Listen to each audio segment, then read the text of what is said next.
A lone warrior searching for his destiny, a tribe of lost children waiting for a hero. In a world battling to survive, they face a woman determined to rule. Hold out for Mad Max. This is his greatest adventure. This is Thunderdome, and death's listening. He'll take the first man who screams. Auntie Entity had risen to her feet, and the crowd's restless murmur had hushed once more. Her voice was like a benediction. Then she raised her hands. At her signal, the guards let go of the two men, heaving them back toward the center of the arena with a rough shove. Suspended on his cable, his movements completely out of his control, Max sailed toward Blaster. Their bodies slammed together with a teeth-jarring quote thud unquote and rebounded. Blaster arced forward again, completely in control at the end of his own rope. His huge open hand smacked into the side of Max's head, twirling him like a top. Blaster smacked Max again, set him spinning faster. The arena flashed past in a nauseating blur. Giddy with vertigo, tasting blood, Max saw Blaster's helmet blink past again and heard the giant's inhuman, echoing laughter. It was a nightmare in zero gravity. There were no rules at all, just like he had been promised. Not even the rules of nature. Mad Max, Beyond Thunderdome. A novelization by Joan D. Vinge, based on the screenplay by Terry Hayes and George Miller, narrated by Amy Mullen. Chapter 1. Ambush in the Desert of Despair. They called it the Desert of Despair. It had had another name, or two or three, back when there were still maps and anyone who cared what was written on them. This was the name that stuck, because it still had some meaning. Nothing moved on its mirage-haunted surface for endless miles except the red, restless sand, creeping grain on grain toward some nameless destination. It had lain unchanging for centuries, millennia. Unlike the world around it, which had changed, and changed again, until nuclear war had put an end to everything but desolation. The wind sighed and circled above the wastes, probed the sand-blasted skull of a dead boar half buried in a dune, whistling a funeral dirge through its empty snout and hollow eye sockets. Forever dissatisfied, the wind swept on, rising toward the mass of ancient rocks and cliffs that lay far to the north, a jumble of red sandstone stitched with the fragile green of vegetation. The hills rose like great blisters from the burned, feverish flatlands, the only feature with any measurable height for as far as eyes could see, if any eyes were watching. If any eyes were watching, they would have seen the rattletrap relic that had once been a single-engine plane soar out of the cliffs, as incongruous as a pterodactyl. It circled down and down through the erratic currents of heated air, searching endlessly, restlessly, like the scavenger wind. In the cockpit, Jedediah sat at the controls, his bloodshot eyes insectoid behind Coke bottle bottom glasses, a pith helmet pulled down over his ears. An explorer of the new age, searching for that rarest of finds, live prey. "There!" a boy's voice cried in his ear.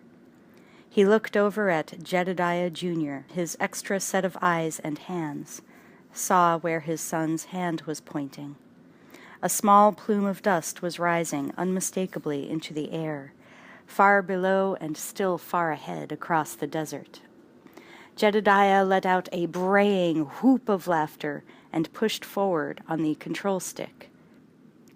The plane dove like a carrion bird, dropping down again, slowly overtaking the telltale marker of dust. As he began to make out detail, Jedediah cut the motor. The sound of his engine could carry for miles across the empty desert. The propeller slowed, flickering to a stop. All that they could hear now was the wind rushing past. "Take the controls," he said to the boy. Far below, all that the driver of the camel train heard was wind. It was virtually all he had heard for weeks, besides the grunting of the camels and his own voice. He straddled the engine block of a derelict off-road vehicle, swathed from head to foot in loose black robes, a post-apocalyptic Bedouin. Only his eyes were visible, and he would have covered them too, if there was any way. He squinted into the glare and dust, watching the swaying humps of the 8 camels hitched to the dune buggy's corpse, dragging it with infinite patience toward his destination. After so long alone in the heat and silence, watching the same horizon, the same hypnotic motion, day after day, he could almost forget that anyone else existed in the world, that they would hijack what he had before they would offer to trade. The part of his mind that never forgot had long ago given up searching the sky for danger. The back of his makeshift wagon, its armored cage covered by a jury-rigged canopy of tarp, was loaded down with the goods of a survivor's trade. Bundles of firewood, blackened pots and pans, mufflers and piping ripped from other gutted vehicles, sacks of miscellaneous junk. Anything somebody somewhere might possibly want and be willing to trade for something he wanted. There was even the intact radiator of a truck. He figured to make a good profit off of it someday, although if anyone had asked him what he wanted in return, he would have been hard-pressed to answer. He grunted as the caravan bumped down into the plain of a dry riverbed, slapped mechanically at the eternal retinue of flies that followed the camels, to suck their blood and his. Slung from his wrist was a fly swatter, a piece of bright plastic lashed to a sturdy wooden shaft. He called it his life-saver. One of the 2 mangy goats tied to the rear of the truck bleated unexpectedly. The driver glanced back and then up, caught in a sudden premonition. He gaped. A single-engine aircraft was bearing down on him out of the empty sky. His mouth fell open in disbelief, all the reaction he had time for before the swooping plane's dropped wheel smashed into the side of his face and knocked him sprawling head first out of his seat. He struck the ground hard and rolled, struggled up, trying to get his feet under him. Collapsed again, gasping. On his hands and knees in the sand, he raised his head, his ringing ears filled with the roar of a plane's engines as the hijackers buzzed his caravan a second time. Forcing his eyes to focus, he saw someone hanging from the airplane's wing as it dropped lower and lower. In the plane's cockpit, Jedediah Jr. peered out, guesstimating airspeed and angle of attack. "Bombs away!" he shouted gleefully. His father let go of the plane's undercarriage and dropped squarely onto the backpack of the startled lead camel. He grabbed up its reins and dug his booted heels into its ribs. "Go on! Giddy up!" he bellowed. The camel, half crazed with terror and surprise, bawled and broke into a shambling run. The rest of the team followed, catching its frenzy, dragging the dune buggy and the bleating goats forward at a gallop. Jedediah, clinging to the camel's back like a burr, laughed in wild triumph. His hyena laughter pelted like stones on the head of the driver, still on his knees in the dust, rapidly being left behind. The driver staggered to his feet, glancing up into the sky for the length of a heartbeat in dazzled disbelief, as the airplane soared away again toward the distant hills. The blazing sand began to burn the soles of his bare feet. He cursed himself for taking off his boots while he rode, and then he turned back, his fists knotted and his eyes deadly. He'd been goddamn careless, but he wasn't stupid. He started to run. Jedediah turned to look back as he rode, saw the plane already no more than a speck, safely out of range, and in the nearer distance, the driver running like hell after him through the cloud of choking sand. He drove his boot heels into the camel's sides again. It lunged forward with a new burst of speed, the rest of the train thundering after it. The driver, watching his caravan and everything he owned begin to pull away from him, put on a fresh burst of speed. Winning or losing this race meant the difference between life and death. Half blinded by the dust, his breath coming in ragged gasps, he began to gain on the caravan again. The dune buggy's canopied rear end emerged slowly from the cloud of dust as he gained ground inch by agonizing inch. As he began to see the shadowed, junk-filled interior clearly, a monkey's small, round, terrified face suddenly appeared in the opening. Christ, the monkey! The monkey was the only thing in the world he gave a damn about. Animals were the only creatures he trusted in this God-forsaken wilderness, and that monkey trusted him. The monkey leaped up and down, shrieking with distress, urging him on. Up ahead, the hijacker was flogging the stampeding camels to even greater effort. The monkey caromed off the walls, still crying in shrill panic. The driver ran on and on, the back of the wagon barely beyond his outstretched hand now.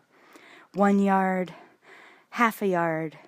He reached out, straining with the last of his strength, the monkey's shrieks loud in his ears.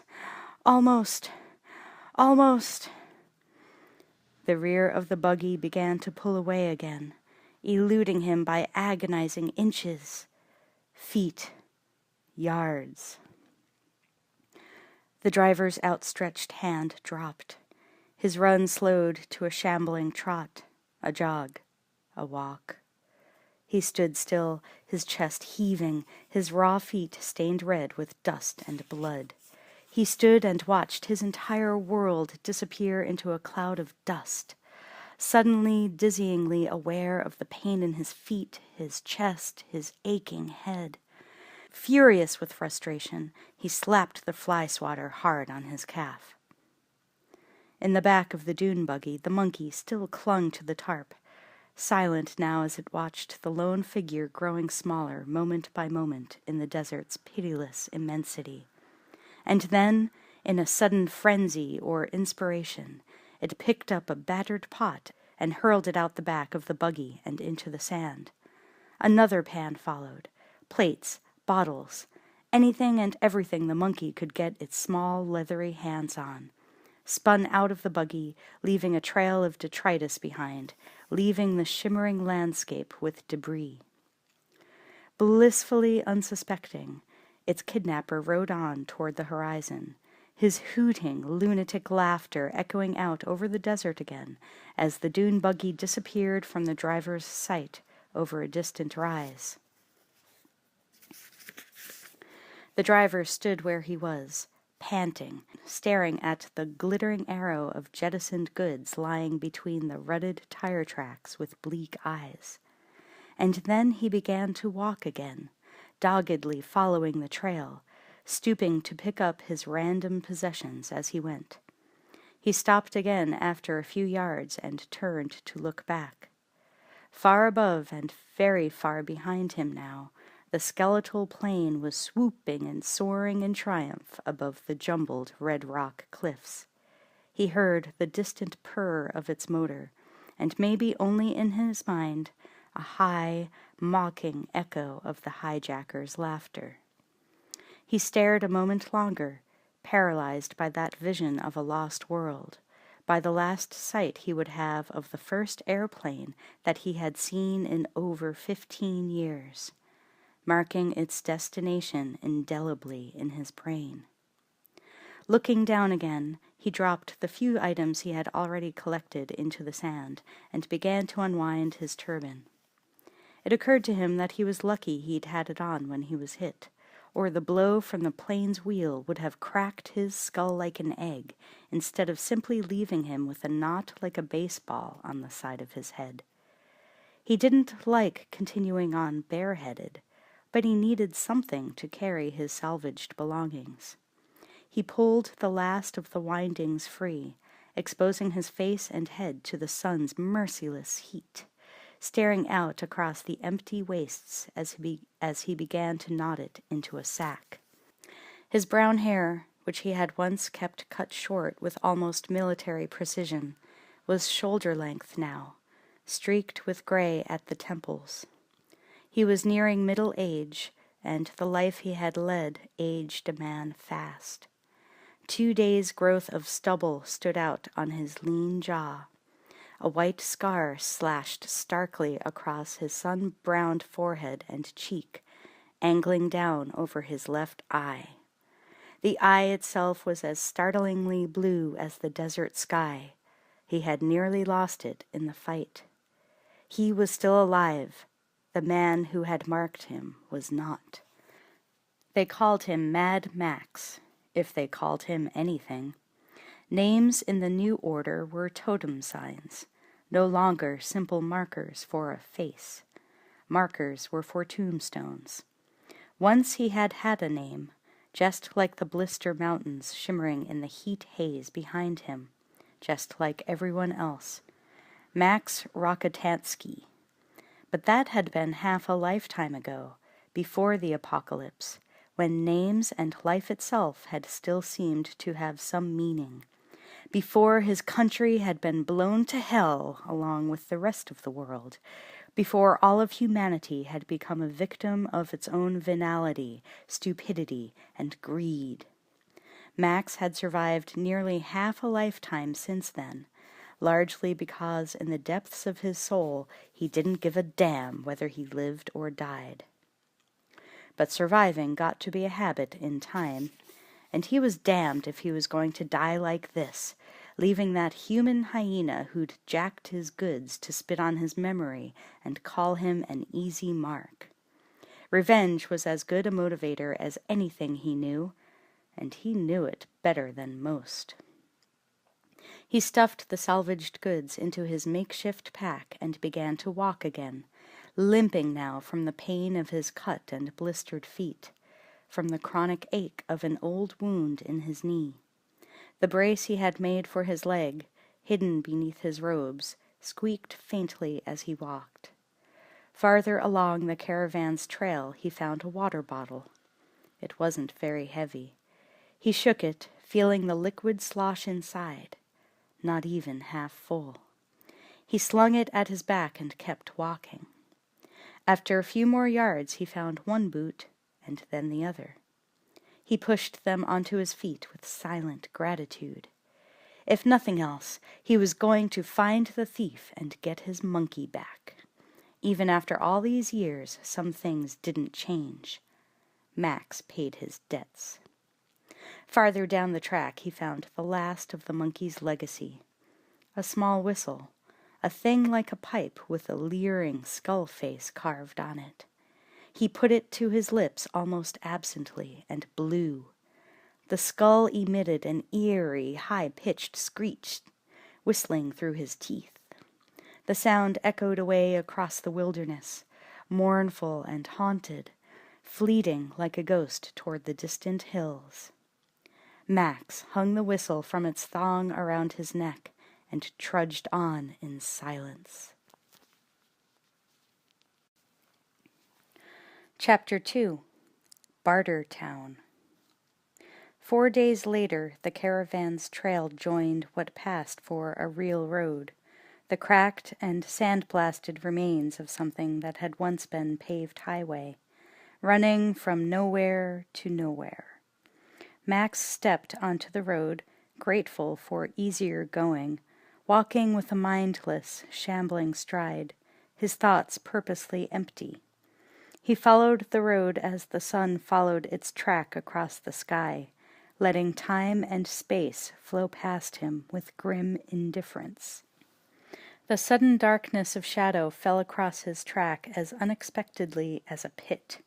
He stopped, gazing blankly at the line of darkness for a long moment, and then he looked up again, squinting. A sign-point stood before him like a grave marker, at the place where a number of tracks converged with this one. Nailed to the upright post were several gray, splintered slats of wood, each one pointing in a different direction. On each of the markers was the name of a different great city, the symbols of a vanished civilization. Sydney, he read, 500 km. Tokyo, 5600 km. New York, 9800 km. Moscow. He stopped reading. Each of the signs had been crossed out in black paint with equal black humor. Only one name remained, splashed across a pile of rocks that supported the signpost's base. A jagged arrow pointed toward Bartertown. A nest of snakes lay on the baking hot surface of the rocks, studying him with slitted eyes. As he watched, one of them slithered down and away. Max's cracked lips twitched with an unreadable grimace. That answered his question. He started on, turning with the arrow, squinting into the sunset. Bartertown was where he was heading. A gibbous moon rose as the sun set, filling the black, star-strung emptiness of the night sky like an immense Japanese lantern. Max walked all night, taking advantage of its light and the merciful absence of the sun. He had not eaten since he had lost the camels and the truck. He had been out of water for 2 days. The odds were getting poor that he would make it through another day of this heat. He hoped that the road to Bartertown ran out before his strength did. The ground was rougher now, the trail climbing bare, stony hills and dropping down into steep gullies, forcing him to do the same. At last, just as dawn was breaking, he climbed one more rise and stopped. An iguana lay dozing on a rock at his feet. He considered killing it and eating it. But as he looked around for a stone, he glanced out over the rise and down. Beyond and below stretched a vast plain, bordered on one side by the dazzling expanse of a huge salt lake. The early morning sun made the dry lake bed glitter like a bed of broken glass. The image suited. Conditions on a salt lake were so forbidding, the heat so intense, that they made the desert he had just come through seem like the Garden of Eden. The lake bed was called the Devil's Anvil by the people of the town below. The town below. Shimmering like a vision in the heat haze that hugged the lake shore lay the pit of what had once been an open-cut mine, nested in the man-made crater of what had once been a hill. Now it was home to several thousand people, a major metropolis by post-Holocaust standards. Bartertown. 3 dust-fogged roads and a dead railway line bisected the plain below, all converging on the town. Already trudging along the roads from all directions were a ragtag collection of survivors, all bringing in goods to trade. Max licked his parched lips, his hands tightening. He had reached his journey's end. Now all he had to do was find the man who had gotten there first with his possessions.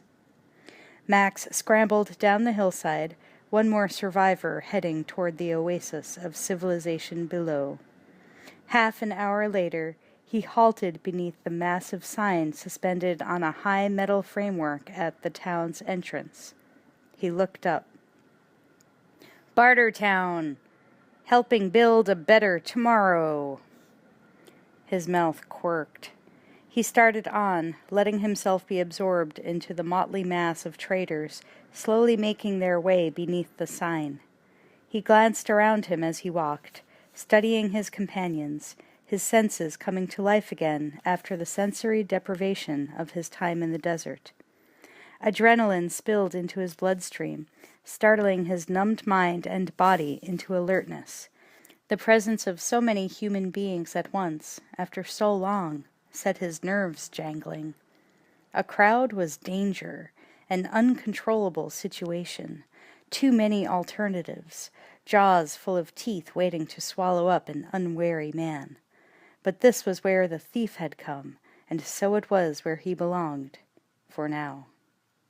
He passed 2 grizzled, middle-aged men who had yoked themselves together like draft animals to drag a clumsy wooden cart into town.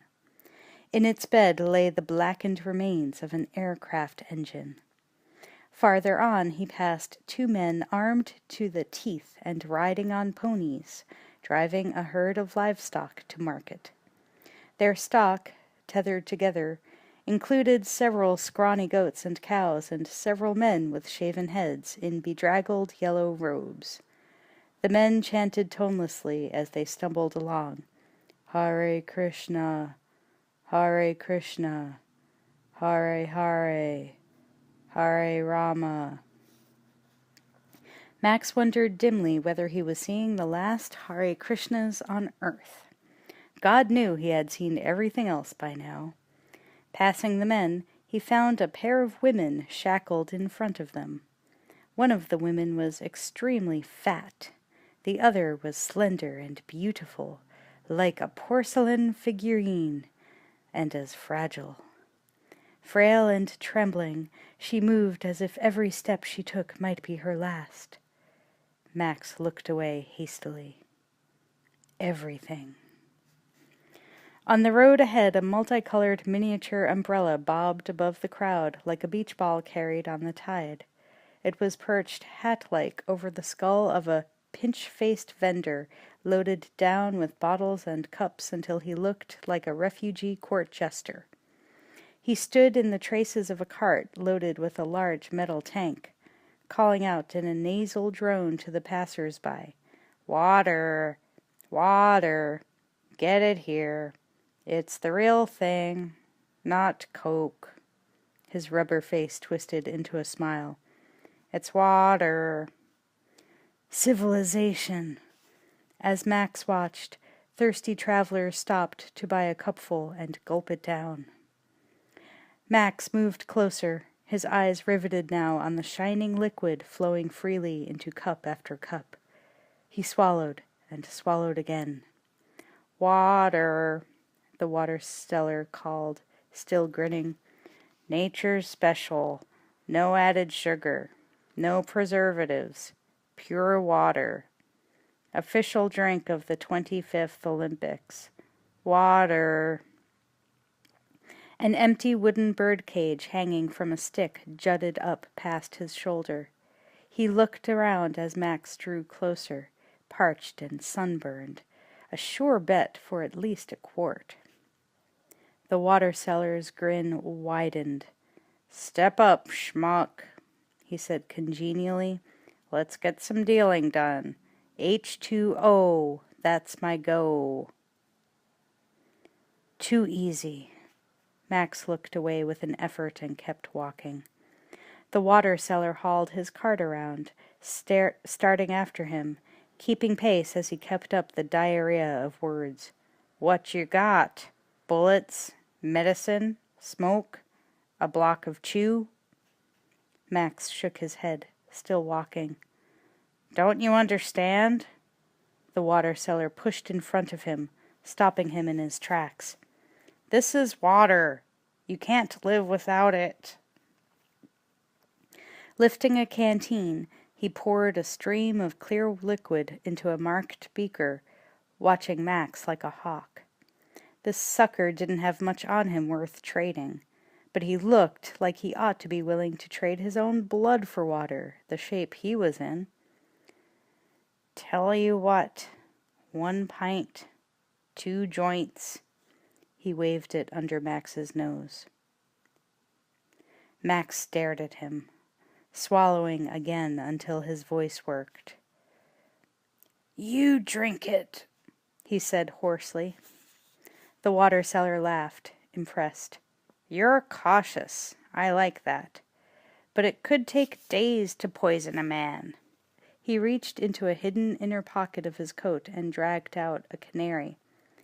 On the other hand, one of these little birdies. Squeezing the bird's beak open, he poured a trickle of water down its throat.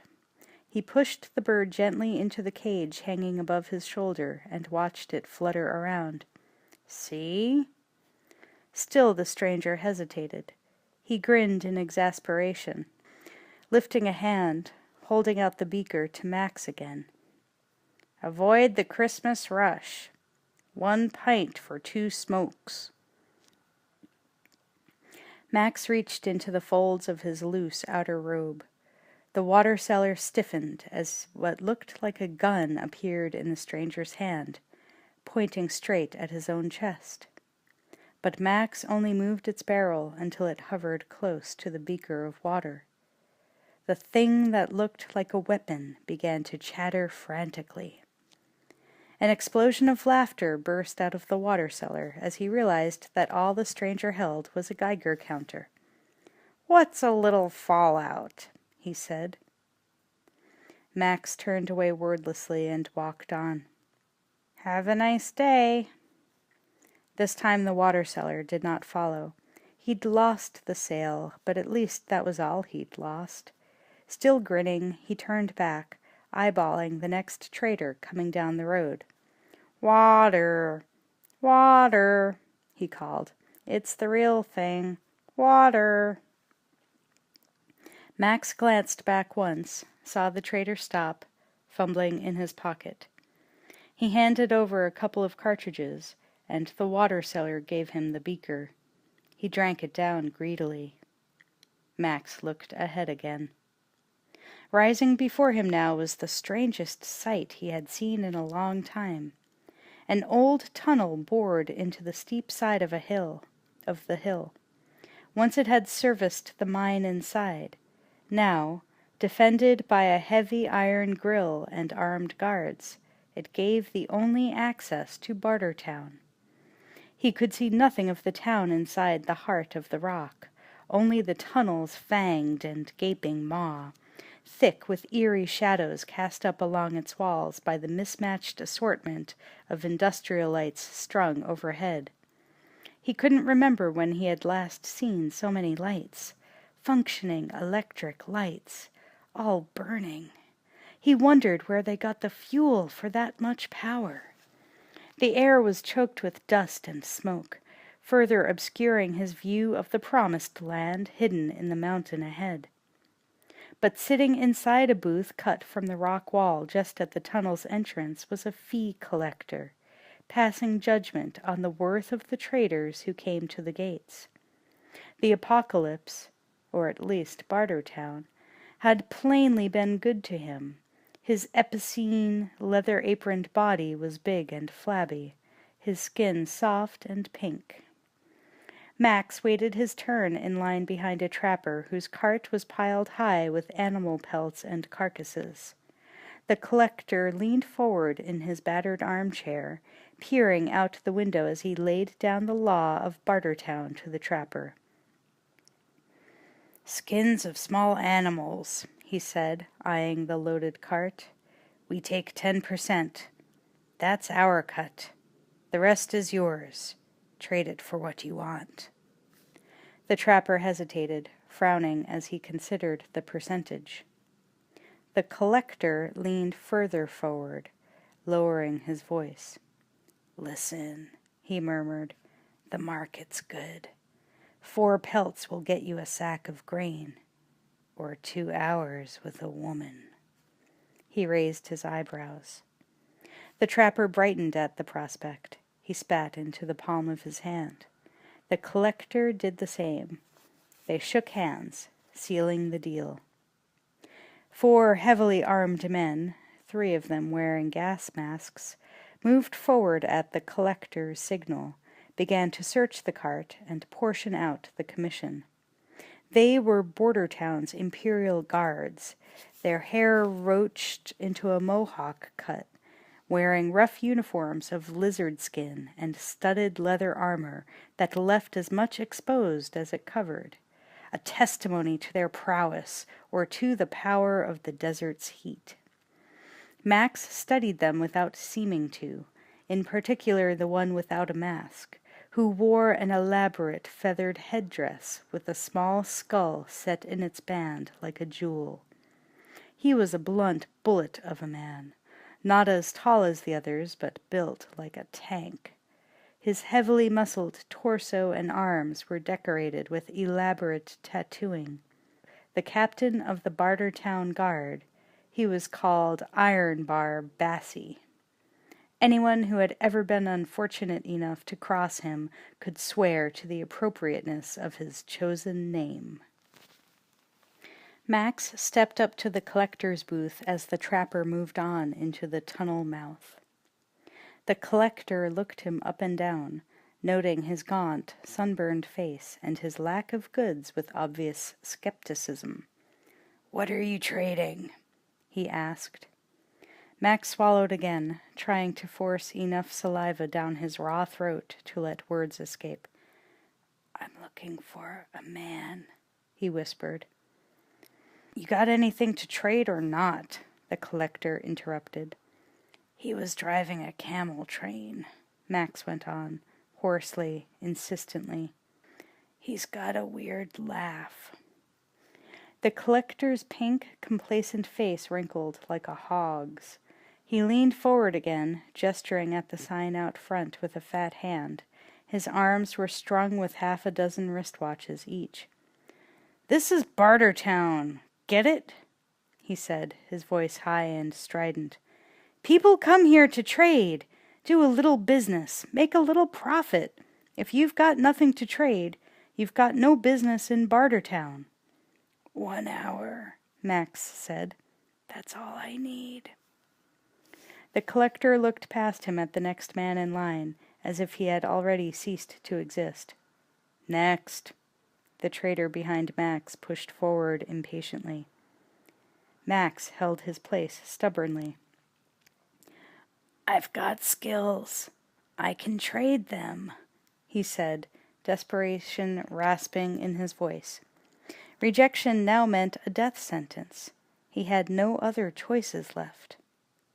The collector eyed him with smug amusement. "Sorry," he leered. "The brothel's full." Max's hand shot out, seizing the collector's leather tunic front and dragging him halfway out of the booth until the collector's nearly hairless head and porcine face were inches from his own.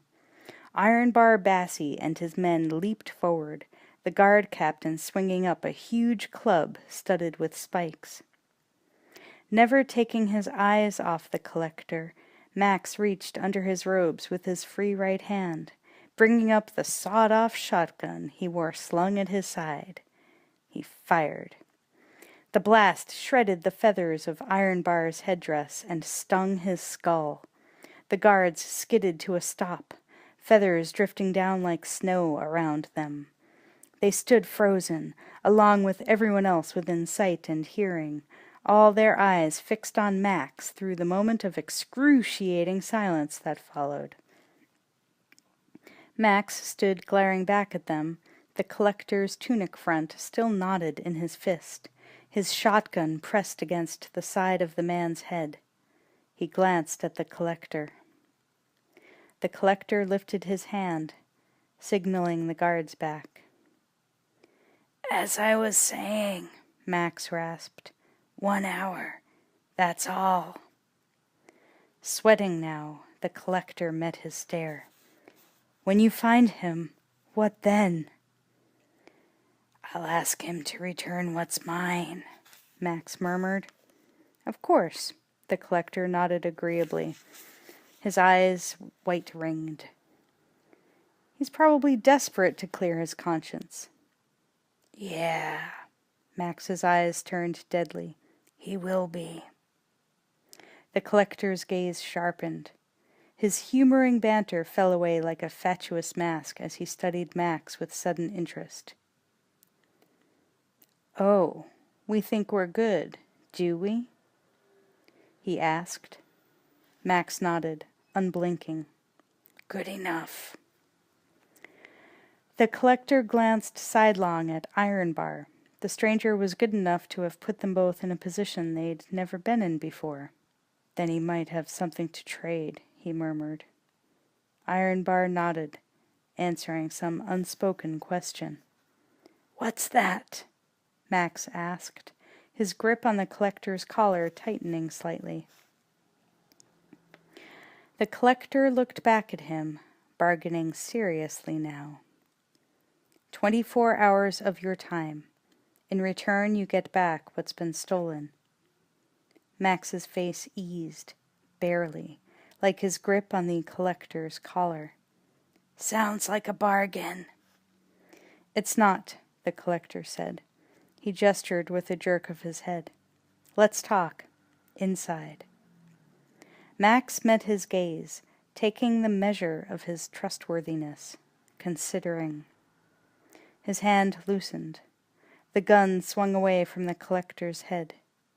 The collector jerked back and disappeared into his booth. The guards moved in the same instant, lunging forward. Max's gun swung up again in reflex, almost jamming itself up Ironbar Bassie's nose. Leave him! The collector appeared from a side passageway, gesturing frantically. Ironbar stepped back as the collector joined Max, beckoning him on toward the waiting entrance to Bartertown. Max grimaced and lowered his gun again. Ironbar followed wordlessly, stalking down the tunnel with his club in his fist, like a heavily armed and badly singed turkey. His men followed without comment. Midway through the shadowed tunnel they reached a kind of teller's window, a grilled opening to another room cut from the rock. The collector stopped in front of the window. Just one more thing. He pointed to the crudely painted sign on the rock wall above the grill. Bartertown supports gun control. Park your weapons here.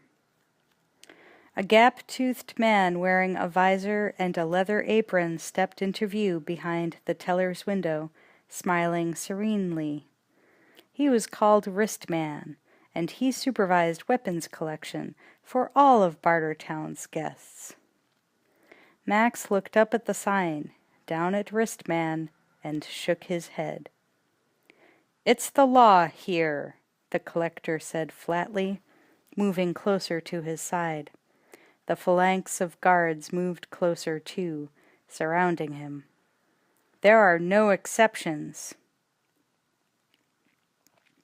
Max hesitated a moment longer, feeling the pressure of half a dozen bodies ringing in his own. All of them armed with crossbows, knives, and clubs, the pressure of their combined wills against his mind. He slapped the shotgun down on the counter. Pulling open his robes, he unslung a crossbow and laid it down, unstrapped the dart gun from his forearm, unhooked the pouch of bullets from his belt.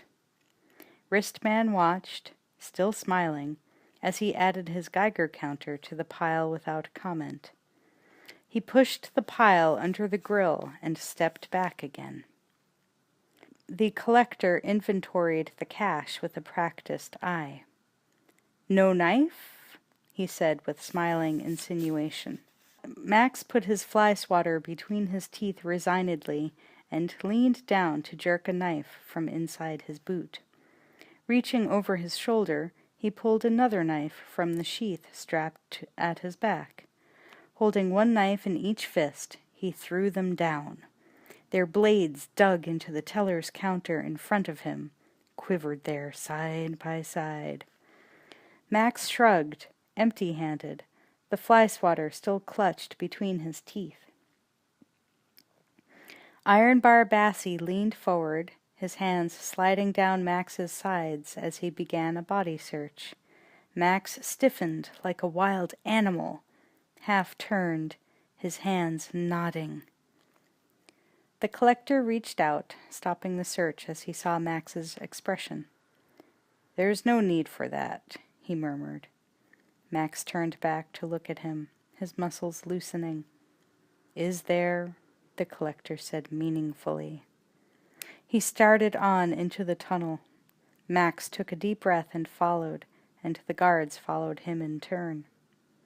As they began to walk on into the tunnel, Wristman slid out of his cubbyhole. Pacing the collector, he listened intently as the fat man murmured something in his ear. He nodded once, scuttled on ahead, and disappeared into the brightening glow at the tunnel's mouth. Max, armed only with his fly swatter, entered Bartertown. The shock of what lay waiting for him made him blink, as full daylight and the town assailed his dazzled senses together. His face stayed expressionless with long years of habit, but his eyes widened as he took in the jumble of huts and tents, shanties and caves, pens and stalls, that covered the rocky terraces of the vast abandoned mine pit. Strung together by a network of ladders and paths, the teeming junkyard village cascaded down to the floor of the open pit, circumscribing a central square reserved for commerce. Far more human beings than he could begin to count swarmed through the streets. Everywhere huge blackened pipes pushed up out of the earth, belching smoke, steam, or flames like the chimneys of hell. In the crowded square, which stretched on farther than his eyes could see, blacksmiths and wheelwrights hammered away at their trades, beating yesterday's wreckage into tomorrow's tools, adding their clanging to the shouts of merchants touting wares and the bellowing of livestock. Everywhere traders bartered, the way he should have been bartering, chickens for grain, grain for alcohol, alcohol for sex. 1,000 different stenches multiplied and magnified into a miasma that stunned senses used to the asceticism of the desert.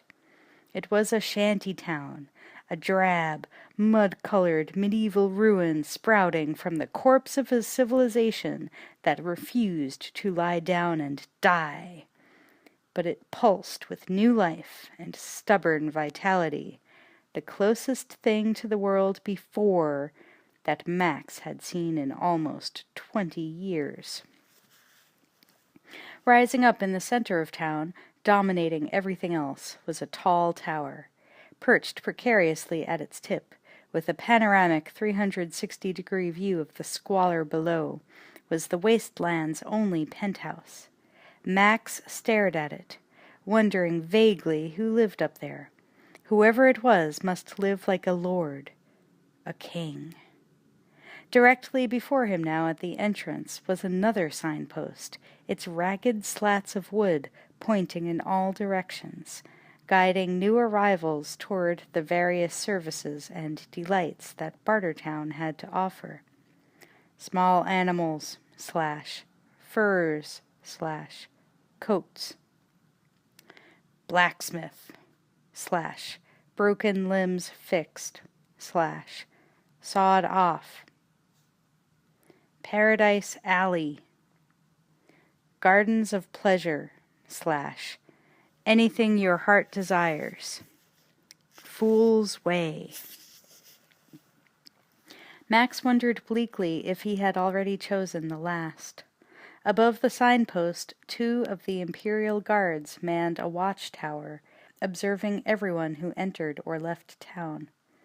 As Max looked up at them, his view was blocked by a bizarre apparition shambling past at the same height as the guard tower. A scrawny figure wearing sieve-sided goggles and a flying saucer helmet, topped by a light bulb, drifted past with the ungainly gait of a giraffe. The bulb on the gawky giant's helmet shone like the light of inspiration, plugged into a battery pack on his back. The living cartoon strode away down a side street, following the string of naked light bulbs that festooned it like holiday decorations. As Max watched, the bulb man checked light after light, replacing the burned-out bulbs with new ones. He walked on stilts, Max noticed at last, with a small start of relief. Bulbman disappeared into the maze of buildings as Max's escort herded him down one of the alleys toward his own uncertain destination. Max followed the collector silently, his restless gaze never lingering anywhere long as they made their way through one mobbed alley after another, trying to see as much, learn as much as he could about the unknown quantity that was Bartertown. Knowledge was survival. And somewhere in this Byzantine maze were his stolen goods and the son of a bitch who had stolen them. He passed claustrophobic side alleys jammed with more stalls piled high with every imaginable kind of salvage. Repair shops where things he had not realized even still existed were hacked apart and welded together and forced to live again. He watched a dentist, dressed appropriately in a slaughterman's blood-stained apron, drilling the teeth of a yowling patient perched on a barrel. The dentist also did blacksmithing, according to the sign over his head. The screeches, yowls, and caterwauling of an open-air market in birds and small animals assailed him next. He glanced toward it, but he didn't see a monkey anywhere among the cages. The shouts and howls and whistles of the crowd in front of the Palace of Delight were hardly more civilized, as traders and locals ogled a live stage show where naked and nearly naked gyrating bodies lured the leering with promises of more and better inside. Beyond the brothel they came out into a large open space, where a man stood on a platform above the crowd, wearing a battered top hat and a tuxedo draping his bare chest. He was known as Dr. Dealgood, Bartertown's highly respected chief auctioneer and most flamboyant showman. He was flanked by two extremely good-looking women in minuscule fringed bikinis, who held up signs that read, "Today's Special," and wriggled suggestively to hold the crowd's attention, glancing at their vapid, smirking faces. Max immediately dubbed them Tweedledum and Tweedledummer. He looked away again, unimpressed. "It's an incredible beast," Dr. Dealgood was shouting. "The only off-road vehicle that'll never let you down." He gestured toward the pens beside him, flinging out his arms. "Desert, dunes, saltbush, you name it, the camel tames it." Camels? Max stopped dead, looking back again with sudden interest. He raised his head, trying to see over the crowd. "Remember," Dr. Dealgood shouted, "this is the vehicle that sent Detroit broke. 800 miles to the gallon." Max pushed forward through the crowd, the collector and Iron Bar Bassie following close behind him. Traders snarled as Max elbowed his way between them, their anger turned to fear as they saw who followed him. The crowd melted aside, clearing his path toward the display of livestock milling restlessly on the platform. 8 camels. His own camels, about to be sold out from under him. Dr. Dealgood glanced down as Max forced his way up to the camels, noticing his unusual interest. This looked like a real live one. "They've got independent suspension, power steering." One of the camels hiked its tail sideways, and a pile of dung dropped to the ground between its feet. Dr. Dealgood wrinkled his nose. "And no emission control." He grinned, raising his eyebrows at Max. "Once in a lifetime a unit like this comes on the market." Max reached up to fondle the snout of the nearest camel. It lipped at his hand, responding with a fatuous, rubbery smile to his familiar scent. "Where'd you get 'em?" he asked. "A traveler," Dr. Dealgood shrugged. "Only traded 'em yesterday."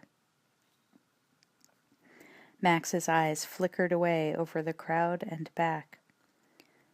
"This traveler, he laughed funny?"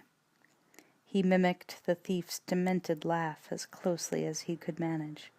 Dr. Dealgood nodded. "Yeah, that's him." He mimicked the laugh himself, perfectly, and the crowd answered with laughter of its own. A hand fell heavily on Max's shoulder as he opened his mouth again. Iron Bar Bassie jerked him backward. "Those are my camels!" Max's hand shot out toward the platform in protest, laying claim. "Those were your camels," Bassie snarled. "Come on." His hand closed painfully, pressing a nerve. Max winced and let himself be led on his way, as behind him Dr. Dealgood shrugged off his bad luck and began his spiel to the crowd once more. "Ride 'em away now. Make me an offer." "A stallion and 3 Indians!" the bounty hunter with the Hare Krishnas shouted. "I'll take the horse." Dr. Dealgood motioned him forward. "You can keep the gurus." Max walked on, his fists clenched, not looking back. Chapter 3. Entity. Max and his escort reached their destination at last, the concrete-shod base of the steel and wood-frame tower he had seen before, the one with the penthouse at its top. Looking up into the knotted and welded tangle of the tower's framework, Max realized that he was probably about to find out who lived up there after all. He wondered whether he would be glad or sorry when he knew. Wristman, the weapons checker, stood waiting for them beside a crude wooden cage that appeared to be Bartertown's version of an elevator. It reminded Max of a bird cage, built large enough to hold 3 or 4 humans captive, suspended from a system of pulleys and cables. The collector stepped in through its doorway without hesitation. Max followed with Iron Bar treading on his heels. Wristman secured the flimsy door and gave a signal. Creaking and swaying, the elevator began to rise from the ground.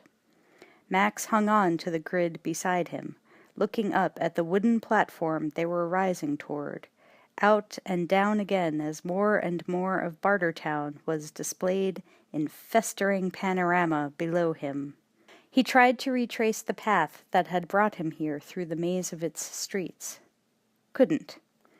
All at once his view was cut off as the elevator rose through the penthouse floor. The basket jerked gently to a halt. Max turned, seeing 2 more Imperial guards, one of them with his hand still on the lever that controlled the elevator. The collector pushed open the door and stepped out. Max followed, staring around him silently, feeling as if he had stepped into a dream. It was beautiful.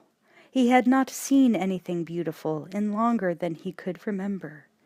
The space around him was suffused with a luminous glow. It was like walking into a room of light. Where a solid roof and walls should have been, there was nothing but fine muslin billowing softly in the breeze, seeming to breathe and shift like a living thing. The gossamer cloth was spotlessly, pristinely white. Music drifted to them on the warm air, adding to the unreality of the moment, the haunting, plaintive sound of a saxophone. Even as he wondered fleetingly about his sanity, Max thought that whoever was playing the sax was very, very good. The collector started on across the room without comment. Iron Bar Bassie gave Max an ungentle shove, forcing him to follow. They passed through a curtain of gauze into another, larger space beyond.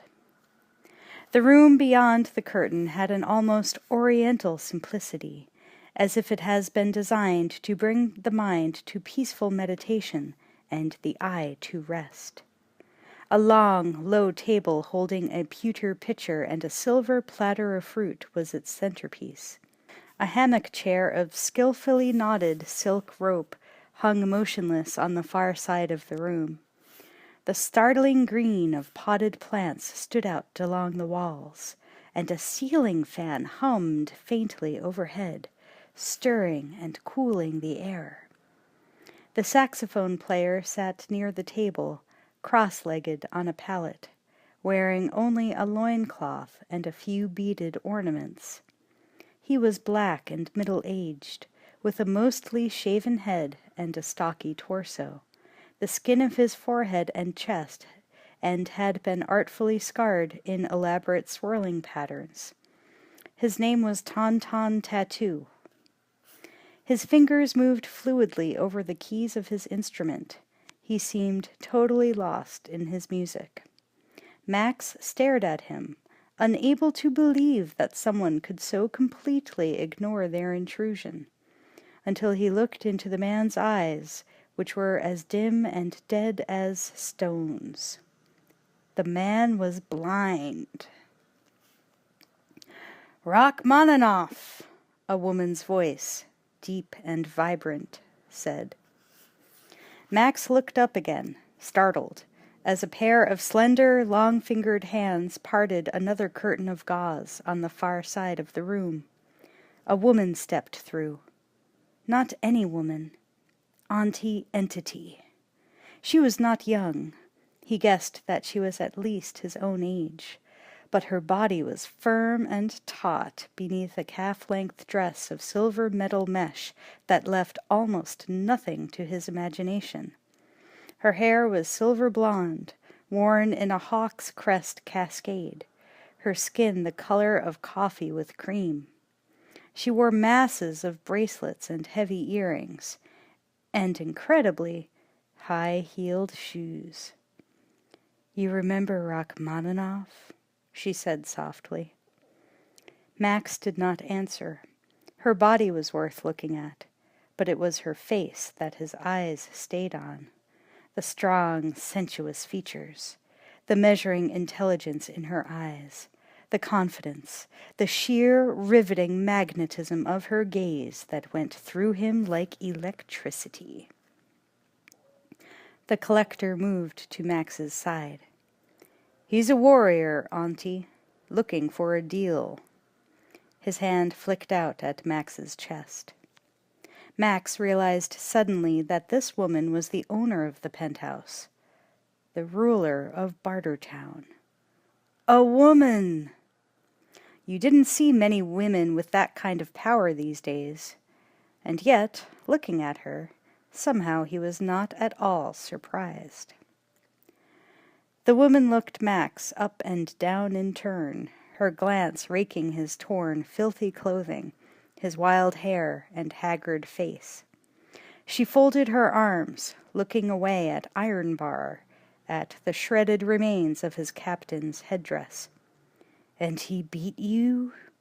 Bassie looked down at his feet, his naked scalp reddening. "You're going soft, Ironbar," she murmured with a trace of sarcasm, a drop of venom. She bent her head at Max. "Look at him. He's just a raggedy man." Her voice was smooth and biting, like fine whiskey. Ironbar glanced up, stung. "He's quick!" he protested. Auntie Entity moved forward toward Max. Her every movement had the sinuous grace of a stalking cat. She reached out, gently removing the fly swatter from his hand. His hands tightened and flexed as she circled him, assessing, tapping the fly swatter on her open palm. "You think he can do it?" She turned back to Ironbar. Ironbar hesitated, caught under her gaze like a bug. "I don't know," he muttered. "Maybe." He glanced at the stranger, a look full of snakes. She turned back to Max, standing face to face with him for the first time. "What did you do?"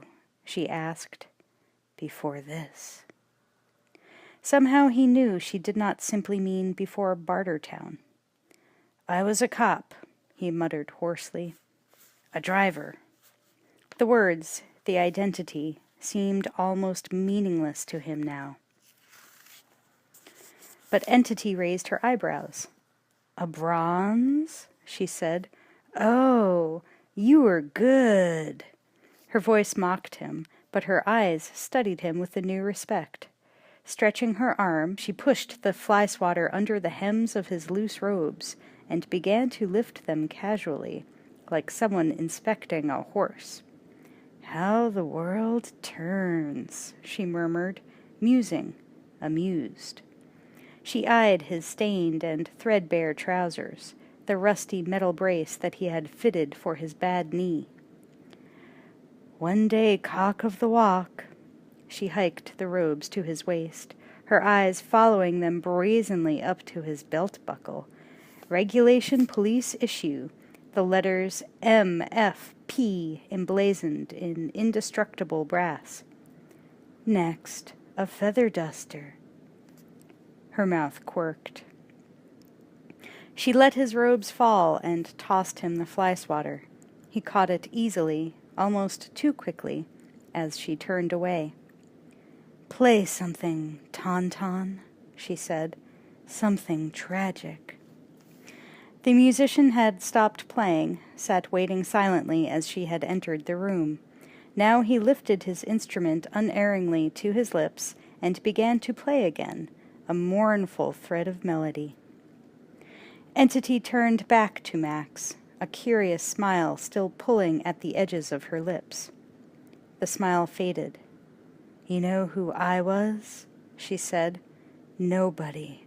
But on the day after, I was still alive." She leaned over, picked a fresh apple from the shining platter on the table, weighing it in her palm like justice. This nobody had the chance to be somebody. She held his gaze for a long moment, and he saw more emotions pass over her face in that one moment than he could have named in a lifetime. She turned away from him abruptly, snapping the wire of tension between them. "So much for history." She waved a desultory hand at the table. "Anyway, help yourself. Water, fruit." Behind him, Max sensed a faint, shifting movement among the guards. He hesitated, his eyes on the woman's expressionless face, looked down after a moment, studying the fruit, his hand hovering above it. Watching him, Entity bit into her apple.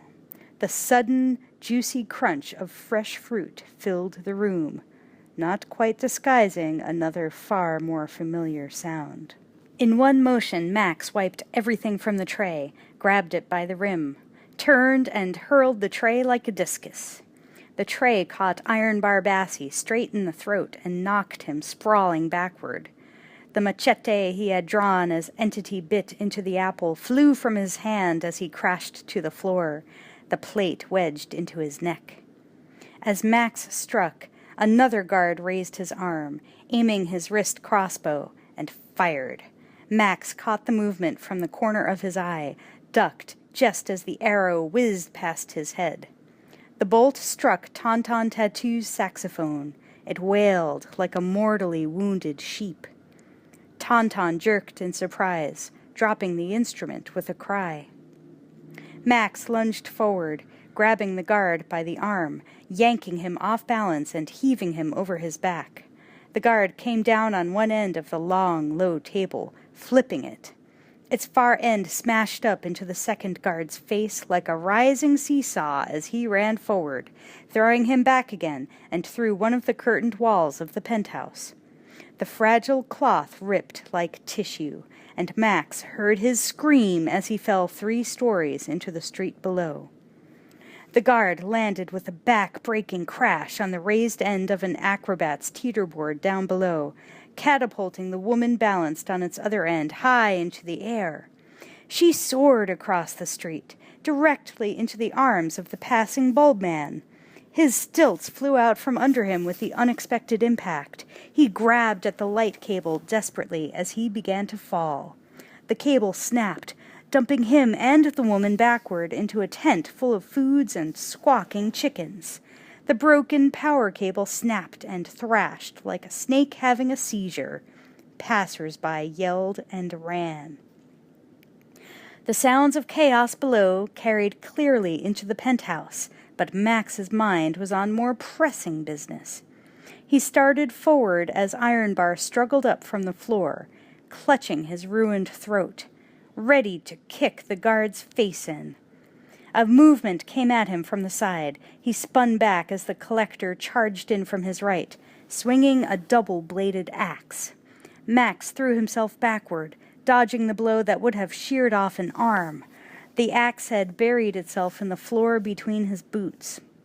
The collector heaved furiously on the axe's handle, looking up at Max as he tried to wrench it free. Max looked back at him for an instant that seemed to last an eternity. And then he stepped forward, kicking the axe handle upward. The handle smashed into the collector's groin with a resounding thwack. The collector staggered backward, his eyes bulging, his mouth open in a silent howl of agony. Max caught up a piece of fruit and jammed it into his gaping mouth. Max backed away again, breathing hard as he began to turn, his eyes searching the room. A rope dropped down over his head. Behind him, Ironbar Bassie yanked the noose tight around his neck, twisting it at the end of a heavy pole. Max's hands flew to his throat, clawing at the rope as the noose crushed his windpipe, cutting off his air. The more he struggled, the more it tightened. His head sang, his lungs screamed, Ironbar's taunting grin, Entity's cool, impassive gaze swam blood-red in front of his eyes, never leaving his face. Desperately he fumbled for the fly swatter dangling from his wrist, grabbed its handle, and jerked it apart. Light shone on metal as he pulled a long blade from the hollow handle. He reached up blindly and slashed the noose apart. Sucking in a ragged gasp of air, he caught the pole in both hands, wrenching hard and twisting. Its other end was knotted firmly around Bassie's wrist. Max drove forward and jerked the pole up, forcing Ironbar's arm with it. Bassie reeled backward as his own fist punched him in the mouth. Max jerked the pole upward again and again, driving Ironbar's fist into his face over and over until he sprawled forward, unconscious, onto the carpet. The click of a weapon being cocked behind him echoed in the sudden silence. Max turned slowly.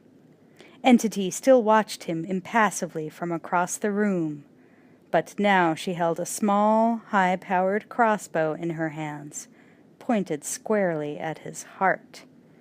Max's clenched hands loosened. He stood motionless, his breath rasping, his body twitching with exhaustion. Behind him the collector rose painfully from the floor. He hobbled past Max to Entity's side. "I said he was good," he wheezed. Max glanced at him and grimaced. "No," he said hoarsely, "just lucky." 2 guards burst through the curtains from the elevator, answering the commotion they had heard up above. They headed for Max, weapons drawn. Entity lifted her hand, signaling them to stop. She lowered her own crossbow. "Congratulations," she said. "You're the first to survive the audition." She glanced around her ruined sitting room, leaned down to pick up the half-empty water pitcher lying on the floor beside the upended table. She offered it to him silently. Max's cracked lips tightened. Frowning, he shook his head. "It's all right," she said, almost surprised. "It's fine." Max's hands stayed motionless at his sides. Entity raised the pitcher to her own lips, sipped a mouthful, gargled it, and swallowed. Max lunged forward, jerking the pitcher from her hands. He gulped water until the pitcher was empty, the clear, cold liquid splashing down over his chin and chest, putting out the fire in his throat. He set the pitcher down. Catching up a piece of the scattered fruit, he began to choke it down in huge bites. He had not seen fruit like this in 2 or 3 years, but what should have been a rare feast meant nothing more to his starving body than something to fill its empty, aching gut. Behind him, he heard Ironbar and the other guard recovering consciousness, stumbling to their feet. He picked up another piece of fruit and went on eating unconcernedly, oblivious to the silent stares of everyone around him. Entity stood waiting until Max had blunted his thirst and hunger, and then gestured for him to join her. He crossed the room to stand beside her as she drew back the curtain of gauze, bringing Bartertown into view below. "Look around, mister," she said, gazing out over the bustling surge of life below them. Max glanced at the view, went back to his eating. His hunger had dulled enough now that he was beginning to be able to enjoy what he ate. The sweet, succulent feel of pith and juice sliding down his throat was almost an erotic pleasure. "All of this I built," Entity said, the pride of her voice forcing its way into his attention. "Up to my armpits in blood and shit. But where there was desert, there's a town. Where there was robbery, there's trade. Where there was despair, there's hope."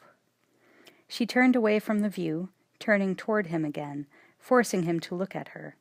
He met her gaze wordlessly, still eating. "I'll do anything to protect it," she said, and he believed her. "Now it's necessary to kill a man." Her eyes narrowed. "Interested?" Max paused, the orange halfway to his lips. He took another bite. "What do you pay?" he asked, his face expressionless. "I'll re-equip you, your vehicle, animals, whatever." She watched him for a reaction. "Fuel, if you want it." Offering him the one thing worth more than gold. Max said nothing. "It's a generous offer." She shifted restlessly, settling her hands on her hips. "Why me?" Max said at last. "You've got weapons, warriors. Just give the order." "Listen to him, Auntie," Ironbar grated, holding his throat. "We never got nothing by mincing around." Entity did not acknowledge him, still studying Max with dark, thoughtful eyes. "I'm dealing with subtleties here," she said. "This is no enemy. It's almost family." He almost thought he heard regret. She glanced away for the first time, gazing out the window. Max's mouth twitched. "Real civilized," he said, unimpressed. A faint frown furrowed her smooth forehead. She looked back at him again. "The reasons don't concern you," her voice sharpened, reminding him of who and where he was. "Just the conditions. You want a deal or not?" Max nodded, having already considered the alternatives. Her face showed him nothing now, however she felt about his decision. "First," she said, leaning hard on each word, "nobody knows you work for me. You hit him and you go. Second, it's a fair fight. Third, it's to the death." Max nodded again. It sounded more honest than he'd expected. Maybe she meant what she said after all. Not that it mattered. "Who's the bunny?" Entity turned away from the window, led him back across the penthouse to the far side of the littered living room. They stopped before the place where a vaguely familiar-looking length of pipe rose up through the floor. Max realized that it was some kind of periscope. Its range extended far below the penthouse, below the base of the tower itself, deep into the bowels of the abandoned mines below. Using a primitive but ingeniously designed system of lights and mirrors, it allowed Entity a perfectly safe view of the vast cavern system that was Bartertown's hidden underground. Iron Bar drew the viewing slot down from the ceiling to eye level. The collector pushed forward a chair as Entity took hold of the periscope's crosspiece and sat down. Entity beckoned Max to her side, offering him a share of the viewing slot as she began to peer through it. Max sat uncertainly on a corner of the chair, his shoulder brushing hers, their faces almost touching. His reviving senses began to register the contact of his flesh and hers, the scent and sight and closeness of a beautiful woman. He glanced at her. Her eyes ignored him, but her body didn't. She knew what she was doing. He wished he knew why. With an effort, he shifted his concentration back to the scope, tried to orient his eyes to the murky darkness that was all he could see. A confusion of bizarre images flickered past as the periscope lowered and swung in a random arc across a subterranean world that he had never even imagined existed beneath the one he stood in now. The lens tracked along a tangled snarl of stealing pipes, through clouds of steam, came to rest on the first thing he could clearly recognize. Among the infernal forest of boilers, pipes, and heavy wooden beams, a sign hung from a chain. It read, "Attila the Hen is watching you." Without moving his head, Max glanced at the woman beside him again. Her own face was expressionless as she guided the periscope's lens past the sign raised like a defiant finger by someone down below. There were always two sides to a story.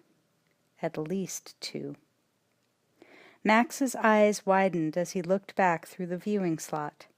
Beyond the sign, the cavern opened out into a vast, brooding maze of pipes and machinery, dimly lit by arc lights and distant shafts of sunlight filtering down through massive overhead ventilation grates. He realized that all this must underlie the marketplace he had passed through on his way to the penthouse.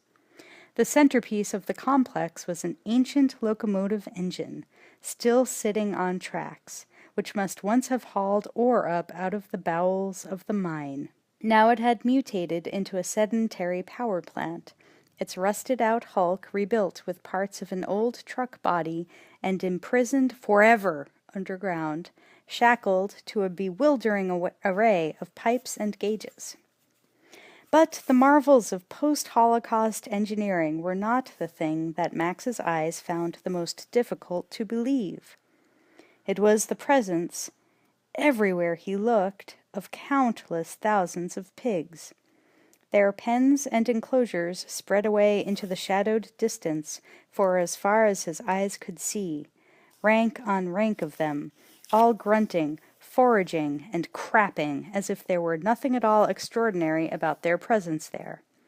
Their quarters were sumptuous by animal standards, or even human standards these days, well supplied with brimming troughs of food and water. Countless human tenders moved among them, hosing them down, scrubbing them off, shoveling their dung into wheelbarrows. In the foreground of the scope's view, several workers clustered together, massaging a huge old sow, for reasons Max could not even guess at.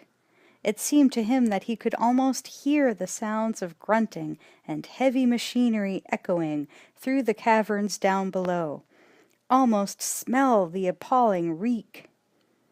He realized suddenly that vision was not the only thing the periscope's pipe supplied. "It's called the underworld," Entity said. "It's where Bartertown gets its energy." Max tore his gaze from the incredible sight before him to look back at her. "What?" he asked. "Oil? Natural gas?" She shook her head, her earrings batting softly against her throat. "Pigs." Max glanced at the scope again and pointed. "You mean pigs? Like those?" Entity nodded. "That's right." Max's mouth pulled down. "Bullshit." She met his sardonic stare, held it, her own gaze unyielding, until he believed that she was perfectly serious. "Pig shit," she said. "What?" Max looked at her blankly. "The lights, donkey motors, our vehicles, they all use a high-powered gas." She smiled, an amused teacher instructing a difficult pupil. "It's called methane, and you make methane from pig shit." Lifting her hand, she caught his chin gently, almost caressingly, with her cupped fingers. She drew his face back toward the eyepiece, adjusting its sight with her free hand. Side by side, they peered through the viewing slot again. This time, Max's view of the underworld showed him a group of men, their own faces vaguely pig-like behind the muzzles and goggles of gas masks. They were emptying semi-liquid excrement out of something that looked like a mine car by shovelfuls and bucketfuls.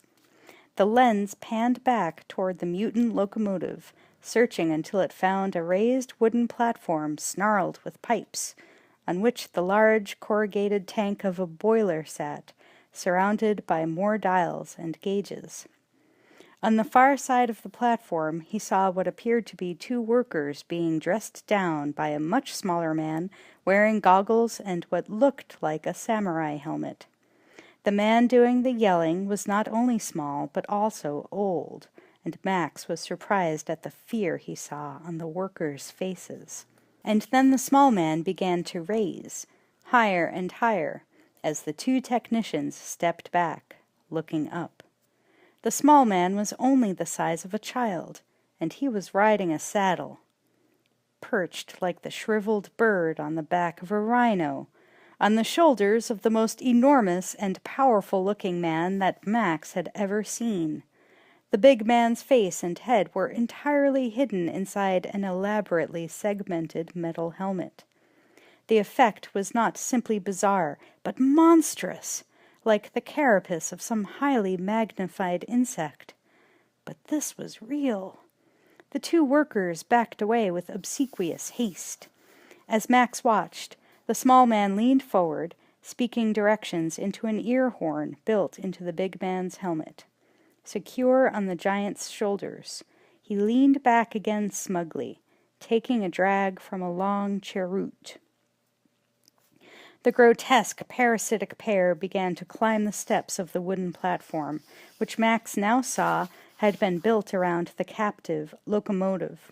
They crossed the shadowed platform, one being in every meaningful way. The giant stopped at the near edge of the platform, clutching the rail with a ham-sized, gauntleted hand as his small, wizened partner surveyed their domain with a self-satisfied smile. They hovered dead center in the frame of the viewing slot as Entity's hand trained the periscope directly on them.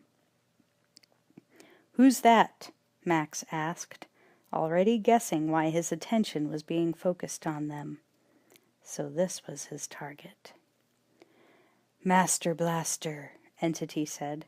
"He's the man who makes it work. He runs Underworld." Max looked back at her. "Which one?" he asked, surprised at the strength of his own curiosity. "They're a unit." She nodded at the scope. "They even share the name. The little one's the brain. He's called Master. The other one's the muscle. He's Blaster." Max looked through the lens again. "Together they're very powerful." That sounded like an understatement.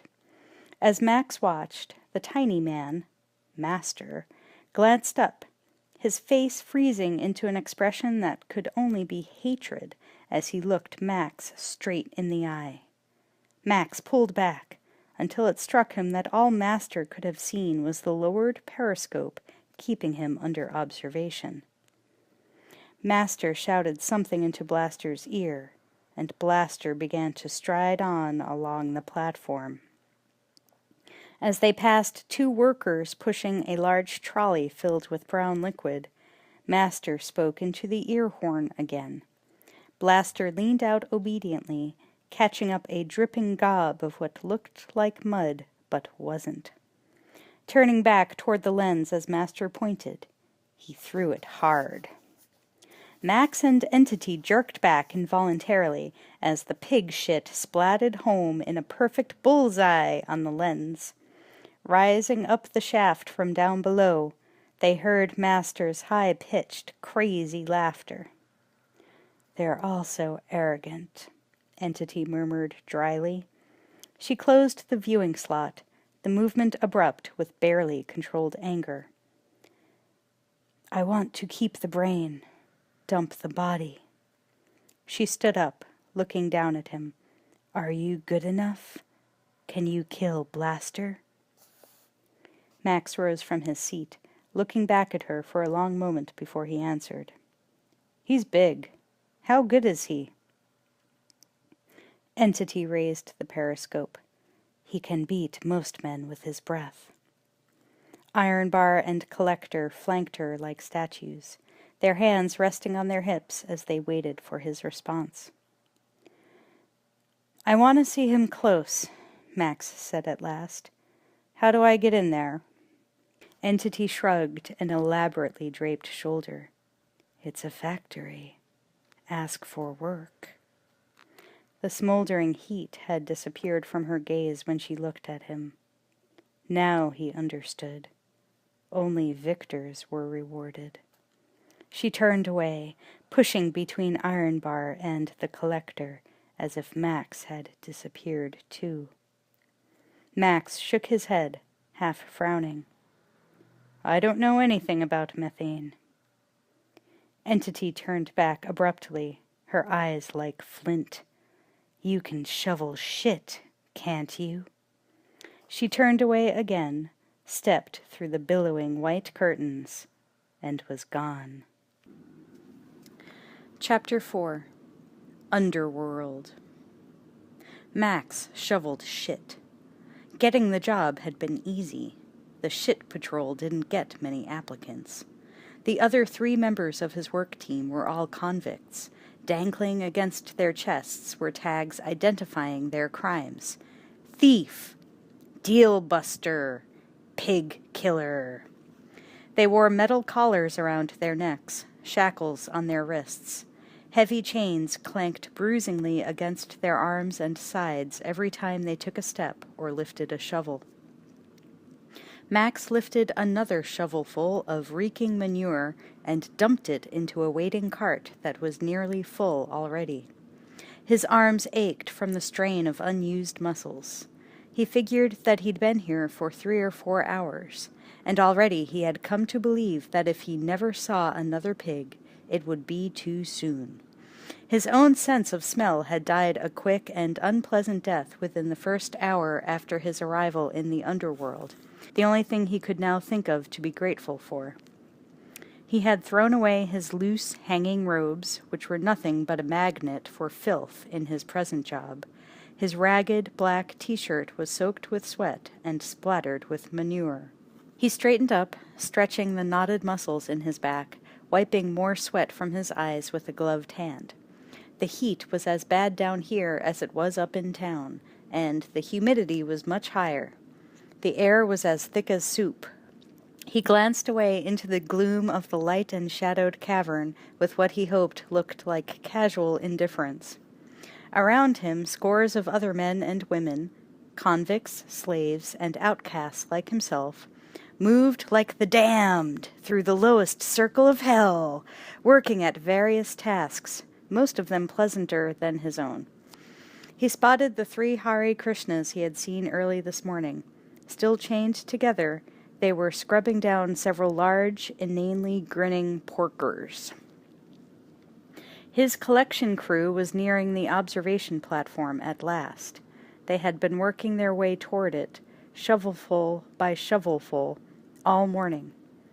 Putting his shoulder to the cart along with one of the convicts, he pushed it another 10 feet toward his goal. Straightening again, he took a deep, pungent breath. From here he could see the platform clearly at last. Master and Blaster were up there, facing away from him. He heard Master's cackling laughter, Blaster's eerie metallic echo of it. They seemed to be playing with something. Max drifted away from the cart, carrying his shovel, trying for a better look at Blaster. All at once a small, furry, brown face popped up over Blaster's massive shoulder, meeting his stare across the crowd of swine and humans. Max started, seeing his own monkey in the hands of Master Blaster. He took a step forward, and then another, dragging the shovel behind him as he started toward the platform. The monkey chattered in shrill delight and clapped its hands. It clambered lightly down Blaster's arm, starting toward the steps, toward Max. Max pushed forward unthinkingly through the sea of pigs, holding out his hand. Behind him, the nearest of the convicts stopped shoveling to stare in curiosity. Abruptly, Blaster's huge bulk turned and started after the monkey. Master Blaster loomed above Max on the platform, even bigger than he had imagined, jerking on a leash attached to the monkey's collar, snapping the monkey up short, dragging it back up the stairs. "Hey!" Max shouted angrily. "Leave him alone!" Blaster laughed, his laughter echoing weirdly inside his helmet, like something rising up from the bottom of a well. He tugged on the leash again, dragging the shrieking monkey back across the platform. Max started forward again, fury burning in the pit of his stomach. He had thought this would be unpleasant, challenging Blaster, setting him up. He had been wrong. It would be easy, and maybe it would happen a lot faster than anybody had expected. A hand in a reeking leather glove fell on his shoulder, pulling him to a halt. Max spun around, his eyes like glass. He found himself face to face with one of the convicts on his work team. It was Pig Killer, the one who had stood silently watching his progress toward doom. "Come on, free man," Pig Killer said gently, with a good-natured grin that didn't touch the warning in his eyes. "Help a convict."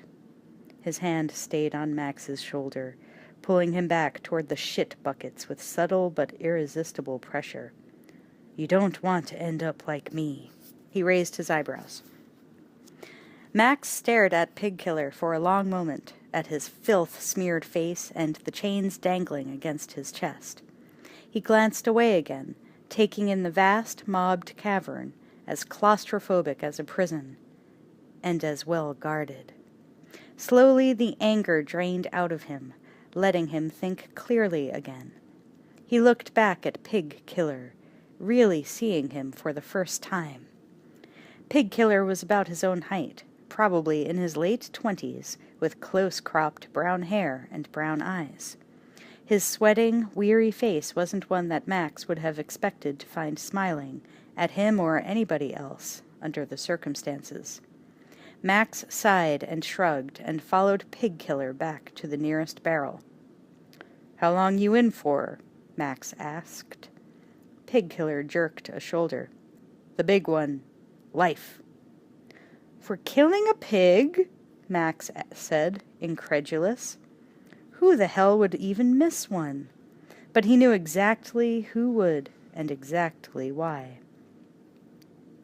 "No." Pig Killer's smile disappeared. "For trying to feed my family." His dark eyes flickered down. Max felt the twinge of a buried loss, choked the feeling off before his mind could even put a name to it. Pig Killer looked back at him, the incongruous whimsy pulling his mouth up again. "But I'm not worried. Down here, life's about 2.5 years. Max stared at him. He remembered, incongruously and completely unexpectedly, an ancient joke about an eternal optimist.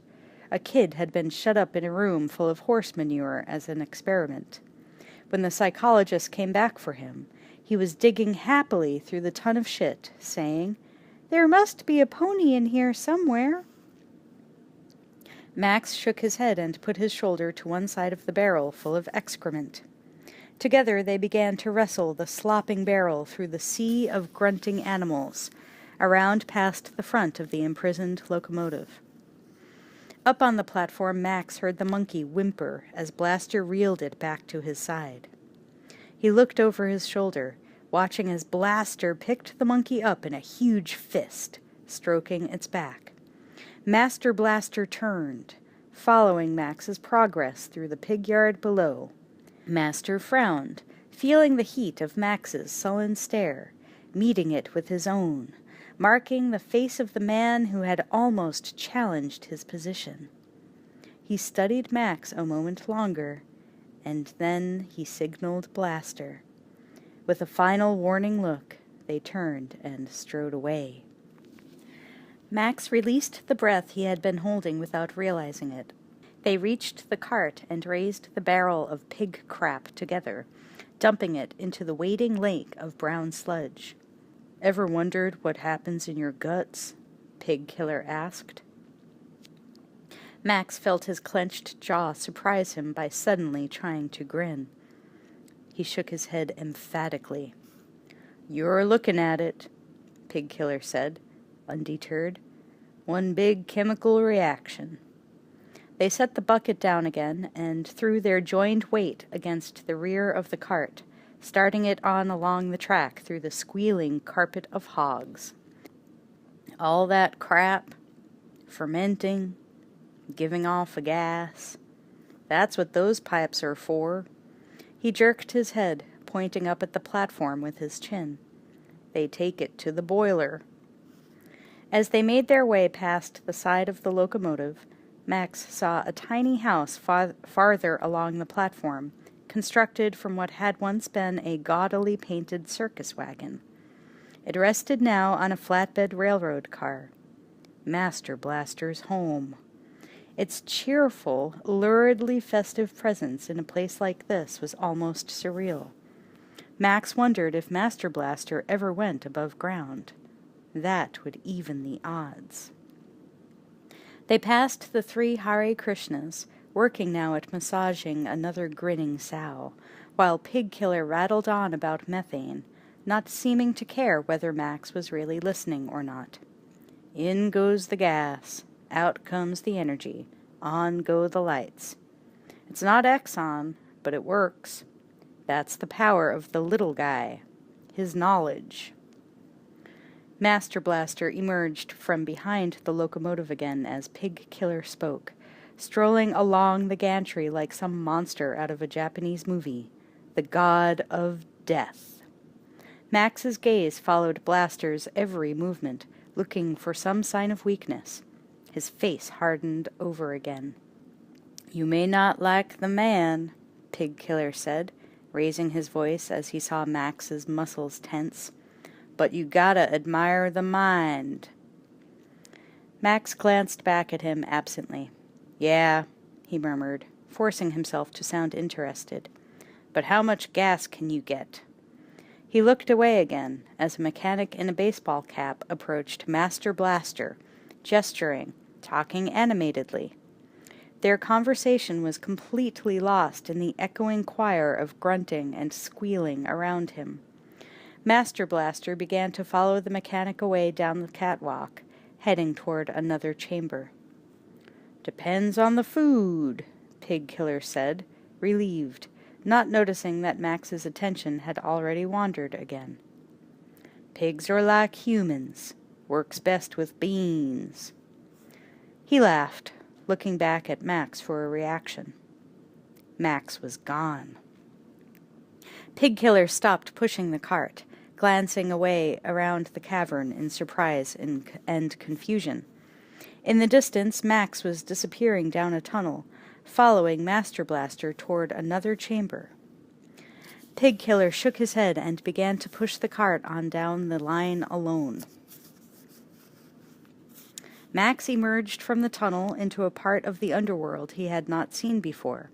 The chamber had been turned into a garage.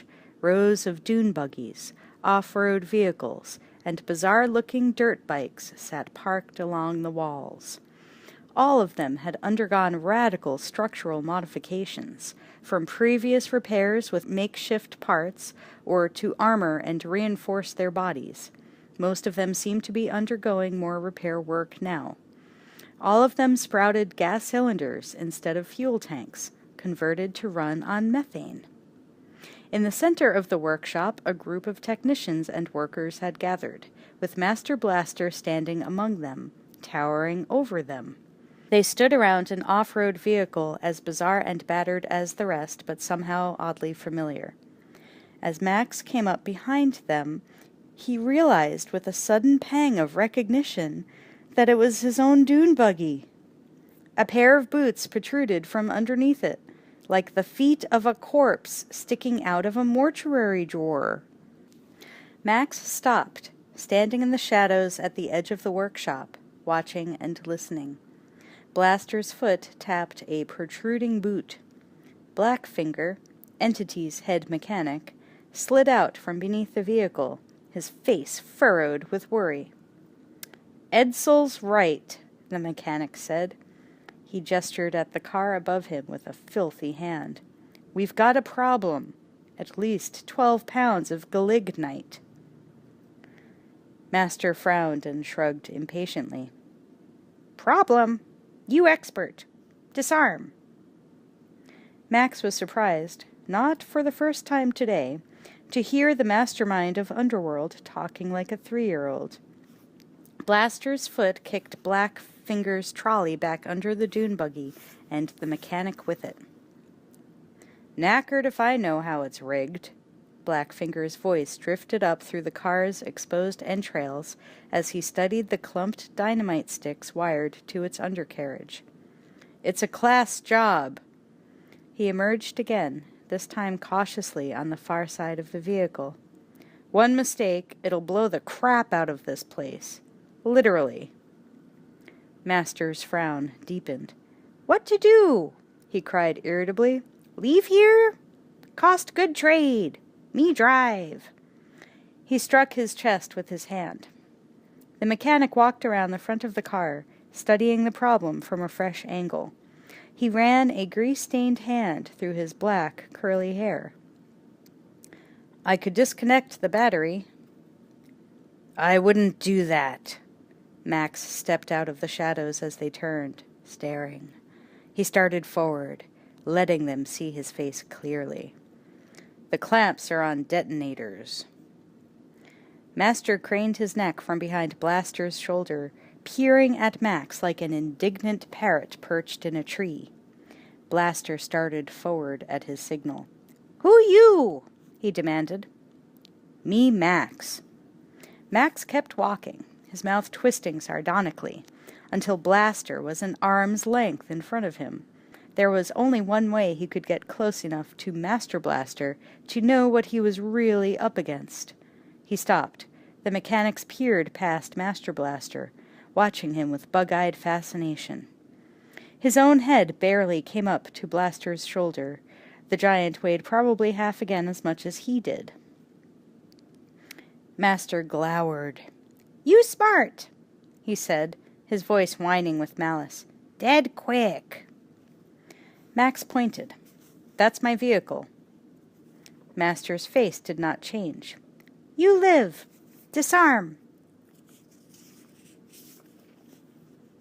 "How much?" Max put his hands on his hips. "No trade," Master brayed. "Do." Max shook his head and started to turn away. Master leaned over the ear horn, giving Blaster another order. "Fetch!" Blaster moved forward like a tank, reaching Max in one stride, catching him by the scruff of the neck. Max turned back, instinctively struggling, but it was already too late. Blaster's other hand closed around his throat. Blaster lifted him completely off the ground, as if he were no heavier than Master. Max's hands rose, prying at the steel-sinewed fingers clutching his throat. His flailing legs lashed out viciously, searching for purchase or a vulnerable spot. But Blaster only tightened his grip, as unconcerned as if his body were made of stone, and choked his captive into submission. Max stopped struggling, realizing quickly enough the futility of his resistance, as Blaster held him up at eye level with the frowning Master. "Me order," the tiny, shriveled face hissed. "Me Master. Run Bartertown." "Sure," Max gasped. "That's why you live in shit." "Not shit," Master said coldly. "Energy." Max's mouth thinned. "Call it what you like. It still smells like shit." "Energy!" Master shouted. Blaster gave his captive a shake, like a mastiff shaking a rat.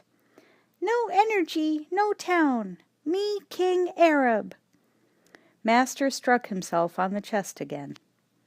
"Oh, sure," Max said through gritted teeth. "Me fairy princess." Master's face turned a mottled red with disbelief and fury. "Embargo! On!" he shouted into Blaster's ear horn. Blaster lowered Max until his feet touched the floor again. Keeping a vice-like grip on Max's shirt, Blaster began to stride out of the workshop, dragging their prisoner behind him. Master Blaster hauled Max ignominiously up the steps, onto the catwalk surrounding the locomotive, and herded him back toward the main control panel that routed electricity to every part of Bartertown. Max saw a confusion of gauges, levers, and switches, and what looked like an ancient steering wheel. Master flicked a switch querulously, watched while Blaster slowly and with obvious effort began to turn the wheel. And in the town above, things began to happen or stop happening. The clamor of frantic bartering and trading suddenly died as traders and merchants alike looked up in alarm. Jedediah, dickering over a salvaged propeller blade as he traded off the last of Max's possessions, looked up with the rest as the constant background throb of machine noise began to falter and die somewhere down below his feet. Silence fell across the entire city as the motley inhabitants of Bartertown stared at one another in sudden dread. In the central square, Dr. Dealgood's blaring microphone suddenly cut off, accentuating the deathly quiet. At the entrance gate, new arrivals stood patiently in line as the collector passed judgment on them, one by one. Iron Bar Bassie looked on from his station inside the tunnel entrance, his neck wrapped in bandages, as traders surrendered their 10%. He looked up in surprise, along with everyone else, as the industrial lights strung overhead in the tunnel flickered once and blacked out. He glanced at the collector with a look of knowing disgust. In Entity's penthouse, Tauntaun Tattoo sat playing a peaceful melody on his saxophone. Lying back in her white mesh hammock, Entity swayed in gentle rhythm to the music, content for the first time in months, soothed by the thought that fate had sent her the tool she had needed at last, that ragged, brooding stranger, the unlikeliest champion she or Bartertown would ever have. But when she had looked into his eyes... The ceiling fan above her head faltered and slowed. Entity's eyes snapped open as it sighed to a stop, and she heard nothing. She pushed herself up from the hammock, her face hard with outrage. Back in the underworld, Master sniggered with satisfaction. All that told Max it was laughter was the grin on Master's face. Never taking his eyes off Max, Master began to count down. 4, 3, 2. His diminutive hand shot out, pointing at a loudspeaker. 1. Right on cue, Auntie Entity's voice blared out. For God's sake, what now? Master turned toward Entity's lowered periscope and shouted, Who run Bartertown? Damn it!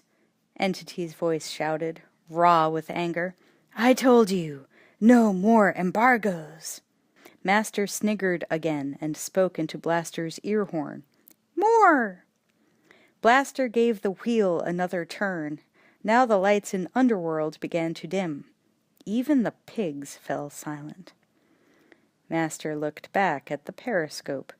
Who run Bartertown? He cried. Silence. Who run Bartertown? Master repeated. Standing in her bright, airy penthouse high above Bartertown, high above the underworld, her fists clenched until her nails dug into her palms, Entity forced the words out of her throat. You know who. Say, Master insisted with vindictive satisfaction. Master Blaster, Entity whispered. Max watched, unable to do anything else, as Master's beak-nosed face split in a vicious grin. Say loud, he ordered. He threw another switch on the instrument panel. Up above, Entity took a deep breath. Master was going to pay for this. God damn him, he was going to pay in blood. Master Blaster, she grated. She jerked around as her own voice, heavily amplified, boomed out across Bartertown. All over town the waiting traders and merchants looked up, their faces mirrors of incredulity. Now Master's voice echoed out through the loudspeakers. Master Blaster, what? Entity stood for a long moment before the periscope, forcing herself to control the helpless rage that turned her voice to rags. Master Blaster runs Bartertown. Her voice echoed and re-echoed from the hovels and the high rock walls. The crowds stood still a moment longer, all those who had any understanding of what was occurring, gaping with disbelief at Master Blaster's audacity. Master was cackling now, shaking with delighted laughter. Lift embargo! He ordered. Slowly Blaster began to turn the wheel back. Underworld, and then Bartertown, rose from the dead, filled again with the throb of machinery coming to life, the hum and pulse of energy returning to light the caverns and tunnels, the buzz of gossip and speculation. The collector looked up as the tunnel lights flickered on, his pink face livid with outrage, furious tears trickling down his quivering cheeks. Entity was Bartertown. Entity was everything. The heart, the life of his world. He worshipped her, and he felt her humiliation as his own. Master Blaster had to be stopped before his insane ego destroyed all that they had built here. He remembered the stranger, wondered fleetingly whether Max had somehow been the cause of this, whether he was really the solution to their problem or simply already another corpse. Back in the underworld, Max was on his way back to the workshop and his waiting vehicle, Dash, propelled along by Blaster's irresistible mass. They stopped again beside his dune buggy, and Blaster hauled him off his feet once more, to face Master's arrogant stare. "You right," Master hissed. "You fairy, me strong. You want foot in face?" Max shook his head, wincing. "Disarm!" Master ordered. Max nodded in surrender, not having to fake his willingness. Blaster twisted him around to face his vehicle, lowering him to the ground again. Blackfinger and a knot of other technicians had already gathered, watching and waiting with bald curiosity as Max climbed into the buggy. Settling in behind its steering wheel, which felt strangely unfamiliar after months of straddling its engine, he put his hands on the wheel. His head came up as he heard the monkey screech somewhere across the room. Held in the arms of a technician, it struggled wildly as it saw him climb into the car. It thought he was leaving it behind. Searching the shadowed cavern, Max spotted the monkey, gave it the signal to stay. Neither one of them was leaving Bartertown. Yet. The technicians crowded around like nervous brides, watching with mixed fear and fascination as Max pried up the hub in the center of the steering wheel. As he flipped the hub open, the sudden shriek of an alarm sent them all diving away again, ducking for whatever cover they could find. Everyone within hearing, except Blaster. Max watched the faceless monster stagger around the shop in obvious agony, trying to block the end of his ear horn while Master clung desperately to his saddle. Max flicked a switch next to a flashing red light on the panel, deactivating the self-destruct. The light winked out. The alarm stopped. Max watched as Blaster slumped to the floor, Master whispering frantically, inaudibly into his ear, as if he were soothing him. Intrigued, Max reached out to reactivate the alarm, hesitated, pulling his hand back. He reached up to his throat instead, feeling for the leather thong he wore around his neck. He pulled the death's head whistle that was one of the few possessions he had left out from inside his t-shirt. Turning slightly away from Master's view, he put it to his lips and blew as Blaster began to pick himself up from the floor. An ear-splitting squeal filled the room. Blaster reeled in pain, collapsing again, clawing at his ear horn. Max stuffed the whistle away inside his shirt. In the moment of silence that followed, Blaster climbed inexorably to his feet and started back toward the dune buggy. But the car was empty. Max had disappeared. Master looked sharply from side to side, his face pinched and frowning. "Him lucky, him not stay," he muttered, burying his chagrin at Max's escape, his concern over Blaster's vulnerability in a deadly promise. Suddenly, Blackfinger reappeared from under the far side of the car, triumphantly brandishing several sticks of galignite.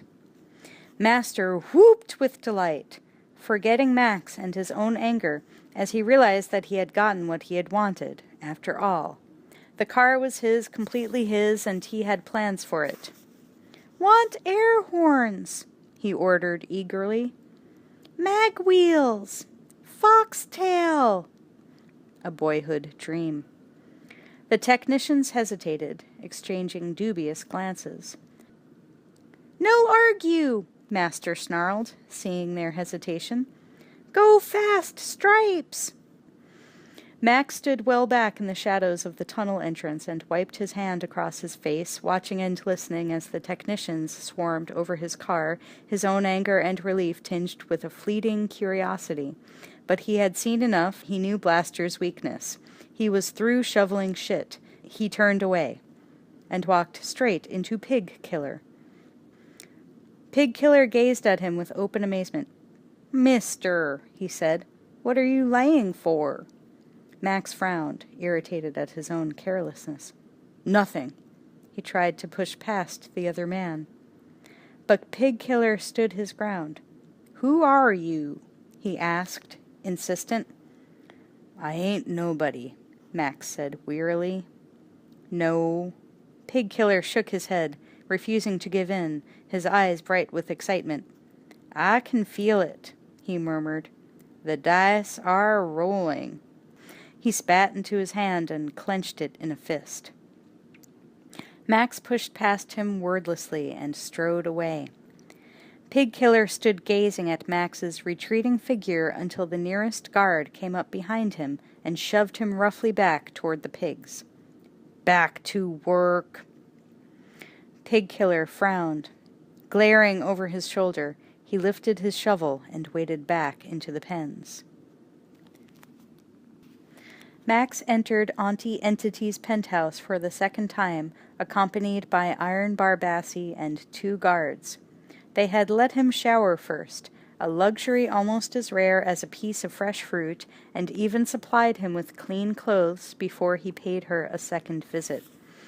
He wore black leather pants and heavy jacket, a homespun shirt the color of ashes, colors for a mourner. Leather lasted forever, and reminded him of a time when he had worn a uniform, and that uniform had symbolized the law, to him, to the world. He assumed that their generosity was motivated less by altruism than by the fact that Entity didn't want pig shit on her carpets. Iron Barbassi had thrown away his own ruined headdress. Now he wore a kabuki mask jammed on top of a stick, protruding from the back of his belt and rising over his shaven head like an ancestral totem. Entity stood at the window as he entered, gazing out over her domain, lost in thought. There was no sign now that her living quarters had been a battleground earlier today. The collector, sitting at her side and watching the doorway, reached up to touch her shoulder gently. Entity turned toward Max, asking the question with her eyes. "Okay," Max said, his own eyes like blue ice. He strode across the carpet to stand beside her. "I want my camel team, my monkey, and my vehicle." Entity smiled. She spat in her hand, held it out to him. Max did the same. Their hands clenched together, sealing the deal and Blaster's death. "You said a fair fight," Max murmured, thinking of what he had seen in the underworld. There was no way it could happen there. "How?" "As provided by the law." The collector rose to his feet, gesturing toward the window. Entity led Max to the far side of the penthouse, where they could look down on a large open dome built of heavy metal scaffolding. "Thunderdome," she said. Max stared at the dark, silent cage, where men fight hand to hand, cheek to jowl. The words had the ring of steel and the feel of a ritual about them. There's no jury, no appeal, and no parole. She looked up at him. 2 men enter, 1 man leaves. Behind her, Iron Bar and the collector echoed the words. 2 men enter, 1 man leaves. Max glanced away at them, back at Entity. "Weapons?" he asked. "Anything's possible," she shrugged. "Chance decides." Max nodded, looking down at the arena again. "This Thunderdome, how do I get in?" She smiled. "That's easy. Pick a fight. Challenge him." Her cool gaze searched his face, suddenly both penetrating and eager, as if she were trying to see what secret lay behind his eyes, see what he saw, see into the future. Max turned away from the piercing scrutiny of her stare. He headed for the elevator, and the guards followed. Chapter 5. Saturday Night. The welcome coolness of another night settled over Bartertown with the setting of the sun. The streets and stalls still bustled with trading activity as they did 24 hours a day under the day-bright glow of electric lights. But the dealing, like the air, was less feverish now. 2 Imperial guards stood at their post on top of the bell tower, their eyes roving the maze below calmly but ceaselessly. Their heads jerked up in unison as the tower's loudspeakers, which had humiliated their leader earlier today, suddenly began to blast out loud and crazy music. Across the street, a neon sign framed by strobe lights came to life with blinding brilliance. Master Blaster had proclaimed, "Saturday night!" Beneath it, more words flashed on and off. "Live! Dot, dot, dot. Live! Dot, dot, dot."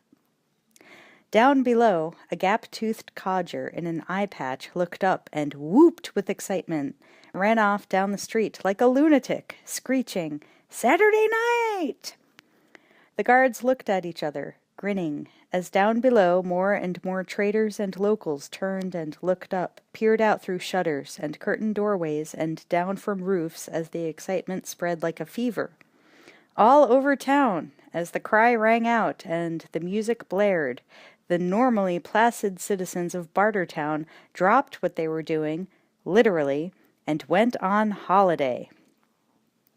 In the Atomic Cafe, the head cook/waiter dumped a steaming platter of stew onto the long trestle table and into the laps of the hungry traders and travelers as he bolted toward the ruined bus's doorway and out. Down the street, the dentist/blacksmith, hovering over his latest patient/victim and drilling for oil, flung his drill away and ran off, leaving his howling patient thrashing helplessly, still strapped in the chair. Everywhere locals poured out of doorways and stalls, slid down pipes or scrambled up ladders, abandoning their work for a night where anything short of murder was not only permitted but encouraged.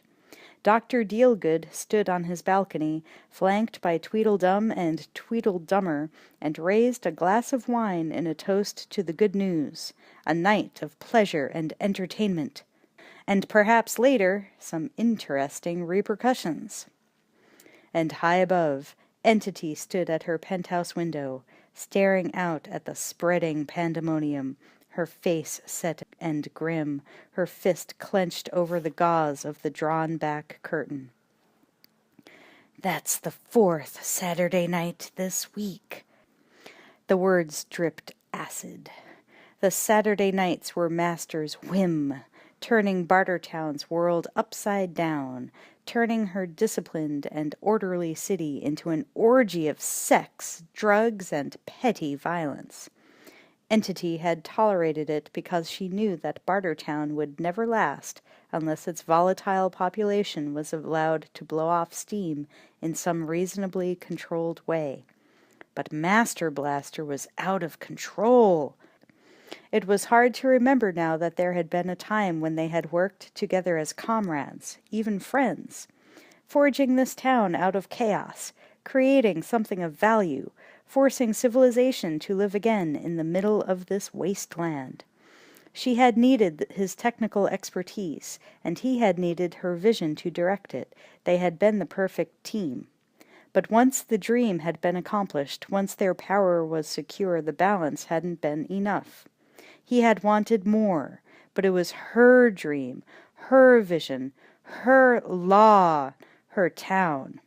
She still needed his brain, but she would not let his raging egomania destroy all she had created here. Tonight would be the last time he mocked her rule. Master would be none the wiser. He would never know that he'd been set up, and with Blaster gone, he would have to turn to her for help. She would be magnanimous, let him think she shared his grief. She had done the right thing, hiring the stranger to challenge him. If anyone could defeat Blaster, he was the one. Her mouth twisted with a bitter smile. He was the one she had been waiting for. On the surface, he was nothing, just one more wretched survivor, ragged, half-crippled, burned out, but still he had beaten her best warriors. He hadn't done it on strength alone. She had not gotten to the place where she stood now without being a shrewd judge of character. She knew how to pick a man she could rely on, and there was something at the core of the stranger that was rarer than diamonds, and as hard, as clear, as perfect. He would do what had to be done, not simply because he was a man who had no choice, but because, strangely, he was a man of honor. And then he would go on his way, because somehow she knew there was nothing here that he wanted. After tomorrow, Bartertown would be secure again and hers alone again. She would never even know who the stranger was, and she wanted to keep it that way. It was better if she didn't know too much. Better for both of them. Because he aroused her curiosity, he aroused her. She turned away from the spectacle below, back into the inviolate space of her penthouse. The collector stood waiting patiently, his face filled with helpless frustration as he listened to the shouts and screams echoing up from the streets below. He was a good man, unlikely as he was, completely devoted, one of her best. She shook her head sadly and smiled, touched his arm with a reassuring hand as she walked away. Down in the marketplace, Iron Bar Bassie sat in a bar with half a dozen of the Imperial Guards, casually watching the crowd of revelers drinking, whooping, and committing obscene acts right in front of his eyes. He downed another drink of his own, tugging absently at his feather earring. This was the perfect setup. It was only a matter of time. Iron Bar frowned, glancing back over his shoulder as he heard a commotion louder than all the rest and coming fast in his direction. He slid down from his stool, nodding to his men to follow. Between the ramshackle buildings of a side alley came Max's revamped dune buggy, careening wildly, its air horn blasting. At Master's order, it had been fitted with a huge methane cylinder and totally souped up. Mag wheels, flashing lights, foxtail streamers. Blaster sat in the driver's seat, operating the pedals. Master perched in his lap, swigging at a bottle of booze, wielding the steering wheel with wild and hopeless incompetence, spreading terror through the population of Bartertown as he roared down its streets. "Foot down!" he shouted into the ear horn, and Blaster stomped harder on the accelerator. Master laughed like a teenage maniac, loving every minute of it as the buggy veered and slewed, sending revelers diving for cover in all directions. The wild-haired blonde sitting on the seat beside him shrieked and giggled. In the back of the vehicle, Blackfinger the mechanic and a couple of hysterically laughing girls gyrated and staggered, hanging on for their lives as they swilled pure alcohol from a large, full drum. Master Blaster circled Thunderdome, tires screeching, nearly running over 2 Imperial Guards crazy enough to try to slow him down. He smashed into their parked vehicle, caromed on across the street, and into the eatery near Entity's tower. The car tore through the canvas wall, scattering food and people indiscriminately, crashed rear end first into a wagon load of barrels on the far side of the tent. The car sat motionless, shrouded in the ruins of the cook tent. A crowd began to gather as their curiosity overcame their fright.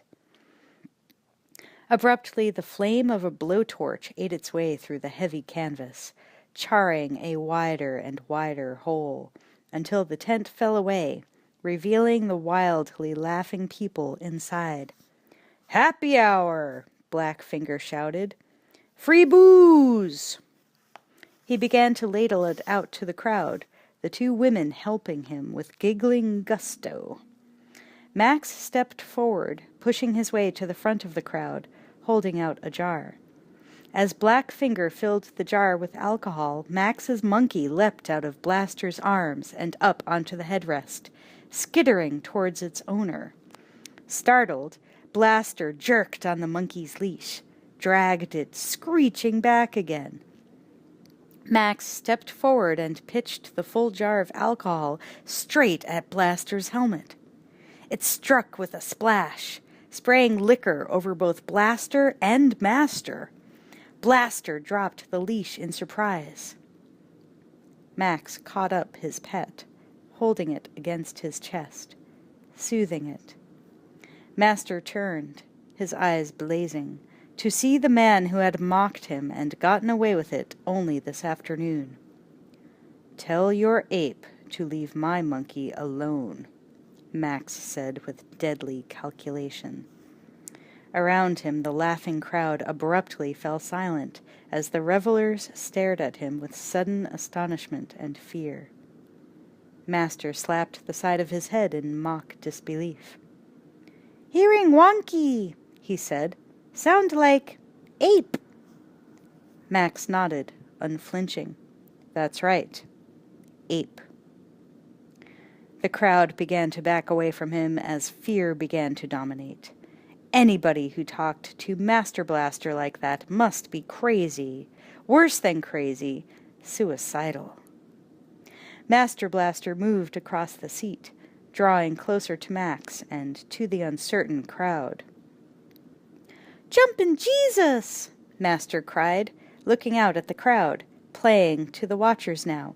"Him sad!" He pointed at Max. "Brain broken! Me explain." Looking back at Max, he said, "This Blaster!" He patted the giant's shoulder. "He back snapper, ball cracker, death on foot. Savvy?" "Yeah," Max said sourly. "Sounds just like an ape." He turned his back on them and began to walk away through the gaping onlookers. "Banzai!" Master shouted into Blaster's ear horn, scrambling onto his back. Blaster lunged forward, his hand shooting out to grab Max around the neck, dragging him back to the vehicle. With his free hand, Blaster began to pry the monkey loose from Max's stubborn grasp. Max let go as the monkey screamed in pain, found himself helpless in Blaster's monstrous grip for the second time in one day. Blaster's hands began to tighten around his throat, forcing his head back. He glanced left and right, beginning to sweat, searching the crowd. Where the hell was Bassie? 3 seconds, Master hissed fiercely, leaning close to Max's face. Break neck. 1, 2... Abruptly, a bristling armory of crossbows, clubs, harpoons, and spears surrounded them. The Collector and Iron Bar Bassie stepped forward, flanked by 6 of the Imperial Guards, all with weapons ready. Slowly, Blaster's grip loosened around Max's neck. "Master Blaster," Iron Bar rasped, in a voice ruined that morning by a flying platter. "Listen to the law." The Collector pointed up at Entity's penthouse. Entity stood on the platform high above, its curtain wall drawn back as she looked down impassively on all that happened below. "Auntie," Iron Bar yelled up at her. 2 men in dispute." "These are a witness, Auntie," Master shouted, waving a hand at the crowd. "Us suffer bad. Want justice. Want Thunderdome." Entity put her hands on her hips. "You know the law," she shouted the ritual warning. 2 men enter, 1 man leaves. 2 men enter, the crowd around Max murmured like a sigh. 1 man leaves. "This Blaster!" Master yelled scornfully from the crook of the giant's arm. 20 men enter, only him leave. Entity shrugged. "Then it's your choice. Thunderdome." From somewhere beside her she raised a crossbow and fired a flaming arrow. The arrow arced high above the heads of the crowd, struck a lever on the roof of Thunderdome. The lever fell. A huge neon sign flickered to life above the crowd. "Thunderdome!" The crowd looked up and burst into cheers. Max heard the cheer spread like a wave, rolling away through the streets of Bartertown. "Thunderdome! Thunderdome!" The crowds pressed around him, laughing and shouting, pummeling him in congratulation for having the complete insanity to provide them with the best entertainment a Saturday night could provide, the opportunity to watch Blaster reduce a live human being to raw meat. The crowd swept on past him, breaking into a run as the townspeople and traders raced ahead for the choicest spots to view the coming massacre. Master Blaster roared off in the dune buggy, eager for the bloodletting, completely confident that the only blood anyone would see tonight was Max's. Max stood where he was for a long moment, the only man in Bartertown without a smile on his face. Suddenly his head felt light, his throat tight. His heart was pounding. He looked down. In the palm of his hand lay the skull-faced whistle. He clenched his fist over it. Slowly he began to walk, following the crowd toward Thunderdome. Chapter 6. Thunderdome. Under the lurid glare of flashing neon, the citizens of Bartertown swarmed to Thunderdome, swarmed up and over it like ants, until the grid of steel pipes that caged the arena was a seething mass of bodies. The space it enclosed was more than large enough for two men to engage in mortal combat while letting almost everyone in town witness it. At Entity's order, even convicts and slaves were given time off from their labors to watch Bartertown's favorite spectacle, which was both instructional and highly entertaining. Pig Killer, chained together in a line with the three Hare Krishnas, peered through Thunderdome's metal gridwork with mingled curiosity and foreboding as the slaves took their reserved spot along the dome's south side. Word had it that somebody had challenged Blaster, which meant that somebody was as good as dead.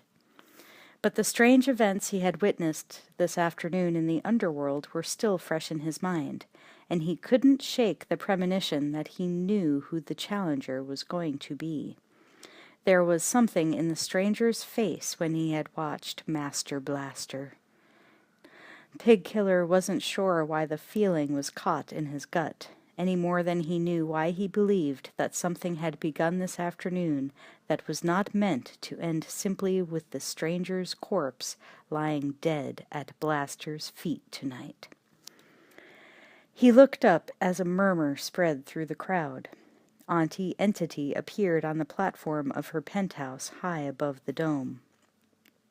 Holding a flying fox between her outstretched arms like a hang glider, she leaped from the platform, soaring down toward Thunderdome in a flamboyant display of nerve and skill. She landed with precise grace in the royal box on the far side of the area, the only seating that actually opened directly onto the scene of combat. Ironbar Bassie and the Collector were waiting for her there, as usual, and tonight Master, without Blaster, sat with them. The crowd looked toward her expectantly. "Welcome to another edition of Thunderdome," she called out, her voice strong and resonant.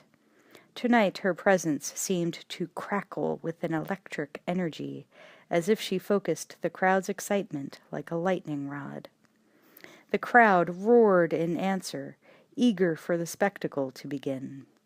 Below, Dr. Dealgood bounded into the arena, raising his top hat in salute and greeting.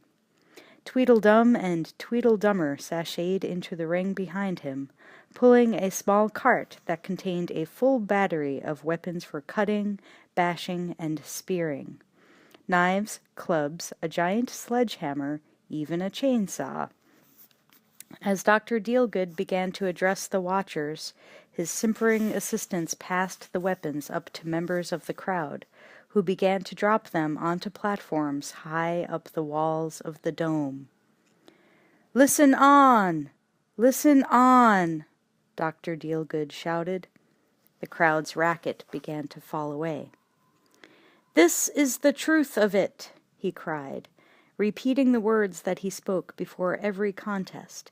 Fervent preacher and impassioned teacher and cynical showman rolled into one. "Fighting leads to killing, and killing gets to warring, and that was damn near the death of us all. Look at us now, busted up and everyone talking about hard rain. But we've learned. By the dust of 'em all, Bartertown's learned." He paused for breath, for effect, lowering his upraised arms. "Now when men get to fighting, it happens here, and it finishes here. 2 men enter, 1 man leaves." The crowd repeated his words like a credo. 2 men enter, 1 man leaves. Dr. Dealgood grinned, pure showman now, getting into it, getting down to the part he really enjoyed. "And right now I've got 2 men. 2 men with a gutful of fear. Ladies and gentlemen, boys and girls, dyin' times here." The crowd screamed its approval, louder than before. A gate at one end of the arena opened, and Dr. Dealgood swung toward it with a flourish. "He's the backsnapper, the ball cracker. You know him. You love him." The crowd's cheers turned to boos and curses, already anticipating the name he was about to speak. "He's Blaster!" Dr. Dealgood flung out his hand. Blaster charged into the arena, still wearing his helmet, but with his body stripped down and oiled. Dr. Dealgood turned back again, looking up at the crowd. "The challenger, direct from out of the wasteland. He's bad. He's beautiful. He's crazy." He shook his head pityingly. "It's—" He broke off, his face suddenly going slack as he realized that he had forgotten the challenger's name. "It's the man with no name." He waved vaguely at the opposite side of the arena. Max entered the arena, still wearing the clothes he had worn on the street. Leather held up better than skin in a fight. He stopped just inside the arena, looking up at the crowd. They stared down at him in utter silence. Then, from somewhere across the arena, he heard one rousing cheer. Pigkiller rattled his chains against the grid of Thunderdome, cheering for the man in black. The Hare Krishnas gazed at him uncomprehendingly. Max's expression did not change. 2 guards came forward, each carrying a harness. The harnesses were suspended from bungees. 2 coils of heavy, elasticized cable suspended from Thunderdome's roof. Max let his eyes rove the arena, his uncertainty growing as the guard hitched him into the harness. At last he located their weapons, on the platforms high up on the dome walls. He grimaced, beginning to understand. It didn't matter what you had expected something to be, because it was never what you expected. Usually it was worse. He wiped his hand across his mouth. As the guards harnessed the 2 men to their bungees, more figures burst into the arena. Max stared as the crowd came alive again. What he saw could only be cheering squads. There were 2 sets of them. The first made up of the most strikingly attractive employees of the Palace of Dreams, wearing peekaboo costumes that amply displayed their charms. Linking arms, they began a clumsy and vaguely obscene tap dance routine, singing loudly, "Hustle Blaster, Hustle Blaster, go, go, go." The second squad, led by an immensely fat balloon of a woman, seemed to have been chosen strictly for ugliness. They carried letter cards intended to spell out the message, "Go, Max!" Having apparently been selected for brains as well as looks, They held up a message that read instead, "Og! Max!" It took them several tries to get it right. Max stood impassively, ignoring the grotesque spectacle as he ignored the crowd's laughter. Let them have their joke. It was all meaningless, anyway. Humiliation was nothing compared to pain. He glanced up at the weapon caches again, down at Blaster, forcing himself to breathe slowly and deeply, to stay calm. You did what you had to, endured what you had to. When had anybody ever had another choice? He was jerked out of his thoughts as the bungee he was attached to suddenly pulled taut above him, yanking him off his feet. He hung suspended, his feet just off the ground, dangling like a side of beef. Looking up, he saw that the same thing had happened to Blaster. Dr. Dealgood stepped forward between them, addressing them both. "Thunderdome's simple.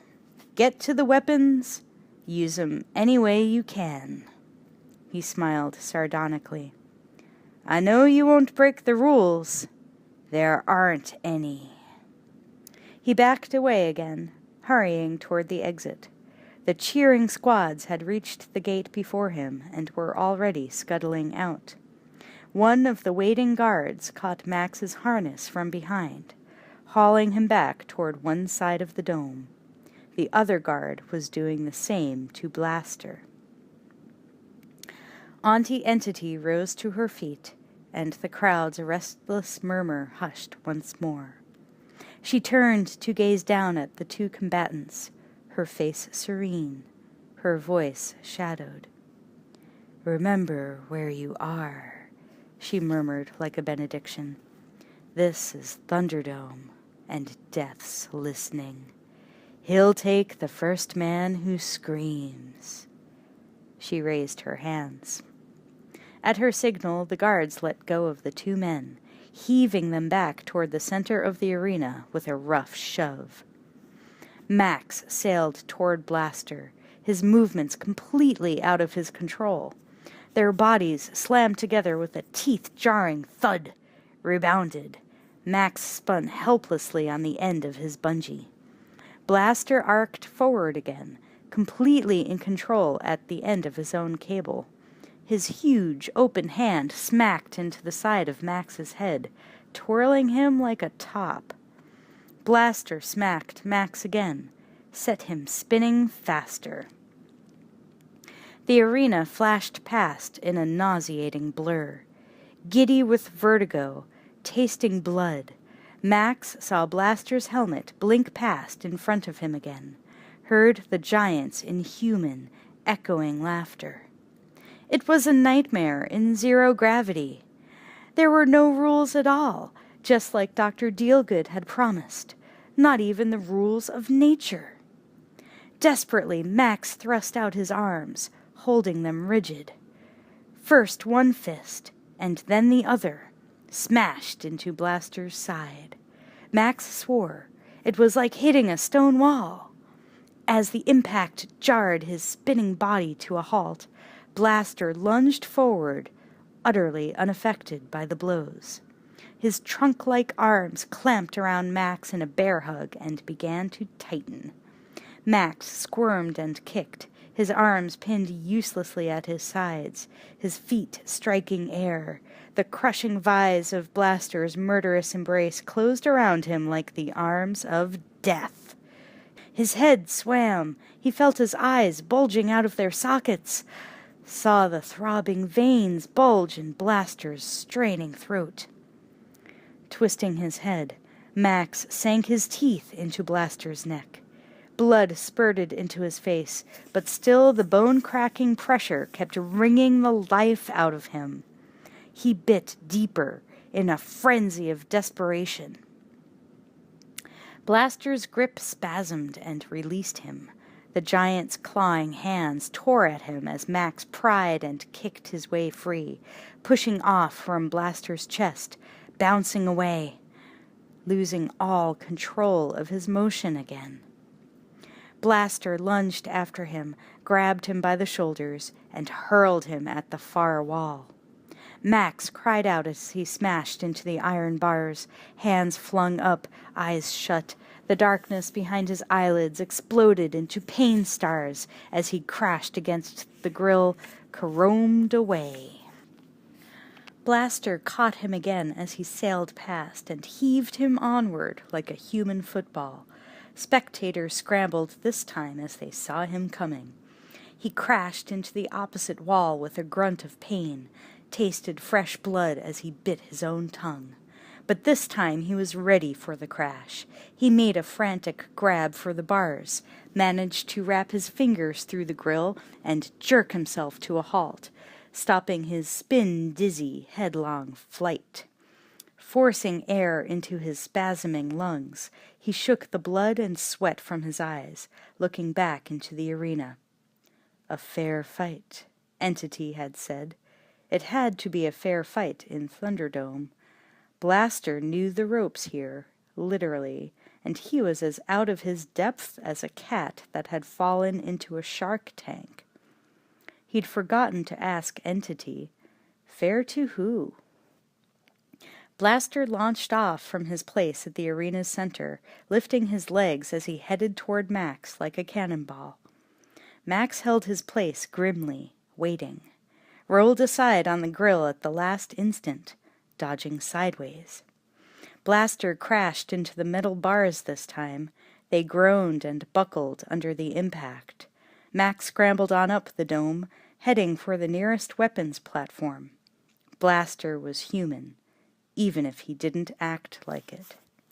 He bled like any normal man. He could be killed like any normal man. Max blocked out the pain of his screaming body with fierce concentration, sharply aware of his every move and Blaster's, knowing that if he gave in to pain or panic now, he was the dead one, not Blaster. The weapons cache was just above him. He was almost there. He could see the blades of half a dozen different weapons shining like stars. He reached up, straining closer. Closer. His hand closed over the haft of the machete. Blaster leaped. His own hand grabbed Max's ankle as he let go of the bars, jerking Max down with all of his free-falling weight. The blade spun out of Max's hand, thudding into the dust halfway across the arena as the two men fell together. They reached the limit of the bungees, rebounded like a yo-yo, hitting the roof, fell again, bounced up again.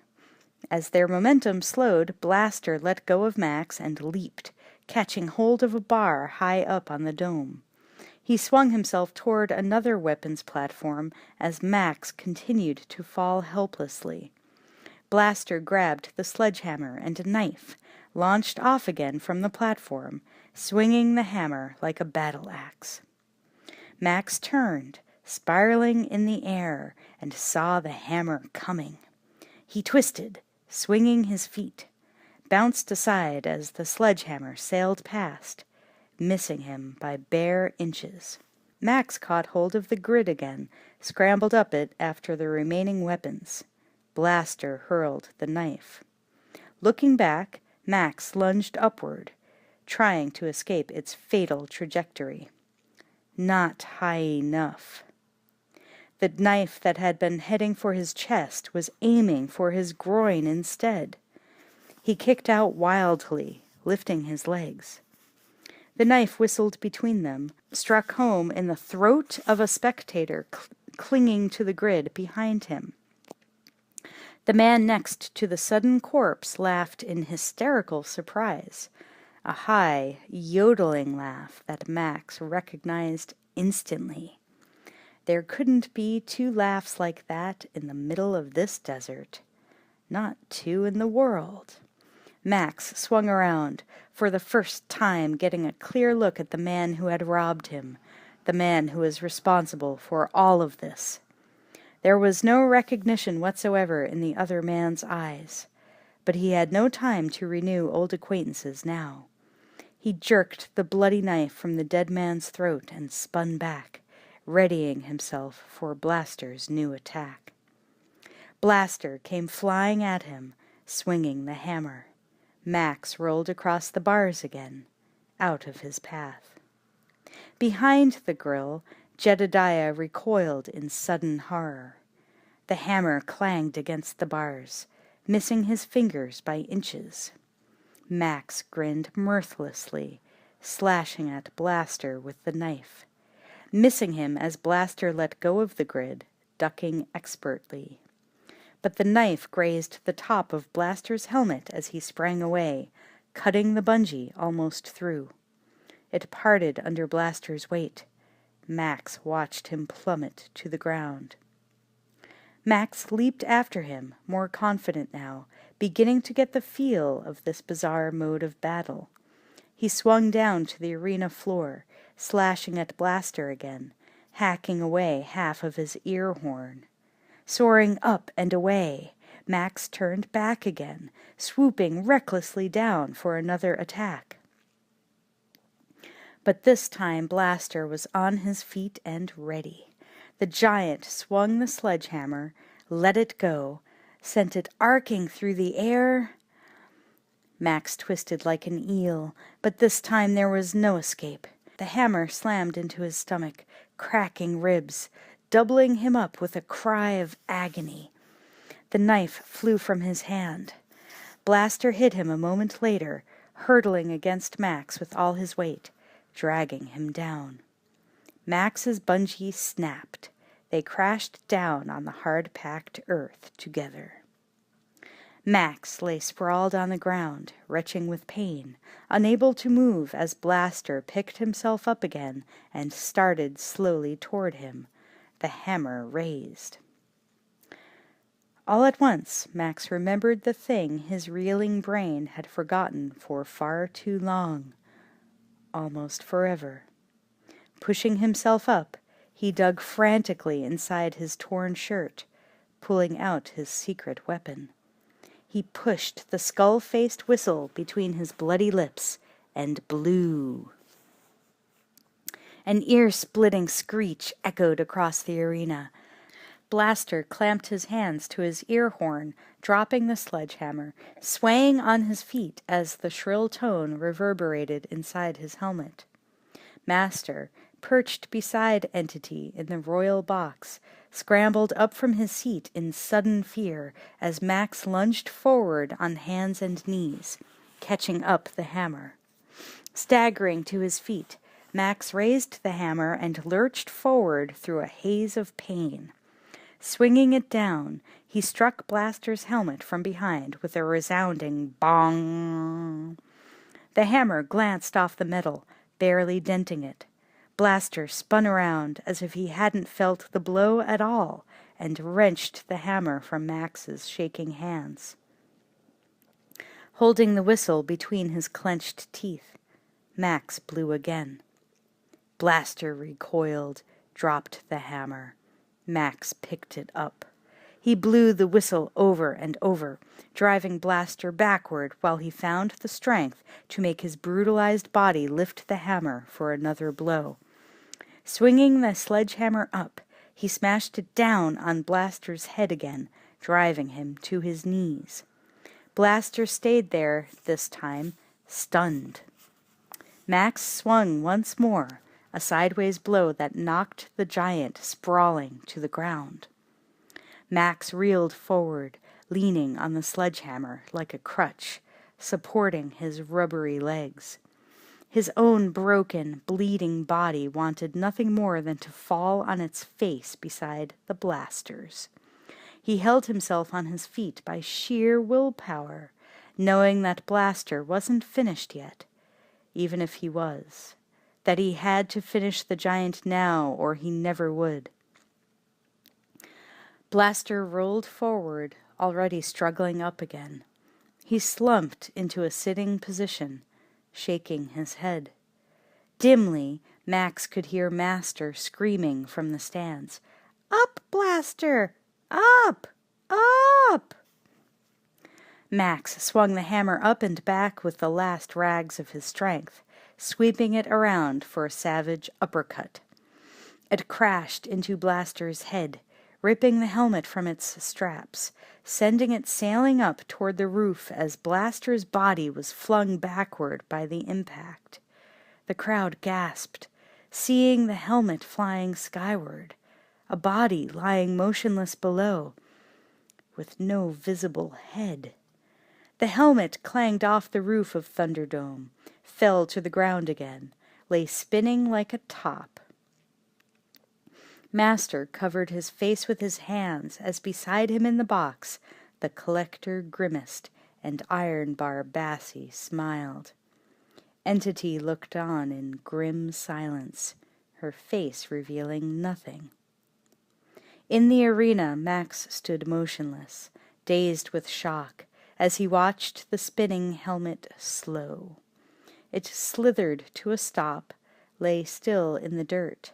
With mingled relief and dismay, he saw that it was empty. Clenching his teeth, he lurched toward Blaster's inert body, his legs trembling, his hands slippery with sweat and blood. Barely able to drag the hammer with him this time, he wondered how in the name of hell he would ever lift it off the ground again. But this time the blow would be the last, the blow that saved his own life and gave him back a future. He knew he would find the strength somewhere. Around him now the crowd's voice was rising, chanting, "2 men enter, 1 man leaves." Step by step he closed with Blaster's body. The journey across 10 feet of blood-stained ground seemed to take 100 years. He reached Blaster's motionless feet, looked on along the inert body toward his head. Blaster's face was hidden beneath his upflung arm. Max still couldn't see what he looked like. Gritting his teeth, Max lifted the hammer with shaking arms. This time it wouldn't take much. This time. Blaster stirred. His hand slid away from his face, rose in sudden protest as the giant's eyes flickered open and he saw the hammer in Max's grip. Max froze, the hammer raised over his head, his own face filling with stunned disbelief. Before him now was not the face of a monster, but only the innocent and incomprehending stare, the faintly distorted creatures of a severely retarded young man. Max stared a moment longer. Then, slowly, his rigid muscles let go. The hammer dropped onto his shoulder. He stood motionless where he was, without the strength to move, his own mind a blank as he tried desperately to force himself to start thinking again. Master scrambled down out of the royal box, scurried across the arena and past Max to Blaster's side with all the speed his short legs could give him. The crowd had fallen silent again, curious, waiting. Still standing in the royal box, Entity broke the silence, calling out to Max, her words warning and goading. 2 men enter, 1 man leaves.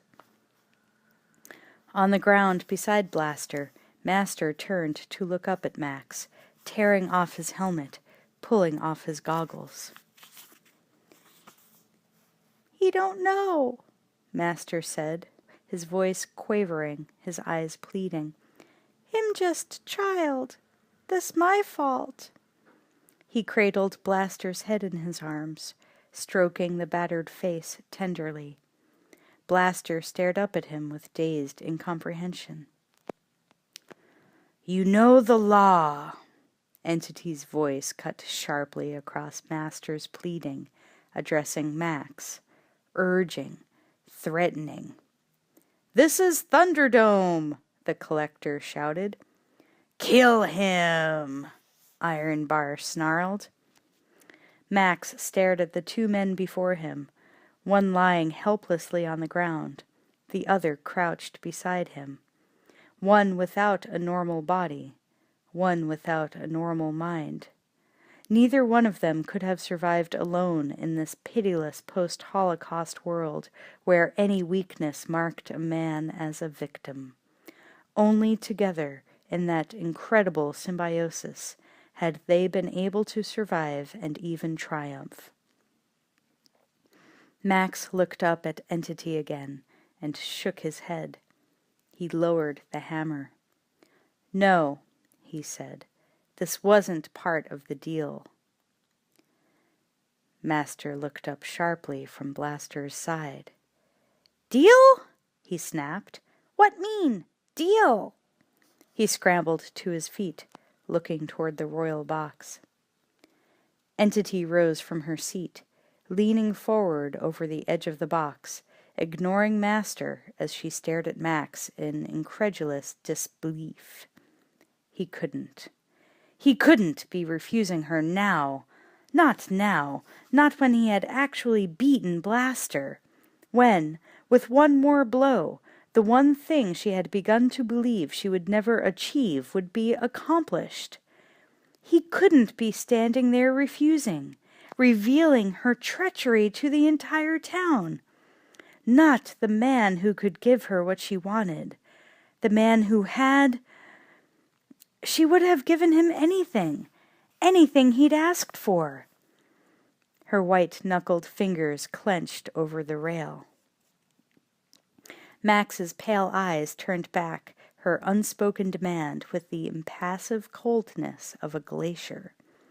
The same diamond-hard thing that lay at the core of his soul, the strength she had sensed that made her believe he would succeed, had turned against her when he realized the truth. And she was as certain as she had been then that he would never obey her command now. "You must have tasted it," she murmured. "It was in your hand. You had everything." "By all the devils in hell! Only a saint or a madman would look at her that way." And she was equally certain that the warrior was no saint. Max threw down the hammer and turned his back on her. He stumbled wordlessly away toward the gate. Master started after him, his small face pinched with fury. "Say," he demanded, his fists clenching, "what deal?" Max did not answer. Master spun back to face Entity, his eyes darkening as his own suspicions suddenly gave him the answer. "Me stupid," he said slowly, loudly enough for all the arena to hear. "Me see now. You got Heart of Darkness. This place finish." He waved his hand, trembling with fury, and Entity knew that he would keep his promise. Beside her, Iron Bar Bassie stepped forward and raised his crossbow. She made no move to stop him. "No," Iron Bar rasped. "We've just started." Grinning, he fired twice. Both bolts struck Blaster squarely in the chest. The crowd gasped with one voice as Entity's chief enforcer murdered her law. Almost to the gate, Max jerked around at Master's cry of horror. He watched the little man rush back to Blaster's side as Blaster crumbled in the dust. "Who run Bartertown now?" Iron Bar's voice shouted, mocking them from the box. He turned back to Entity with a twisted grin of speculation on his face. His smile faded as it met her own face, a mask of bitterness and disgust. Master crouched over Blaster's bloody corpse, his tiny hands clenched around a crossbow bolt, tugging futilely. But what had been done could not be undone. Blaster was dead. He buried his face against the dead boy's cheek, sobbing. Max turned back again toward the exit gate, confronting the 2 armed guards posted beyond it. "Open it." The guards stood with arms folded and did not move. Iron Bar reloaded his crossbow, the smile back on his face, his eyes already on Max's back. Max moved closer to the gate, caught hold of the bars, holding himself on his feet. "Open it," he said again, his voice raw. The guards stared at him, unmoving and unmoved. On the far side of the dome, Pig Killer shouted, "2 men entered. 1 man leaves." Standing on the ground now beside him, Jedediah picked up the chant. He had no idea whose life he was shouting for, any more than he cared what sort of dirty deal the man had made with Entity. He only knew that he had seen a damn good fight. Any man who could bring Blaster down deserved to come back and fight another time. Others in the crowd began to pick up the cry. The chant began to echo around the arena. 2 men entered. 1 man leaves. 1 man leaves. They banged and rattled the bars of Thunderdome until the whole arena was calling for the survivors' freedom. Max stood unmoving before the gate, the taste of blood still in his mouth, the crowd's demand echoing hollowly in his ears as he waited for the decision he knew would be made only in the royal box behind him, waiting for the searing pain of a crossbow bolt in his back. Iron Bar moved forward, oblivious to the crowd's roar as he took aim at Max. The collector's aim reached out suddenly, forcing his weapon down. Entity stood rigidly, frowning as her eyes roamed the howling crowd. She couldn't kill the stranger in cold blood now. Another murder and the crowd would riot. But she was goddamned if she was going to let that son of a bitch bust their deal and go free. All at once she moved, her decision made. She leaped down from the royal box to land in the arena. Turning on the crowd, fury blazing in her eyes, she prowled along the base of the dome, glaring out at the watchers like an angry lioness, commanding their attention, their silence. The stranger had betrayed her trust, broken his word, revealed her plan to everyone in Bartertown, and, worst of all, made her directly responsible for causing Blaster's death. Iron Bar Bassie was the one who had pulled the trigger, but he was her right hand. It might as well have been her own hand. The stranger was not getting away without paying for that. "You think I don't know the law?" she shouted. She raised her arms, on fire now with messianic fervor. "Wasn't it me who wrote it? And I say now." She flung out her hand, sent an accusing finger at Max like an arrow. "This man has broken the law. Right or wrong, we had a deal. And the law says, bust a deal, face the wheel." The crowd was hushed now, turning away from Max, all eyes fixed on her. At last even Max turned back to face her, his own face resigned, no resistance left in his body as he felt the tide of the crowd's support ebbing away from him, flowing back to Entity. As her words rang out, the watchers began to pick up the refrain, chanting the new ritual response. "Bust a deal, face the wheel." The 2 guards came through the gate and caught Max from behind. Max did not struggle, too beaten and too exhausted to resist, even if he had been stupid enough to try. They held him where he was at the side of the arena, waiting.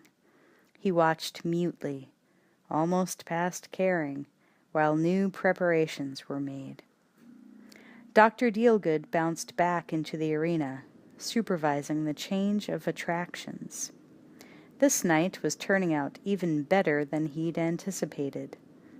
More guards led his milk-white stallion, his trademark, into the arena and harnessed it to the dead body of Blaster. Straining with effort, the stallion began to haul Blaster's corpse feet first out of Thunderdome. Master followed silently at Blaster's side, his face stricken and streaked with tears, Blaster's one mourner in their bizarre funeral procession. As Master trailed the body toward the gate, two large, heavily muscled legs stepped in front of him, blocking his way. He looked up, his face filling with fear. Ironbar Bassie stood before him. His samurai helmet was already jammed onto the guard's bald head. Ironbar grinned as he leaned down, plucking the small man off his feet. Holding Master in his arms like a helpless child, Ironbar stroked his cheek with gentle menace, crooning him a soft lullaby filled with ugly threat as he carried him off across the arena. Dr. Dealgood, trailed by Tweedledum and Tweedledummer, strode back into the center of Thunderdome, signaling for silence. Entity, back in the royal box again, looked on in silence as the hatchet-faced ringmaster began his new gig. "Listen on! Listen on!" Dr. Dealgood shouted. "Nothing's surer. All our lives hang by a thread." On cue, the two guards hustled Max forward into the center of the arena. "Now we got a man waiting for sentence," Dr. Dealgood said, as Tweedledum waved her hand with a flourish, introducing Max as if he were a contestant in a game show. "But ain't it the truth?" Dr. Dealgood cried. "You take your chances with the law. Justice is only a roll of the dice, a flip of the coin, a turn of the wheel." Tweedledummer pointed eloquently toward the roof of Thunderdome. An enormous wheel of fortune hung suspended there, a nearly perfect imitation of the kind once used on television game shows. Civilization might be dead on Earth, but its memory lingered on. The wheel began to drop slowly into the arena. Below it hung a sign, "Wheel of Justice." The wheel settled at last, waist-high between Max and Dr. Dealgood. The guards shoved Max forward, Dr. Dealgood and the guards watching him expectantly. Max stood woodenly, staring down at the wheel with dull eyes. A guard grabbed his wrist, slapping his hand against the edge of the wheel to set it spinning.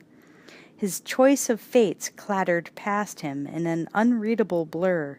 The wheel began to slow again as the rubber flipper at its edge batted against one raised spoke after another. The words in their pie-slice sections grew readable again, passing more and more slowly as the wheel settled toward its judgment. Life imprisonment. Spin again. Forfeit goods. Auntie's choice. Underworld. The crowd held its breath, unable to see what fate the flipper was clacking toward, but knowing they would know it soon enough. Entity stood frozen at the rail of her royal box, her face set, her eyes opaque, as if by the sheer force of her will she could cause it to choose the fate she would have chosen for the man waiting numbly below.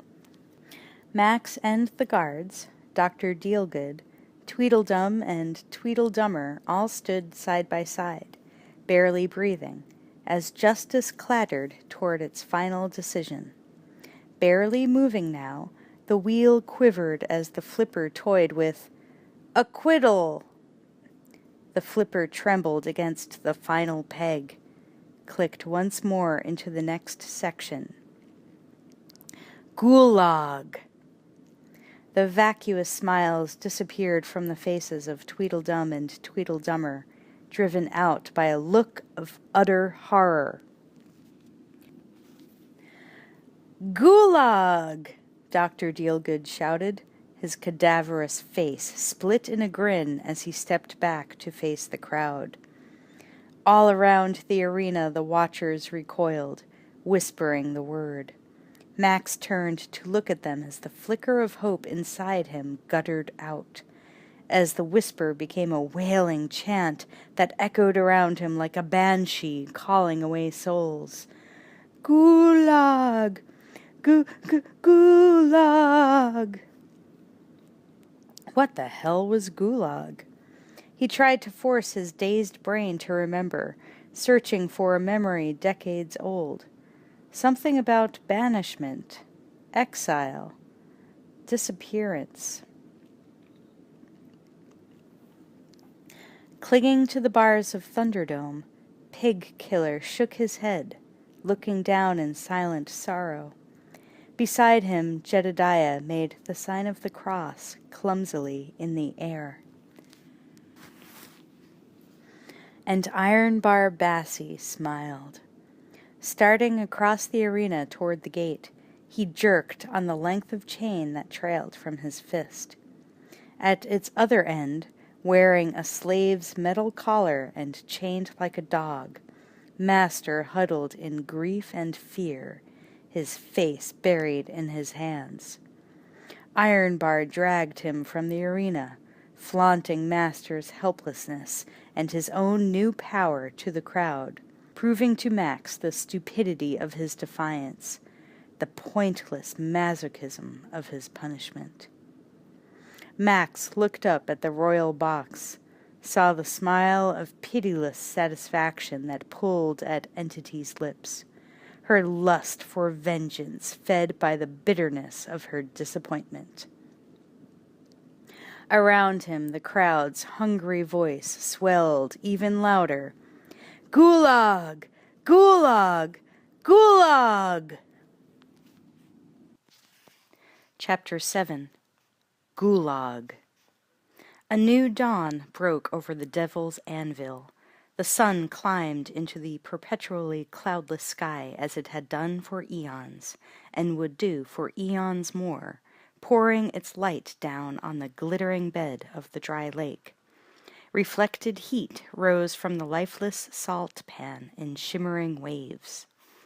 The citizens and traders of Bartertown stood in straggling ranks along the precipice above, or scattered down the slope to the lake shore, squinting and shielding their eyes as they looked out at the white wilderness of salt, at the scene unfolding below them. Jedediah stood on the hillside with the others, burdened down with the new propeller and the heavy load of trade goods he had bartered Max's belongings for, waiting with naked curiosity for a glimpse of one last Bartertown spectacle before he started on his solitary homeward journey. Below him, marking the beginning or the end of the Devil's Anvil, 32 tall poles capped with skulls pointed skyward, like stark, bony fingers reaching toward heaven. A group of guards stood silently on the lake bed, surrounding the spot where Entity waited beyond the poles, with Ironbar Bassie and Dr. Dealgood at her side. Another guard led an ancient, skeletal horse slowly down the embankment and between the poles. Max was tied to its saddle, his hands bound behind him, riding backward, forced to look back at everything he was losing as he was led away from Bartertown and all possibility of rescue. The guard stopped the horse as he reached the place where Entity and the others stood. Max tore his gaze away from their watchers on the hill, from Jedediah standing there, free and loaded down with the goods bought with his sweat, with his life. Twisting his aching, battered body, he turned in the saddle to look over his shoulder and winced as the blinding furnace of the Devil's Anvil drove fingers of light into his eyes. So this was Gulag, the fate that the wheel and his own stubborn refusal had chosen for him. He looked down, blinking his dazzled vision clear, in time to see Entity step forward and pour a beaker of water into a glass flask hanging just in front of his horse's nose, suspended from what looked like a fishing pole lashed to his saddle. Entity glanced up at him, feeling his gaze on her. Her dark stare met his, as hard and impenetrable as obsidian. "One day's life," she said softly, "to remind you of what you've lost." Dr. Dealgood pulled Max halfway out of the saddle, face to face with his own iron smile. "Death's found you, soldier." His grin widened in promise as he squinted into the light. "But he's gonna take you like a lover, hot and slow and full of pain." Iron Bar Bassie stepped forward, carrying a mask. A hollow papier-mâché head painted with a leering clown face, the face of the twisted, mocking fate that ruled their lives, the face of a fool who had thrown his life away for nothing. He dropped the mask over Max's head, cutting off his vision, muffling sound. Max flinched and pulled back, sudden panic seizing him by the throat as the stifling darkness choked off his senses. He was jerked down again as hands bound the mask in place. The stabbing pain of his cracked ribs made him gasp. Entity looked away from Max as Iron Bar finished tying the mask on. Raising her voice again, she called out to the crowd, 32 poles to mark the passage of 32 men, all of them sentenced to the void, swallowed by the sand." She looked back at Max. "On this day it makes 33. She turned, glanced away as Iron Bar unexpectedly pulled a branding iron from a brazier carried by one of his men. He stepped up to Max, grabbing him by the front of his jacket again. He pressed the branding iron into one of the mask's staring eyes, grinning as he watched it burn through toward the living eye beneath it. Max began to struggle uselessly. Entity stepped forward, grasping Iron Bar's wrist, forcing him to drop the iron. Iron Bar turned, glaring, his jaw twitching as he let go of Max. "Fair trade, auntie," he rasped. "My voice, his eyes." Entity stared at him without answering. Stepping back suddenly, she brought her hand around in a stinging whack on the horse's rump. The horse bolted away, charging out onto the lake bed, the flask of water lapping tantalizingly in front of its nose. Entity, Iron Bar, and Dr. Dealgood stood together in silence, watching it go. A funereal silence hung over the hillside as well, as the fleeing horse thundered away into the shining, lifeless wastes. The silence stretched until the horse and its helpless burden were nothing more than a speck in the vast, snow-blind wilderness, until they disappeared like a mirage into the shimmering wall of heat. One by one the watchers began to turn away at last, muttering among themselves as they headed back for town. The horse ran on for what seemed to Max's agonized body like years, every jarring thud of its hooves against the ground driving up through his bones like the blow of a sledgehammer, racking him with fresh pain. But at last the horse's mindless fright subsided, and its mindless flight slowed, dropping from a panic-stricken gallop to a canter, to a trot. Blowing hard, its flanks lathered white with sweat, it broke at last into a shambling walk. There was nothing now in any direction but the glittering sand, the sunlight glancing up from its mirror surface, doubling and redoubling its heat. Nothing for the befuddled animal to do but keep on, hour after hour, aimlessly pursuing the promise of water that it scented always just ahead, never able to comprehend why the water remained forever out of reach. On its back, Max reeled in the saddle, his breath coming in shallow, suffocated gasps, his face drowning in sweat inside the oven that his mask had become. His own brain was barely more functional than the horse's as he sank into a stupor of sweltering misery. He twisted mechanically at the thongs that bound his wrists behind him, the only movement he was capable of, obsessed with freeing the hands the way the horse was obsessed by water. His wrists bled, already rubbed raw. The thongs had been knotted by an expert. The sun reached its zenith and rolled on through its endless dance. It sank below the horizon at last, bringing the night and a brief reprieve for the tortured creatures below. They struggled on through the darkness toward a new dawn, while the ageless stars gazed down on the eternal land. In Bartertown, miles behind them now, the blazing artificial stars of another night's day shone steadily, driving back the darkness, seeming as permanent and unfailing as the stars in the sky above. And then, abruptly, the lights flickered and dimmed, as somewhere in the underworld a pipe broke apart at a critical seam, and critical pressure began to drop. Ironbar Bassi, Underworld's new overlord, stood with two of his guards, watching the pipe leak steam with snarling frustration. Ironbar turned back again to the heavy winch behind him. Master dangled from a harness at the end of its cable above an enclosure full of pigs. Ironbar pointed at the hissing pipe. "Fix it." Master glared at him with all the defiance he could muster. "You run, Bartertown," he said. "You fix." Ironbar took hold of the winch. Slowly he began to lower Master into the pigs.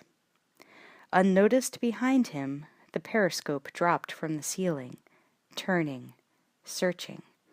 And farther in the shadows, Pig Killer stood silently, watching all that happened. He carried Max's monkey cradled in one arm and a full water bottle in his other hand. Master's legs dropped until they dangled among the pigs. The grunting and snuffling below him increased in pitch as the pigs closed in, scenting fresh meat. Pigs would eat anything, as Master knew with terrifying certainty, even human flesh. And they weren't always particular about whether it was still moving. He shrieked in terror as their sharp tusks began to nip and pull at his unprotected legs. Grinning, Ironbar lowered him farther. "Me do! Me do!" Master screamed, wild with fear.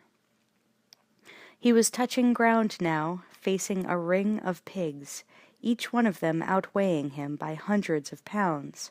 "No!" he cried hysterically. "Pull up! Please, pull up!" "That's enough!" Entity's voice rang out from the shadows, sharp with disapproval. Ironbar turned, startled, as Entity herself emerged from the gloom. His mouth twisted. "I'll decide what's enough." His eyes burned, challenging her interference in his domain.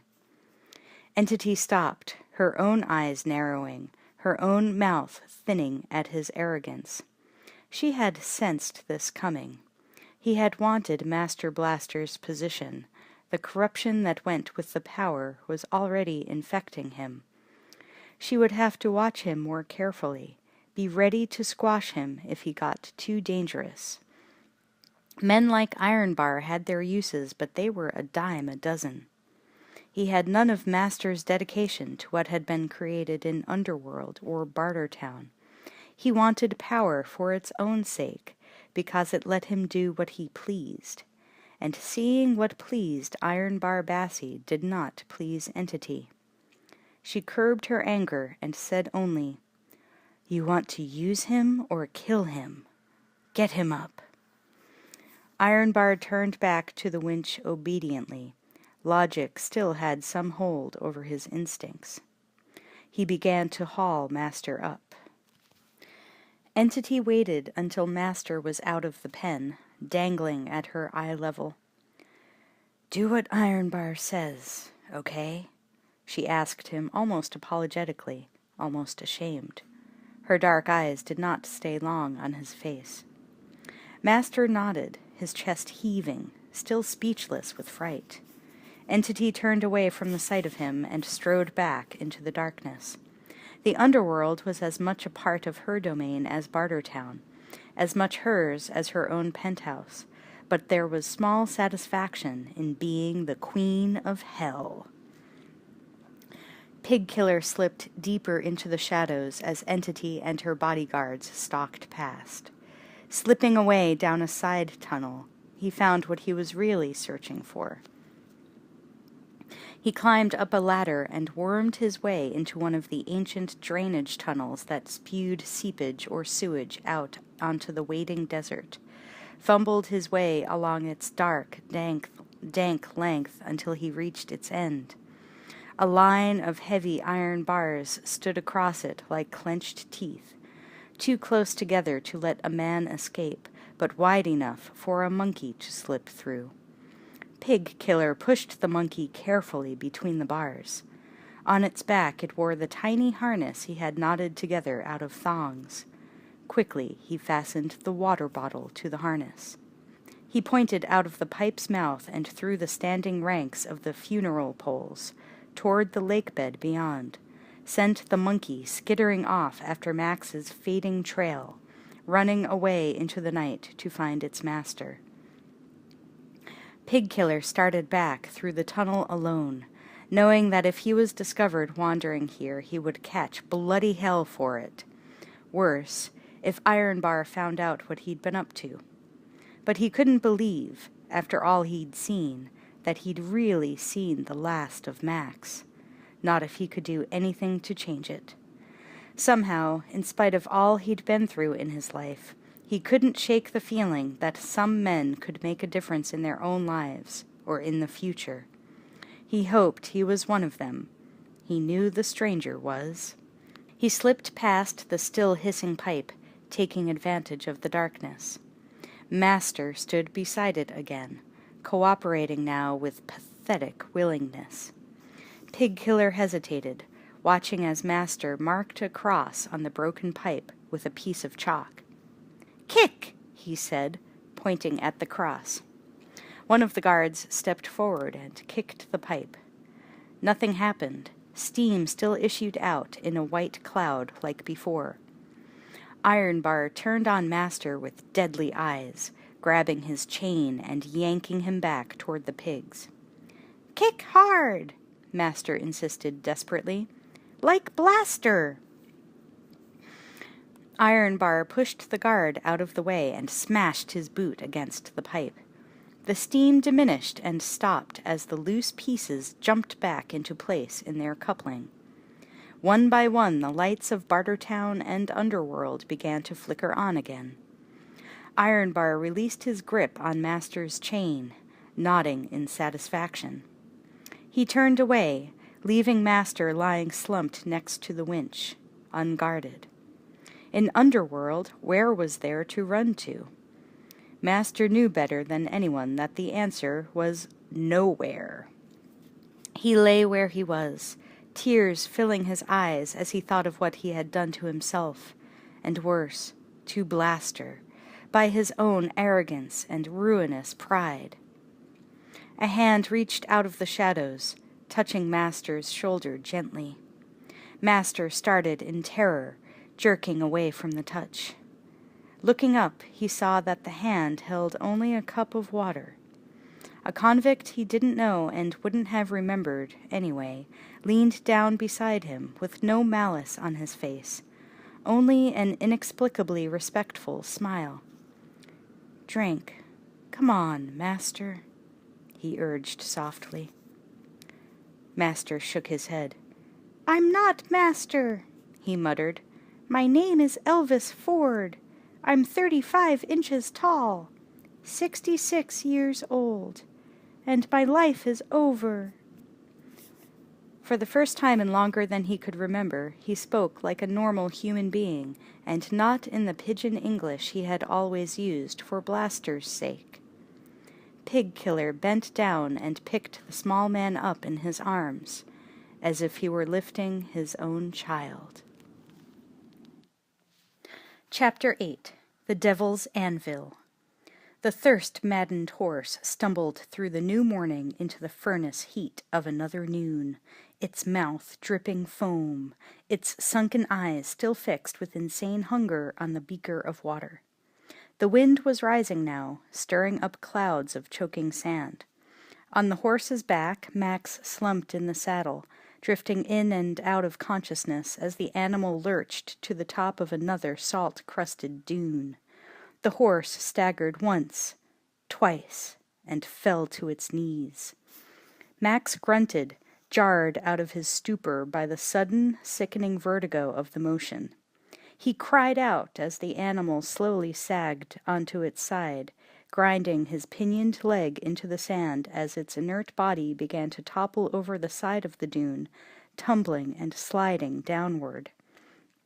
Max's head slammed hard onto the compacted sand, cracking open the clown-faced mask like an eggshell as he was wrenched and dragged, crushed and half buried in sand by the falling horse's body. The horse came to rest at last at the bottom of the dune and lay unmoving. Max squirmed wildly, frantic with pain and fear, trying to free himself from the dead weight of the dead animal. He jerked viciously at his bound wrists as panic gave him new strength, barely feeling the pain in his hands through the pain of his battered body. The thongs grated and slid against his slippery skin as fresh blood soaked them, giving, stretching. With a final brutal wrench, his hands pulled free. Groping blindly, he untied the ropes that had held him on the horse's back through a day and a half of torture and dragged his twisted leg out from under its body. Sitting in the sand, he clawed the suffocating ruin of the mask from his head and flung it away, taking deep, gasping breaths of furnace-hot air. He rubbed his swollen eyes, wiped the sweat from his face, blinking his vision clear. The sun reflecting from the salt-caked sand was like sun on metal, blinding him with daggers of light. He flung up his arm, wincing, shielding his watering eyes from the glare. The wind whined around him, gusting harder now. Salt and sand stung his raw skin. Max pushed up onto his knees, opening his eyes more cautiously this time, searching for the flask of water that had driven the horse to its death. Raising his head, he saw the flask lying on its side in the sand, still half full.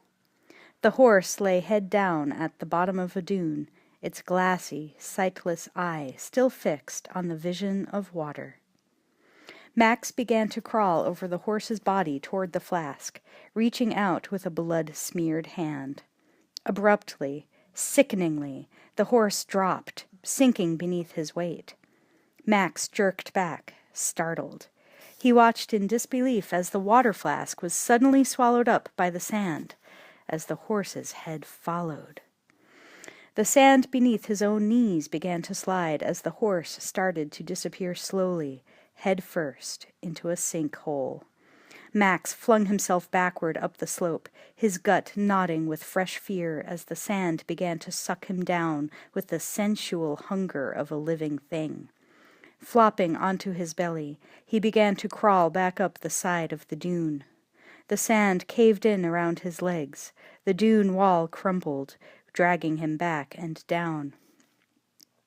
Behind him, the entire bottom of the dune collapsed, swallowing more of the horse.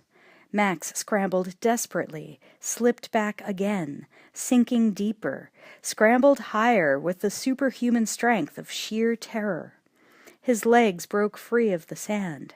Kicking and struggling, he fought his way to the top of the dune. He flung himself onto the crest, looked back just in time to see the horse disappear entirely.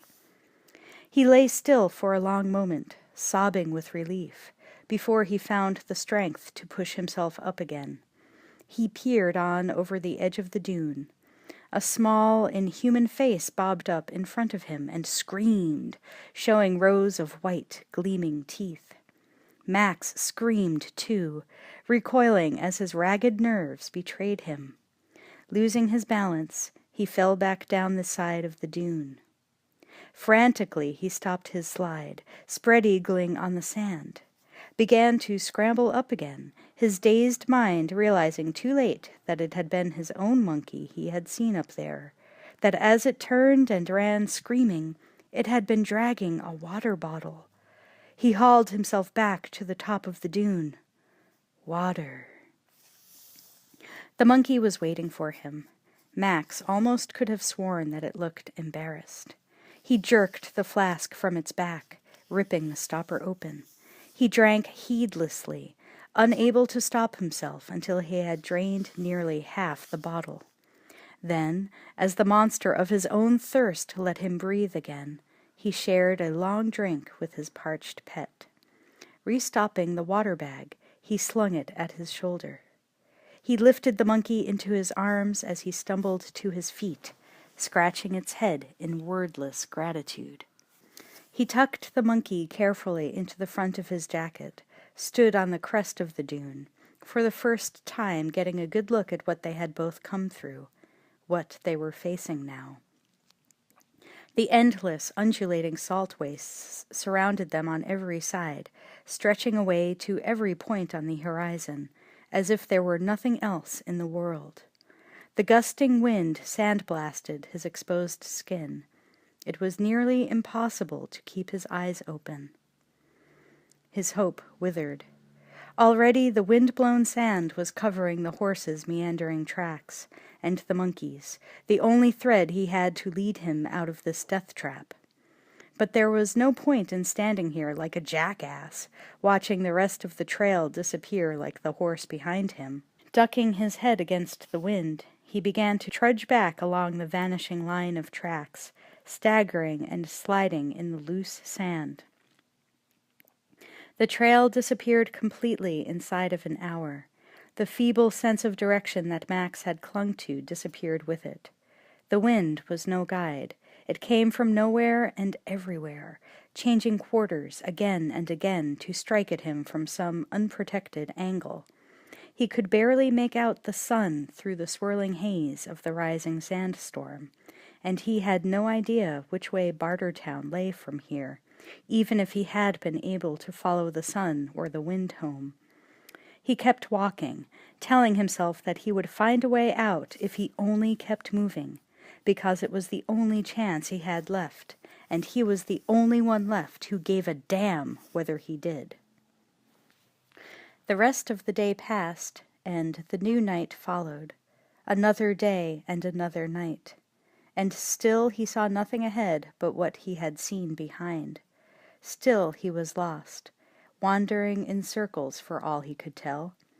By the dawn of the third day, Max could barely remember a time beyond this time, a life when he had not stumbled through a blazing inferno, every exposed bit of his skin raw and blistered, his cracked lips bleeding, and his eyes on fire from wind-blown salt and sand.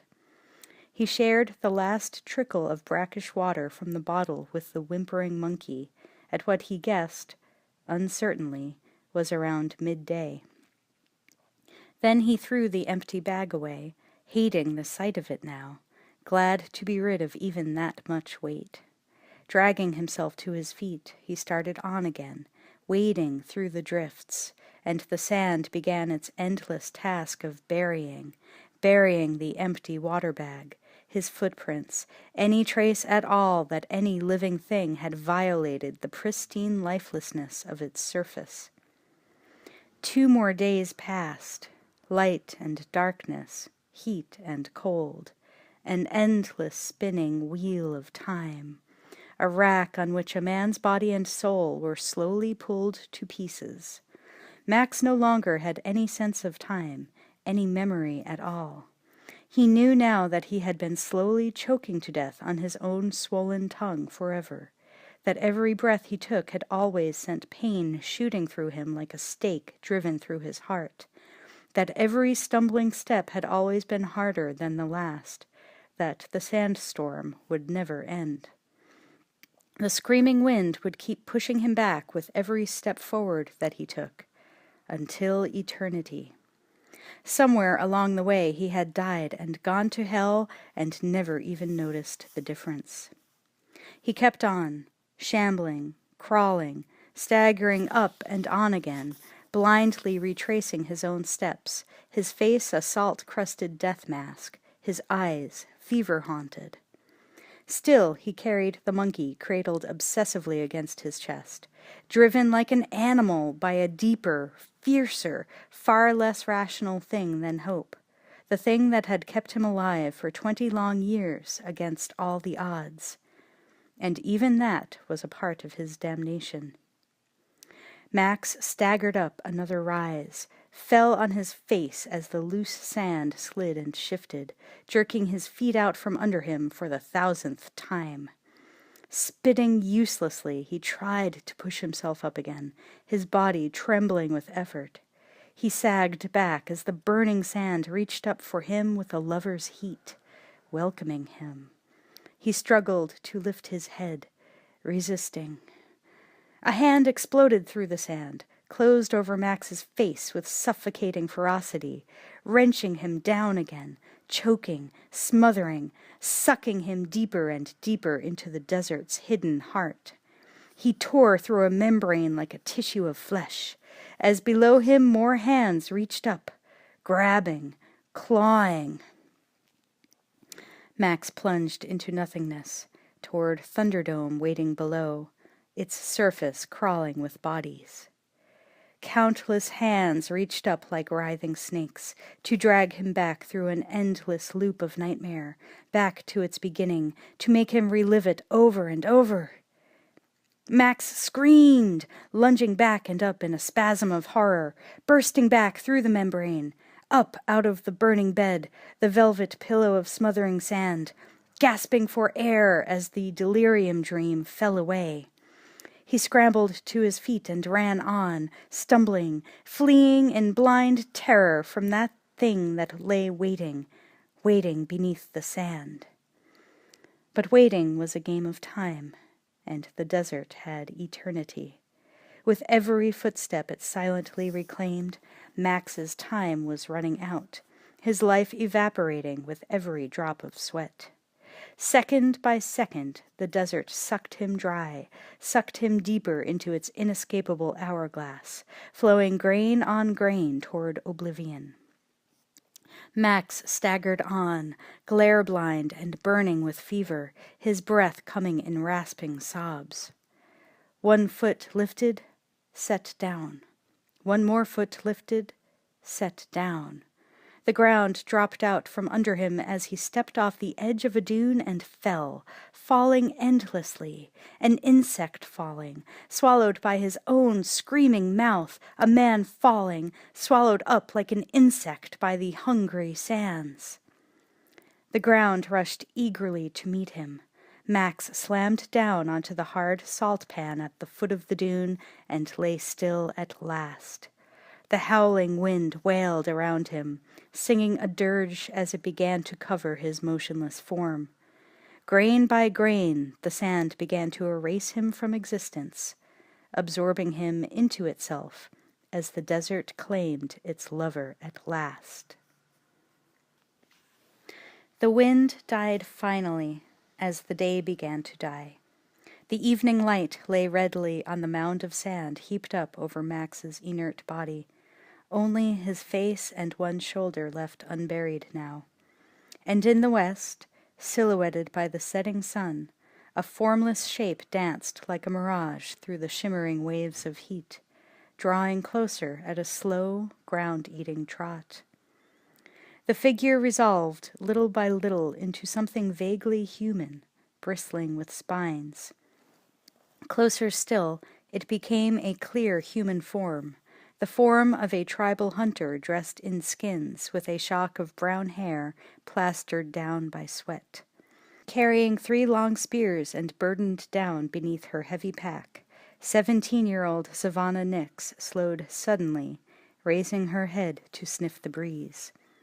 She squinted quizzically, searching around her, shielding her eyes with her hands, frowned as she spotted the unnatural mound of sand lying up ahead.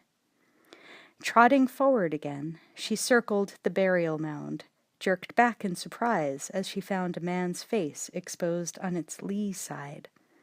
She stood staring for a long moment, her eyes wide with an almost religious awe, before she crouched down beside him, gently brushing away the sand to reveal more of his head. She pressed her cheek close to his blistered face, felt him barely breathing, still alive.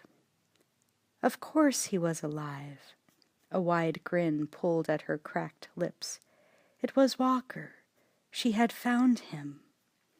Quickly she began to dig his unconscious body free of the sand, discovering as she did the small creature lying inside his jacket, equally motionless.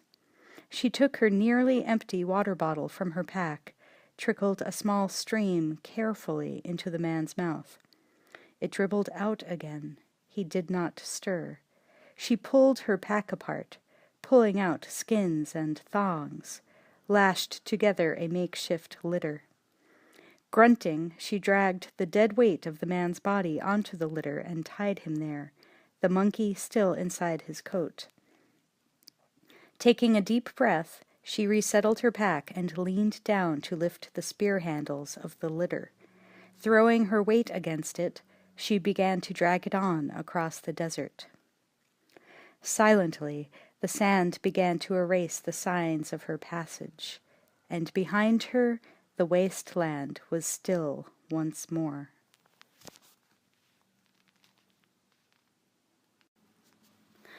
Chapter 9. Crack in the Earth. Savannah traveled on resolutely through the darkness, navigating by the stars as she dragged her precious burden toward home and help, knowing that every moment counted and that she did not dare to stop for rest. She had found Walker, but if she didn't get him back to shelter in time, she had found only his corpse. She had been out on this trek for many days and was weary and hungry. Dragging a man's dead weight through the sand was getting more and more difficult. At last, as dawn broke and the land around her began to brighten, she reached the bottom of a final dune and the last of her strength. She could not haul the litter any farther. Leaving it behind her on the sand, she scrambled up the side of the dune alone, searching the horizon. A smile flickered across her sweat-streaked face. Still far away, but within sight, lay the red rock rim of a canyon, marking the deep fissure eaten into the flatlands by time and flowing water. Crack in the earth. Home. She raised her hands, throwing back her head, and gave a high, ululating cry. Her cry echoed out across the vast expanse of sand and rock until it reached the canyon's rim. At the top of the cliffs, a small, dirty, freckled boy named Finn McCoo crouched on the warm rocks, silently watching as a frill-necked lizard sunned itself on a stone. He raised his head, his eyes widening as he heard the distant echo of her call. Scrambling up, he hung out over the cliff edge and repeated the cry, sending it on again, down and down into the valley far below. Far down in the valley bottom, the tiny moving figures of his friends/family/tribe hesitated, looking up from their work as they heard his cry. He could make out about a dozen of them, boys under the age of 10, girls under 15, the gatherers of the tribe, collecting plants, berries, and firewood along the riverbank in the coolness of early morning. Midway down the cliff was Mr. Skyfish, a precocious, stubborn boy of about 10, with thick, mud-caked hair that stood out from his head like wings. Climbing to the roof of the world with his bird-feathered kite strapped to his back, he stopped to answer the cry and scrambled faster up the narrow path that wound to the top of the cliffs. As he climbed, more cries began to rise from below as more children started toward the pathway and up. Below Mr. Skyfish, Anna Goanna, a slim, brown-haired girl of 13 or 14, paused in her hunting, the snake she had just caught still writhing in her hand. She hesitated, looking up, then twirled the snake around her head and cracked it like a whip, breaking its back. Stuffing the dead snake into her catch bag, she began to run up the slope. Above her, Mr. Skyfish was climbing higher and higher, already nearing the top of the cliffs, the wailing cries following him up. On the rim of the canyon, Finn McCoo was racing out across the sand. "Savannah! Savannah!" Ahead of him now, Savannah's form emerged from the heat haze. He ran faster across the hot sand to fling himself into her arms, hugging her, feeling her own arms tighten lovingly around him. Raising his head from her shoulder, he looked out over her back. He stiffened as he saw what lay at the bottom of the dune behind her, the body of the most terrifying creature he had ever seen, something that almost looked human, which made it even worse. He let go of Savannah and began to back away, his eyes wide with fright. Seeing his expression, Savannah climbed to her feet, pointing at the litter as she burst out, "It's him! I finded him! Savannah Nix, finded Walker!" Unimpressed, Finn McCoo turned and bolted. Savannah chased after him, exasperated, shouting, "He's done and come for us, Finn McCoo! This here's the salvage!" She grabbed him, jerking him to a halt. Turning him firmly around, she dragged the squirming boy back down the side of the dune to where Max lay. "We's going home," she insisted, her voice gentling, soothing him now. Finn stared down at Max in trembling awe, his mouth hanging open. A trickle of pee ran down his left leg and disappeared into the sand as sudden fright and excitement got the better of him. "Tomorrow, Morrowland?" he murmured. Savannah nodded eagerly. "Yeah, we's gonna live in a high scraper. We's gonna see the video, whoa, whoa, whoa, whoa." The magical word rolled off her tongue like a yodel. She kneeled down beside Finn, hugging him close, as they gazed at Max's face in wonder. "We's found," she whispered. She glanced up as she heard the distant voices of the approaching gatherers. A familiar apparition soared above the dunes, the bird form of Mr. Skyfish's kite dancing on the warm updrafts. Then, one by one, the sun-browned faces and ochre-daubed heads of the tribe appeared. Mr. Skyfish trailed behind the others now, his kite soaring above them like an eagle. The gatherers ran toward Savannah, calling out in welcome, until they saw what lay on the litter beside her. They slid to a stop, their grins turning to grimaces of doubt and horror, bumping into each other as they began to back away again, just like Finn McCoo. Finn, feeling braver now, called out proudly, "It's Walker! I touched him!" Mr. Skyfish moved forward, bolder than the rest. "Tell the balls of it," he demanded. Savannah got to her feet again, pointing as she glanced back at the desert behind her. "In the nothing, place where salt meet sand. I's doin' hunter trot 'cause I got thirst on my back." The gatherers, following Mr. Skyfish, began to approach again slowly. "Days running, nights coming," Savannah recited, her voice falling easily into the cadences of a storyteller. "But down the pike I gets animal snifter, strong and sour. Then another. I plays follow me to hump in ground. Him there, all still, just waiting. Mr. Skyfish and the others kneeled down beside Max, gazing at his face, his battered leather jacket. Mr. Skyfish reached out, passing his hand over Max's body, never quite touching the bloody, sun-blistered face or the sand-caked leather as he stared at the motionless man on the litter. "She ain't pissing us," he murmured. "It's him." The children around him shivered, as if they were witnessing a holy vision. Mr. Skyfish looked up at Savannah. "When he do the flying, he standing up or lying down?" he asked, his eyes bright with excitement. Savannah shook her head. "I ain't seen that." She shrugged. "I told you straight. I finds him in the hump. I drags him back." Anna Goanna stepped up beside her. "If it's Walker, why ain't he flying?" she demanded, always a little resentful of Savannah's self-important claims and dreams.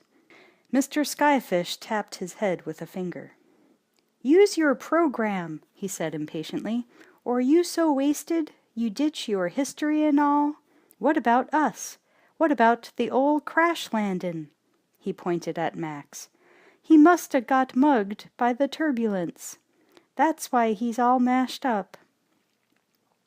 A 5-year-old named Eddie pushed through the crowd, ignoring the arguments of his elders as he crept to the side of the mysterious stranger. Reaching out, he touched Max tentatively. A brown, fuzzy head popped out of Max's jacket. The monkey stared in astonishment at the ring of watching faces. Eddie fell back in amazement. The children danced back around him, some of them giving little shrieks of surprise. Anna Goanna pointed at the monkey, skepticism plain on her face. "Okay, schlock-cock," she said to Mr. Skyfish. "Who's he?" Mr. Skyfish put his fists on his hips. "You reckon Walker rides alone? No, sir, not on a long track. He packs a buddy." He bent his head at the monkey. "He's worded co-pilot. That's why he's littler and uglier." Eddie, recovered from his initial fright, crept forward again, smiling at the monkey. "Walker's ugly," he said. "He ain't." He waved shyly. Savannah gave an impatient command, and the gatherers picked up Max's litter. They carried him on across the dunes to the canyon rim, passing through a long black finger of shadow. Most of them scarcely bothered to glance up, but Savannah did and smiled, her heart filling with pride. Soon they would all have the knowing and the doing again, just as she had always believed. Carefully they bore the litter down the long, tortuous path that led to the bottom of the canyon. At the quiet river's edge they clambered into the battered, heavily patched life raft that had once been part of an aircraft's survival equipment, some of them straddling the outrigger lashed onto its side for better stability. Loading the litter aboard, they set out downriver, paddling easily through the shadowed water that lay like a green ribbon between the smoothly vertical walls of blood-red sandstone. At last they reached a small beach cupped in a hollow of the canyon wall. More children of different ages were wading in the water, drawing fishnets in toward shore, while others tended campfires, cleaning and smoking the catch. As they drifted up to the shore, Anna Goanna stood up in the raft, calling out, "Gecko! Gecko! It's Walker! Come on! Ditch the fishes!" She looked toward the place where a dead tree rose from the water at the edge of the shore. Sitting on a platform in its fork was her boyfriend Gecko, fishing with a pole, the leg he had injured in a fall propped up beside him, heavily bandaged in bark and rags. On his head he wore a pair of salvaged headphones, connected by bits of wire to a chunk of a plane's instrument panel strapped against his chest. Tied to his back was a forked stick with an old LP wedged onto it, rising above his head like a halo.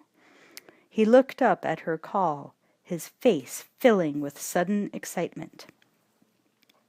Beyond him, among the fishers wrestling in their catch, a blonde girl of about 16 named Kusha looked up and dropped her corner of the net. She hurried awkwardly along the sand, slowed only a little by the bulge of an 8 months pregnancy. "Rattle your ass!" Anna Goanna shouted at Gecko. "It's him!" The fishers gathered around as the raft bearing Max scuffed into the sand. Kusha hugged Savannah, licking her friend's face in greeting. The gatherers and fishers together lifted Max from the raft, bearing him on their shoulders along the beach, between boulders, down a long set of rough steps cut from the sandstone. The river followed them down, cascading in a white, foaming wall toward the shallow, rock-strewn pool far below. The narrowing canyon opened out again into the wide valley floor where the tribe's main camp lay. A score of thatched huts, faded nylon bubble tents, and sleeping platforms lay in the shadow of rustling eucalyptus trees and lichen-encrusted boulders.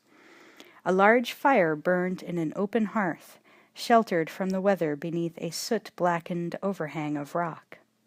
Another 20 tribe members, nursing mothers, fire-keepers, cooks, and children too young to gather food, were already running forward to greet Savannah and the others. They laid Max's unconscious body down in the center of the camp and crouched around him, suddenly silent and uncertain. A little one touched Max's face cautiously. "Very dirty," she said solemnly. Savannah laughed, and the laughter spread, snapping the tribe's breathless tension. "What's his jabber?" Gecko asked. Anna Goanna shook her head impatiently. "He ain't makin' word stuff." "It were a long track," Kusha murmured, speaking what was obvious to her eyes. "He must be slogged out." "Maybe," Gecko said thoughtfully, "or maybe he's just listening." A tremor passed through the tribe. Their giggles and murmuring dropped to silence again. Mr. Skyfish leaned close to Max's face. "Walker," he called softly. "Hello, Walker." The children waited breathlessly. There was no response from the battered figure lying still on the ground. Mr. Skyfish shrugged, satisfied, having proved that Walker was not listening. "Maybe he is jabberin'," Gecko insisted, "but we ain't hearing." Mr. Skyfish waved his hand. "You can see. His lickities ain't movin'." "Not with word stuff." Gecko shook his head stubbornly. "With the sonic." He gestured at the bizarre rig he wore. Mr. Skyfish frowned. "That thing ain't never gonna work," he said scornfully. "Sonic-bonic bullshit." At least his kite really flew. But Gecko slipped the headphones over his ears and spun the record on its stick. Holding the record's disc over Max, he twiddled the knobs on his chest. "This here's Delta Fox X-ray. Can you hear me? Delta Fox X-ray. Come in, please. Anybody out there? Can you read me, Walker?" The other children tittered nervously, caught somewhere between awe and scorn, and looking out from the darkness of a cave halfway up the red rock wall, a strange, inhuman-looking face peered down at the children below, all laughing and staring around Max's body. No one down there bothered to look up, knowing that it was only Screw-Loose who watched them, the tribe's self-styled shaman, his skin white with ash, his eyes black-ringed with soot. and his dark, half-shaven-off hair standing one end like a cockatoo's crest. Ecstatic and terrified, Screw-Loose turned away and scuttled back into his cave. Wrapping an old airline blanket tightly around his shoulders, he crouched down before the altar he had made, a tiny framework strung with bones and fetishes, surrounded by the skulls of the tribe's revered ancestors. He reached out with a quivering hand to touch the hide painting that formed the centerpiece of his altar, the portrait of an airline pilot in peaked cap and uniform jacket. Walker had returned. Chapter 10. The Return of Walker. Max lay on a rush mattress on the floor of a sleeping platform high above the ground, jacketless, shirtless, and still unconscious. A canopy of parachute cloth draped the platform's walls and roof, billowing gently in the breeze, protecting him from staring eyes as the tribe kept its vigil below, chanting endlessly, "Walker! Walker! Walker!" Savannah sat at Max's side with a bowl and a pair of ancient scissors. She had already shaved him and carefully washed the sand and blood from his sun-blistered face. She began to clip his hair short, placing each handful of tangled, sand-filled hair in a bowl beside her. Across the platform, Eddie and a tiny girl named Gus were bathing the ecstatic monkey in a jar, giggling with delight, their own much-loved stuffed toys lying forgotten on the floor. They had already pried off one of Max's boots and painted his toes ochre. As Savannah glanced up with a smile, watching the two little uns and the monkey, a hand slipped silently under the edge of the canopy. It grabbed a handful of hair clippings and disappeared again. Mr. Skyfish climbed down the laddered platform leg, proudly brandishing his prize to the others waiting below. The platform waded in the quiet pool, 2 legs in the water and 2 on land. Other children clung to the posts, trying to get a glimpse of Max. As Mr. Skyfish reached the ground, he began to pass out locks of hair. Nearly the entire tribe was gathered below Walker's resting place now, gazing up. Only Kusha, preoccupied these days with the life growing inside her, had waded on into the pond to pour water over her distended belly, singing softly to her unborn baby. Some of the others had gathered together bundles of their possessions, ready for a journey. At the water's edge, Anna Goanna bathed Gecko's infected leg with gentle care. The day passed on into darkness. The full moon rose, peeping down between the cliffs at the village below as midnight came and went. Torchlight flung the eerie shadows of the watchers high up the red stone walls as their chanting droned on. Some of the children had given up and gone to sleep by now, either creeping back to their own platforms or lying down in the open where they were. Savannah still kept her weary vigil, sitting with Walker's head cradled in her lap. The little uns had painted his face ochre. She had let them, because red was the color of life. He still had not awakened or shown any sign of life beyond just breathing.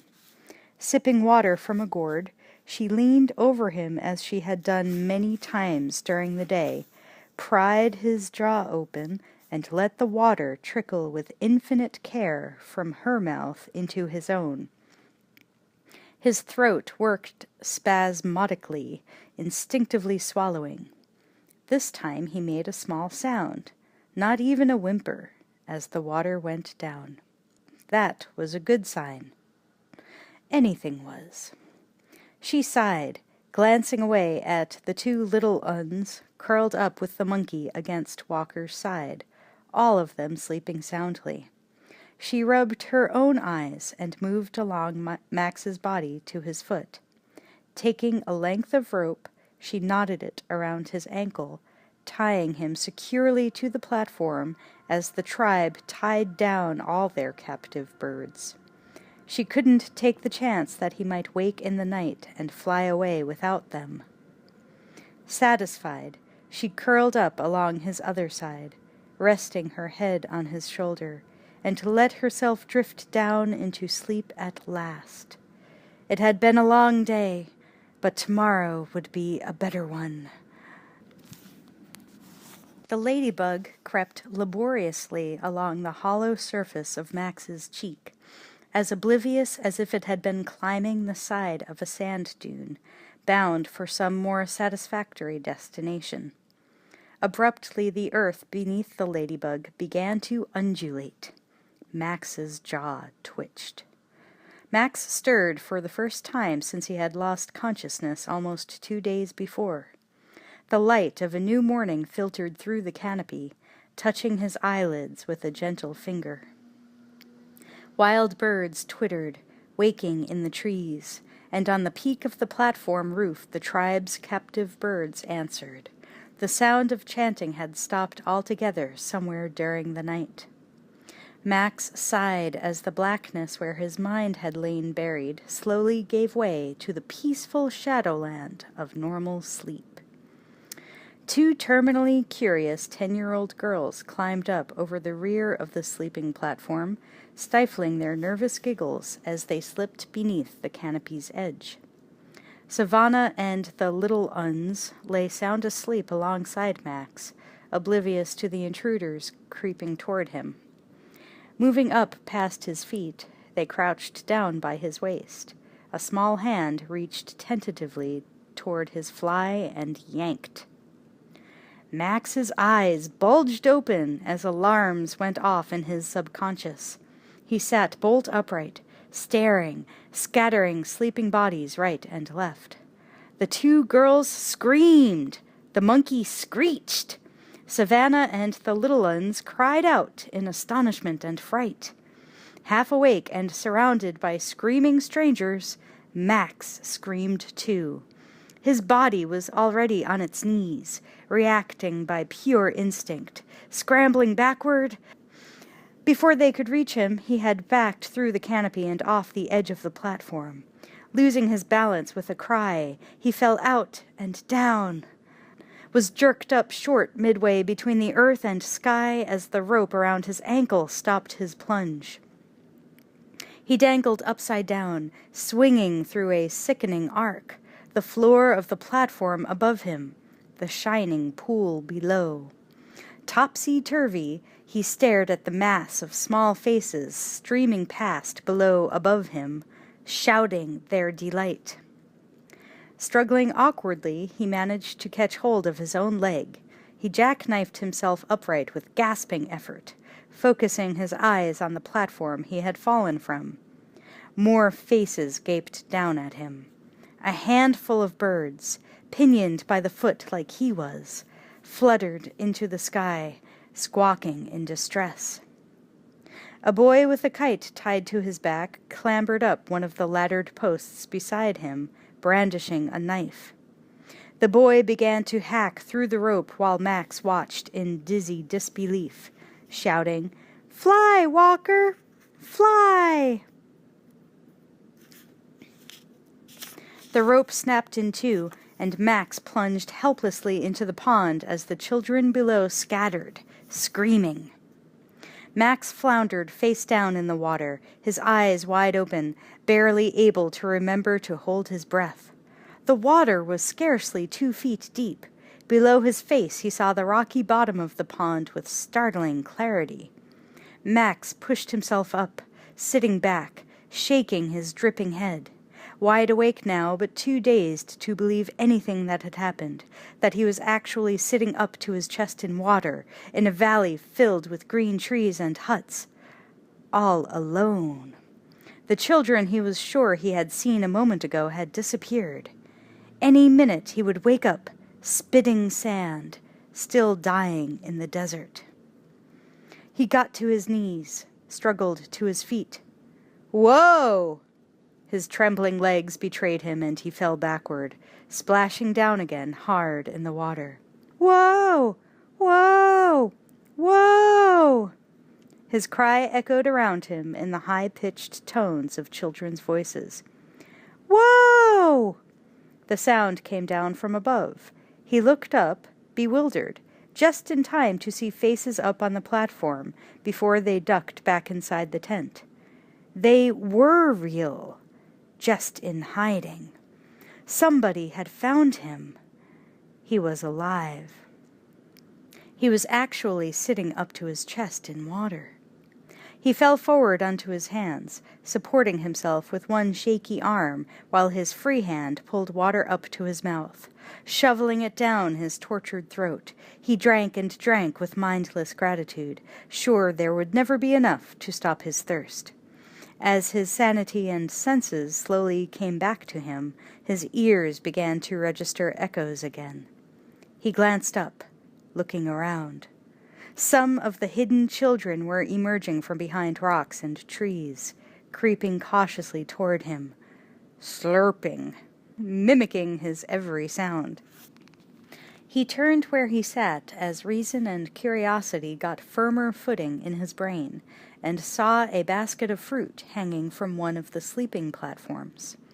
Never taking his eyes off the children, he climbed to his feet again, more carefully this time, and rebuttoned his pants.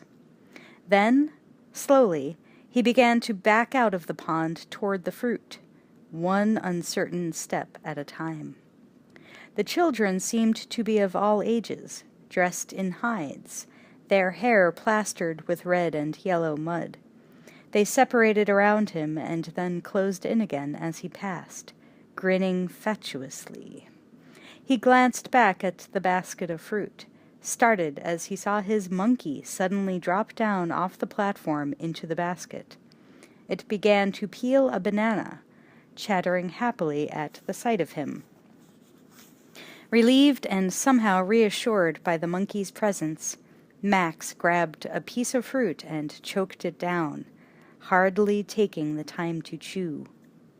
A small hand tugged at his dripping t-shirt, held up another fruit as he finished the first. He took it, gulping it down, eating like there was no tomorrow. His stomach began to hurt, but he welcomed a bellyache, anything that proved he was really alive again. Savannah climbed down from the sleeping platform, starting toward Max as children bounded past her, carrying more fruit. Other tribe members, seeing that Walker wanted food, ran every which way around her, competing for offerings to lay before him. The children began to crowd around Max again, holding out an offering or starting to eat it themselves. They wolfed the food down as if they were starving, still imitating his every move. Unnerved, Max began to back away from them again, wading through the water, still eating. They followed, gazing up at him almost worshipfully. He looked from side to side, studying their grimy faces. They really were all children, none of them out of their teens, most of them much younger. Where were the adults? And why in God's name were they staring at him like that? "Who are you?" he said at last. The sound of his own voice startled him. "Who are you?" The tribe repeated the words, the sound rippling through them. "What the hell?" he muttered, half under his breath. Unease crawled up his spine. The children repeated it very softly. More clearly, Max asked, "Who brought me?" Louder, they repeated every word. "Your parents?" Max insisted, raising his voice. "Where are they?" Even louder, they shouted it back at him. "Answer me!" Max ordered angrily. "Answer me!" the tribe yelled back, their eyes wide with feverish excitement, crowding in as he tried to back away again. "Shut up!" Max bellowed, furious with panic and exasperation. The tribe screamed the words. Still backing away, Max put his fingers into his mouth and whistled shrilly. A score of whistles echoed back at him, shattering his nerves. The children had driven him into the center of the camp now. Max stood near the fire pit, at his wits' end, his hands over his ears. Something heavy plummeted down into the mob of children from somewhere up above, landing squarely at Max's feet. The children leaped back in surprise. Max looked down, found a bloody, severed boar's head lying in front of him. Around him the tribe were turning, looking up. Max looked up, too, and saw a boy of about 18 standing on a ledge high above them.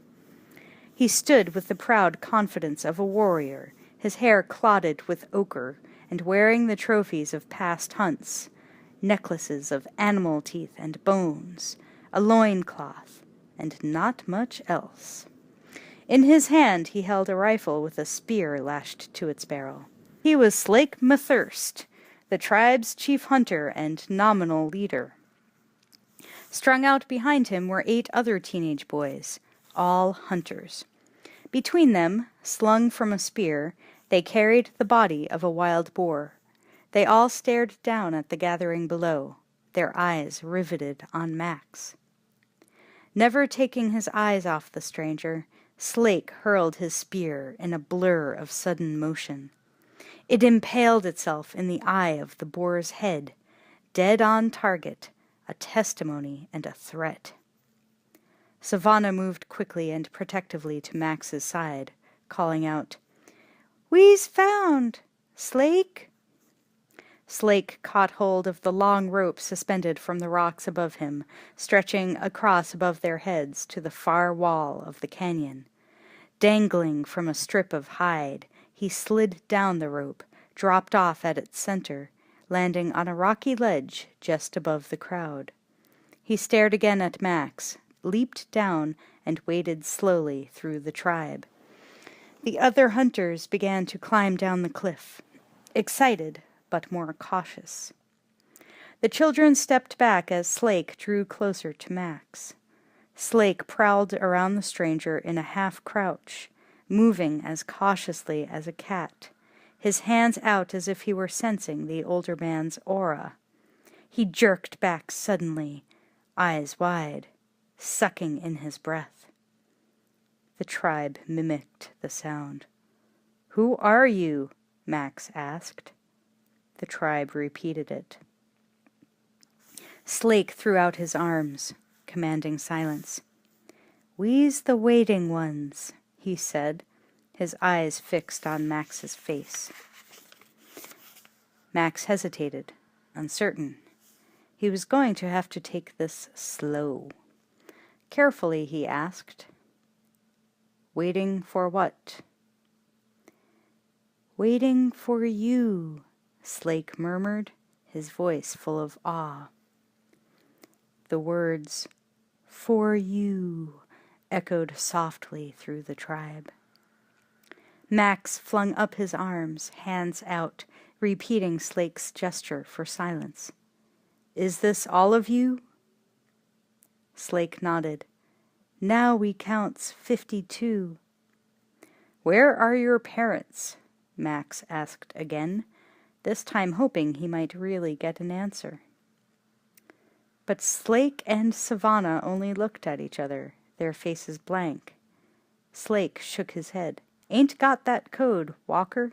What's parents?" Max shifted nervously as the unease that had been with him ever since he woke up crawled farther up his spine. They called him Walker. They thought he was somebody he wasn't.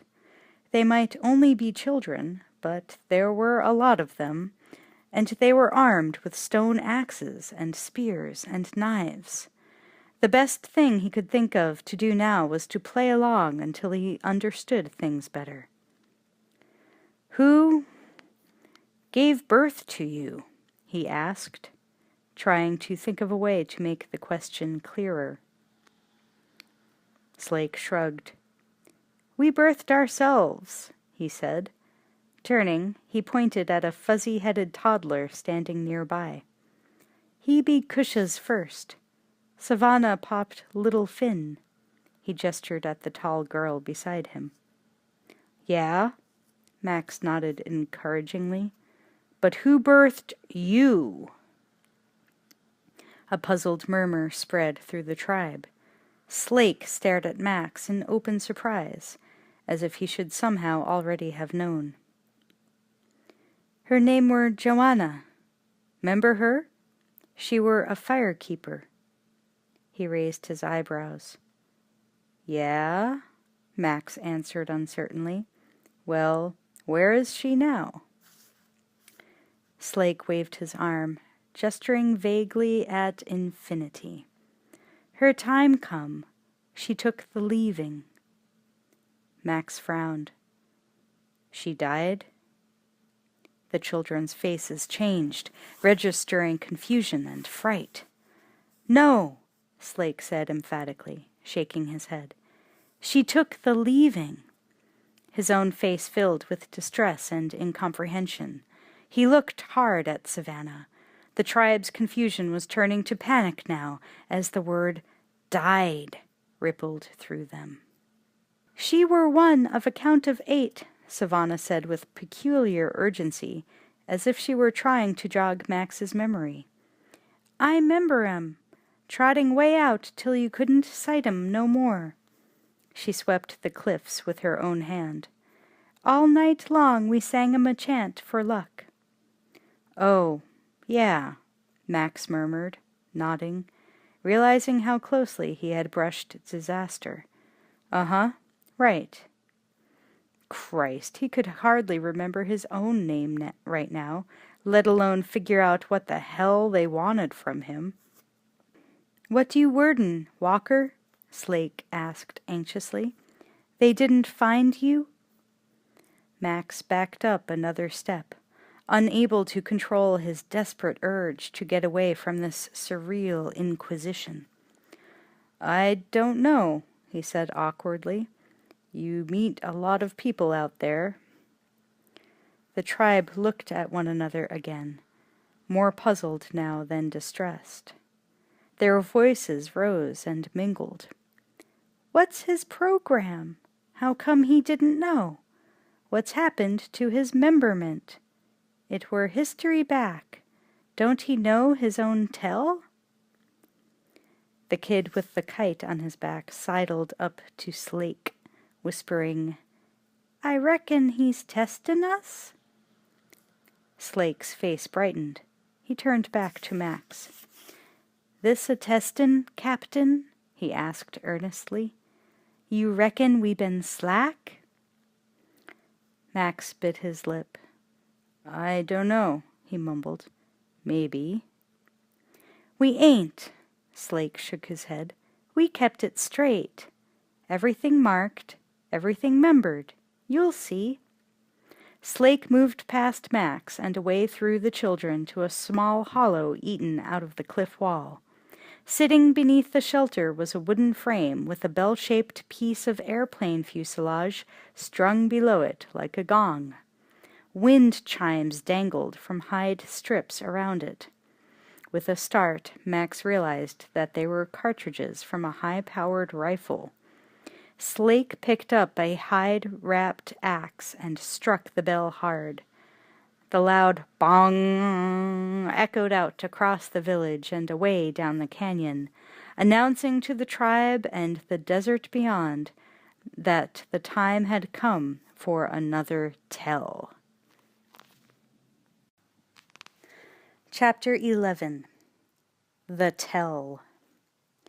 For the rest of the day, the tribe allowed Max the freedom to eat and sleep, recovering his strength and gathering his wits for the coming evening's performance, which he hoped would finally explain everything. He had seen a lot of strange things in his years in the desert, but none of them stranger than this. Dusk came early to the canyon bottom. As darkness fell, the tribe reassembled before a stretch of the sheer canyon wall, sitting cross-legged in a circle of blazing torchlight. The pungent smell of wood smoke and eucalyptus rose into the cooling air as they settled down, decked out in their best possessions. A bizarre assortment of metal, fur, and odd relics of civilization dangling from their necks, wrists, and clothing. Max sat in a place of honor, the dusty ruins of an airplane seat, in the middle of the sea of waiting children. The girl who had found him in the desert sat beside him, gazing up at him with an expression that made him uncomfortable. Her close-cropped brown hair and intense, sharp-featured face were framed by a headdress of furs. The two little uns nestled like hounds at his feet. Gus sucked her thumb with a loud, slurping noise, while Eddie hugged his teddy bear close on his lap. Max looked down at them in silent incredulity, their contented presence somehow more unreal than anything that had happened to him so far. Slake stepped out of the shadows into the torchlight, his face stained red with ochre. Gecko and Mr. Skyfish held up torches beside him, illuminating his painted face with a surreal, flickering light. Slake held a small slide viewer in one hand and the telling stick in the other, a handle topped by a rectangular frame dangling with fetishes and feathers. He held the box frame up in front of his face, transforming himself into a demon commentator on some hellish version of the evening news. "This you knows," he said somberly, his tenor voice ringing out across the hushed sea of faces. The children sat staring at the hide screen that obscured the wall behind him, like the crowd waiting for a Saturday matinee. "I be first tracker, and times past count I done the tell. But it weren't me that tumbled Captain Walker. It were Savannah. It were Savannah. It only right she take the tell." The tribe murmured its approval as Savannah rose from her place at Max's side and moved forward to stand beside Slake.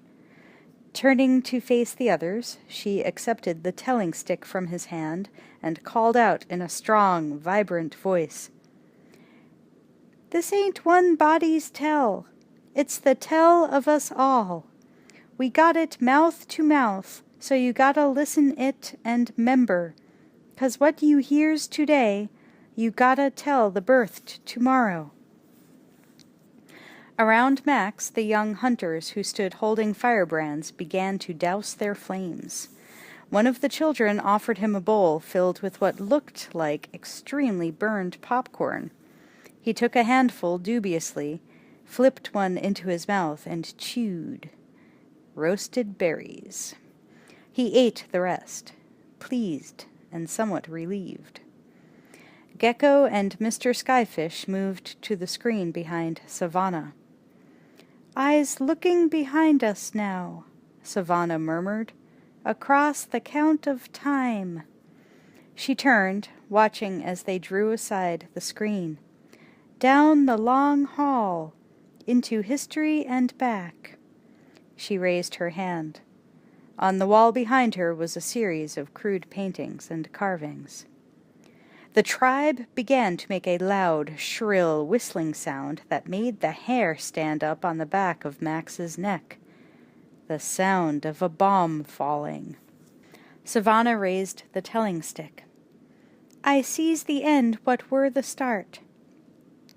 She pointed with the stick to the first image on the wall, framing a mushroom cloud, the earth and sky around it littered with stick-figure bodies. "It's the pox eclipse, full of pain." Max looked around him in bewildered surprise as the children became a writhing mass, moaning and screaming, their faces contorted with anguish, some of them mimicking the sound of a bomb exploding, acting out the events they were being shown on the wall. Savannah's voice rose above the storm of sound. And out of it were birthed cracklin' dust and fearsome time. The tribe made the sound of a desolate wind howling. It were full-on winter, and Mr. Dead trackin' 'em all. But there were one he couldn't catch. The hunters began a primitive, guttural moan. The girls counterpointed with a high-pitched, haunted trilling. "That were Captain Walker," Savannah said proudly, and Max felt faces turn to stare at him. "He gathers up a gang, catches the wind, and rides the sky." She pointed the telling stick at the second painting on the wall, a crude profile of a 747, peppered with tiny marks that Max realized were meant to represent passengers. Around him the children rustled and settled into new positions, forming themselves into ranks like rows of seats, humming and swinging bull roarers as they made the sound of engines. "So they ditched the homeland," Savannah recited, "said bye-de-bye to the high-scrapers."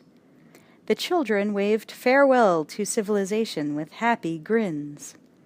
"And what were left of the knowing they left behind." She turned back to the wall.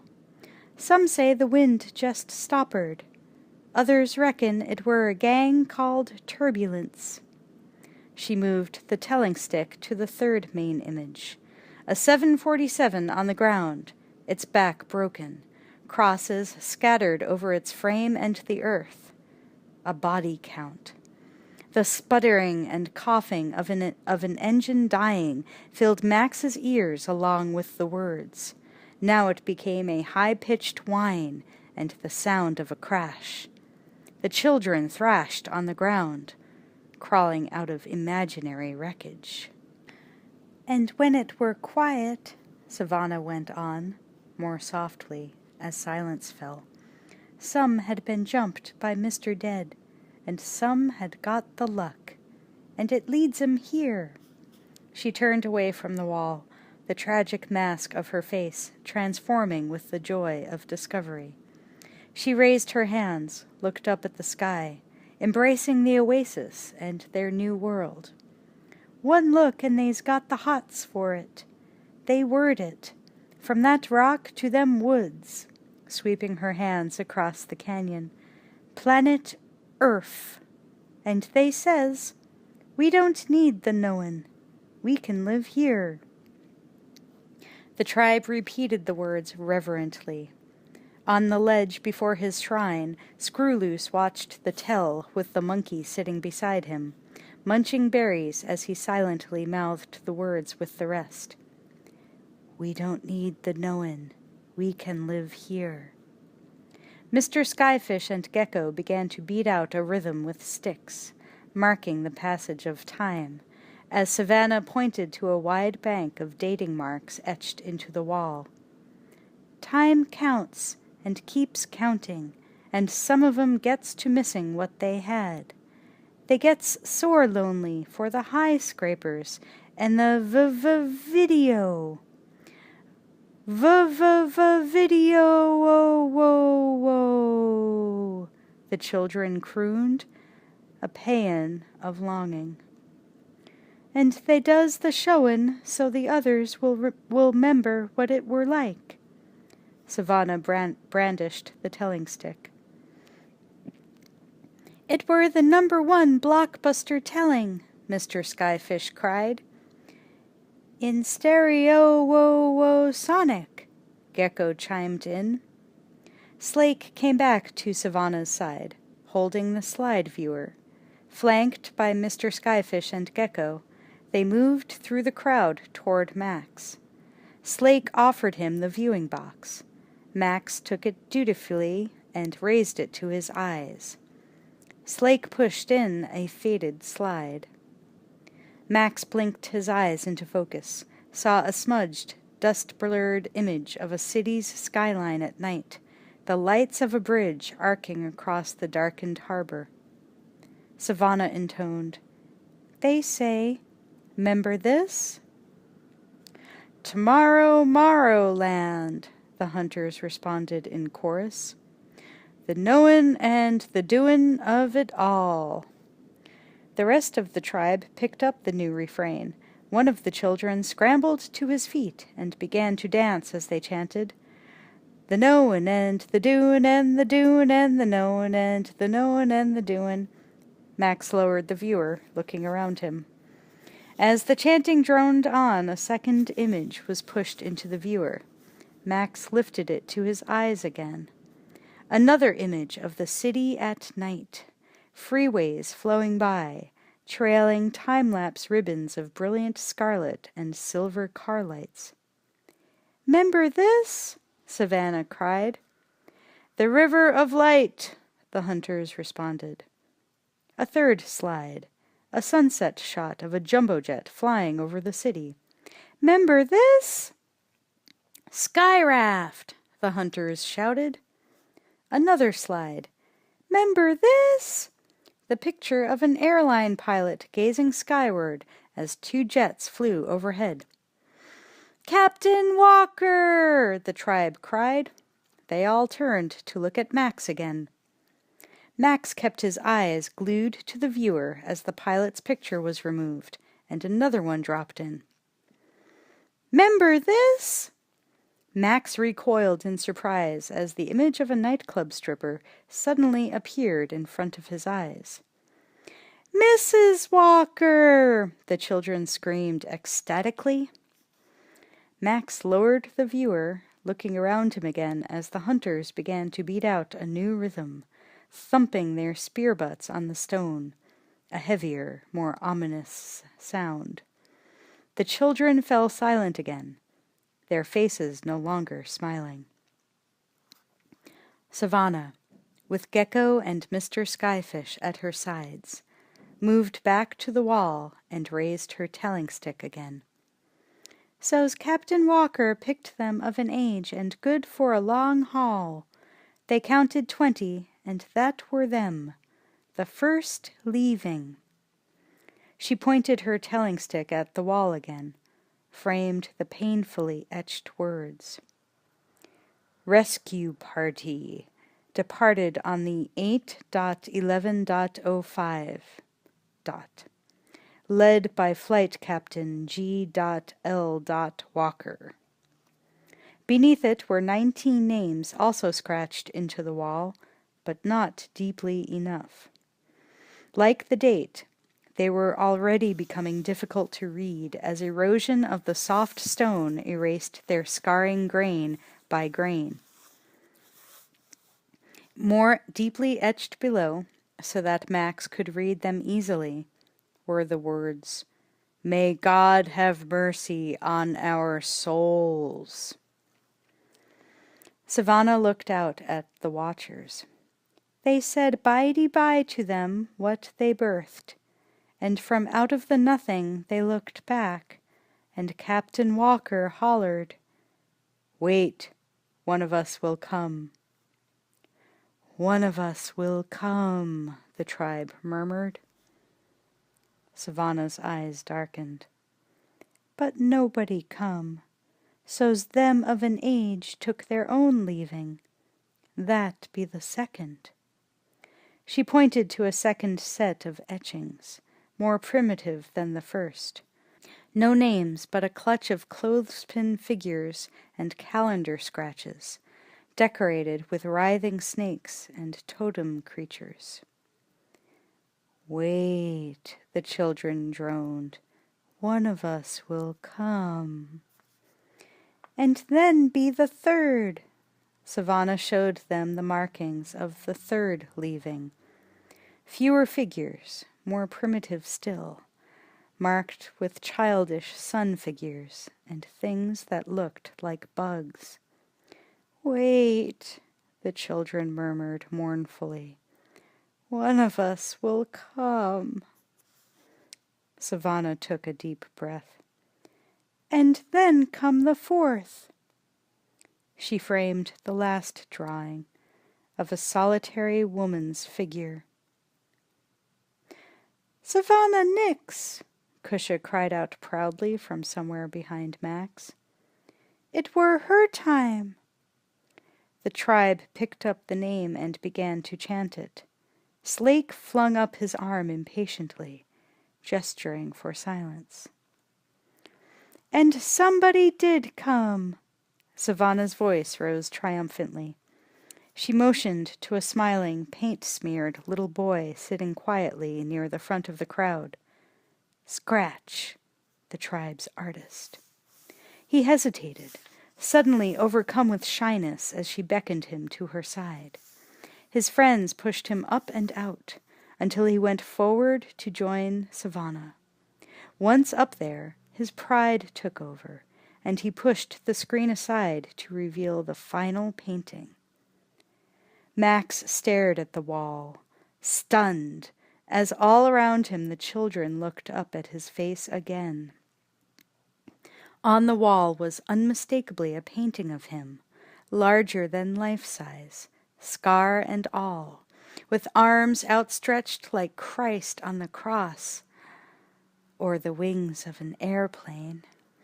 On his outstretched arms and shoulders were scores of tiny figures waiting to be borne away, the children of crack in the earth, perched on the back of their Savior. Slake reached up with a stick to remove something that had been hung on the wall just above the painting's head. Max recognized the remains of a peaked airline pilot's cap, decorated with the remains of a dead bird. Slake approached Max again, bearing the cap reverently in his hands, Savannah following at his side. Max sat motionless and rigid as Slake set the cap carefully on his head. "We's heartful to you, Captain Walker," Savannah said, her voice choked with emotion. "We's ready now," Slake murmured, his eyes bright. "Take us home." High above, Screw-Loose looked on, his own eyes spilling tears, the tears running down his cheeks and smearing tracks in his face paint. Max sat staring at the painting on the wall for another long moment, trying to untangle the painful knot of his own emotions. Then, slowly, he got to his feet. Lifting his hand to his head, he took off the cap and dropped it on the chair seat. The children's faces fell. They gasped and murmured with disbelief. Slake's ochre-stained face pinched with dismay. "We kept it straight," he said desperately. "It's all there, ain't it? Everything marked, everything membered." Suddenly he looked very young, very lost. "Yeah," Max said, his own voice catching in his throat. He nodded once, not meeting anyone's eyes. "You kept it good. You ain't been slack." Gecko picked the cap up again and pushed it back into Max's hands. "What we waiting for?" he cried anxiously. Max pushed the hat away again. He turned his back on the painting. "That ain't me," he said roughly. "You've got the wrong guy." Mr. Skyfish tugged at his arm. "Quit joshin', Captain," he said. "Catch us the wind," Gecko cried. "We gotta see Tomorrow-Morrowland," Anna Goanna called. The rest of the tribe started to call out the words. "Home, home, Tomorrow-Morrowland." Max turned back, his hands balled into fists. "Listen," he said, silencing them. "Right now, let's get two things straight. One, I'm not that man." He pointed at the wall. "Two, we ain't going nowhere." A dozen voices answered him at once, protesting, calling out questions, close to panic now. "The knowin'," Cusha cried. "How we gonna get the knowin'?" "We's gonna ride the sky, ain't we?" Mr. Skyfish asked, pulling at Max's arm again. "But what about the Sonic?" Gecko thumped the equipment on his chest. There ain't no Sonic, Max snapped. See, I told ya, Mr. Skyfish said, turning on Gecko with invidious spite. Or flying, Max said bitterly, looking down at Mr. Skyfish. That's all finished. He slashed the air with his hand. Mr. Skyfish frowned. Frog shit, he yelled. I's seen it. He gathered up the slides and threw them at Max, pushing his lower lip out. What about this? All around him the tribe began the slide viewing chant again, pushing closer around Max. 'Member this? Tomorrow-morrow-land, they got the knowing and the doing of it all. The hunters began to beat out the heavy rhythm with their spears as the high-pitched voices blurred into a cacophony of defiance. 'Member this? The River of Light. 'Member this? Sky Raft. 'Member this? Captain Walker. 'Member this? Mrs. Walker. The knowing and the doing. They were all around him now, shouting him down as he tried to answer, the furious pandemonium ringing in his head until it made him giddy. Listen him! Slake shouted suddenly, lifting his hands, his eyes burning. The voices fell away into blessed silence. Slowly Max leaned down, picking up the slide of city lights. He stared at it for a long moment, closed his eyes. He took a deep breath, looking out at the intent, waiting faces again.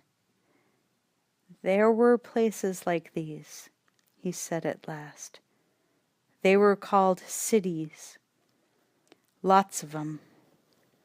The children's eyes widened with fascination and wonder. Gazing down at them, he felt a dark wonder stir in his own soul. They were all so young. Suddenly, looking down at them, he felt old. The world that he had been born into, the civilization he had always believed was forever, indestructible, was gone. None of them had even been alive while it still existed. Already it was only a mirage, a legend, a dream to them. He was a dinosaur, one of a dying breed. His world vanished, and his fate extinction. He stood staring down into the eyes of the future, shook his head, forcing himself to go on with what he had been trying to say, pushing the painful words out. And they had the high scrapers, and the video, and the Sonic. He glanced at Gecko. You got it right. They had the knowin' and the doin' of lots of things. His throat closed and he forced himself to swallow, turned to point at the wall again, at the mushroom cloud. Then this happened. He looked back at them, lifting his hands helplessly. It just ain't there no more. He leaned down to pick up the cap again, turning it in his hands. Looking up, he said fiercely, You gotta understand. This is home. There ain't nobody coming. There ain't no Captain Walker. He flung the cap away over their heads. The cap spun away like a frisbee, arcing across the canyon, and suddenly began to rise again, as if it had taken on a life of its own. It soared skyward as the rising breeze lofted it higher and higher through the trees. As Max stood, watching its flight incredulously, the freshening breeze began to gather strength, setting wind chimes to tinkling all around the camp. The bullets strung around the summoning gong began to clang against its sides.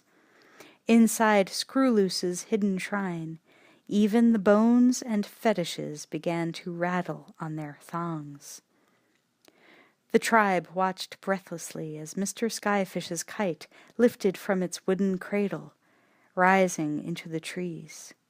Mr. Skyfish ran toward it, swinging his bull roarer, sending the deep thrumming whine into the wind. "This is it!" he shouted. The rest of the tribe began to run after him, pouring away down the canyon like a flood in pursuit of the hat, leaving Max abruptly alone. He heard the voice of the wind moaning through the canyons and hollows of the rock, growing stronger and stronger. It pushed against his back like insistent hands. Screwloose dropped down from a ledge near Max's side. Max jerked around, startled, as the wild-faced boy touched him fleetingly and then ran on after the others. Max stayed motionless and uncomprehending where he was. Savannah stopped, turned back to look at him from the base of the distant steps, as if she were waiting for something.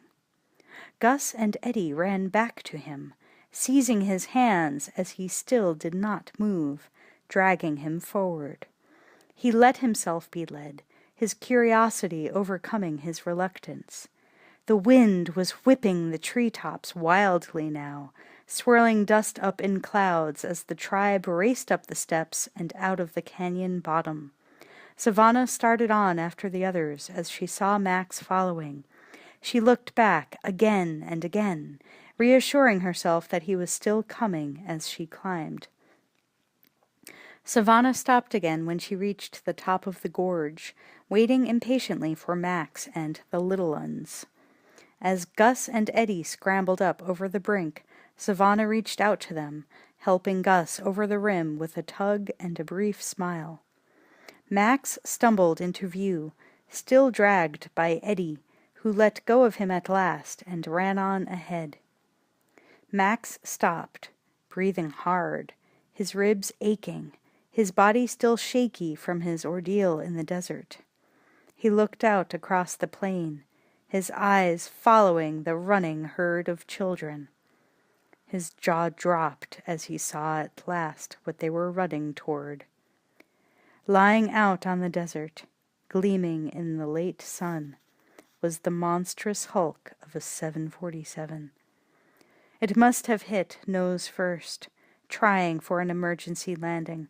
Its cockpit and most of the fuselage were buried in sand. But its gigantic tail section still jutted majestically out of the dunes, a fallen monument to a lost civilization. The sheer size of it filled him with awe. He had forgotten. He had really forgotten what they could do. All of the tribe were streaming toward it, even crippled Gecko, helped along by Anna Goanna and Savannah, bringing up the rear, all bent against the wind and running as hard as they could. Max followed at a limping walk, floundering up the last steep side of the dune with an effort of will. Christ, he was getting old. He stopped again at last as he reached the dune's crest, staring, his amazement redoubled. Almost the entire tribe perched on the spine of the 747's tail section, hunched against the wind.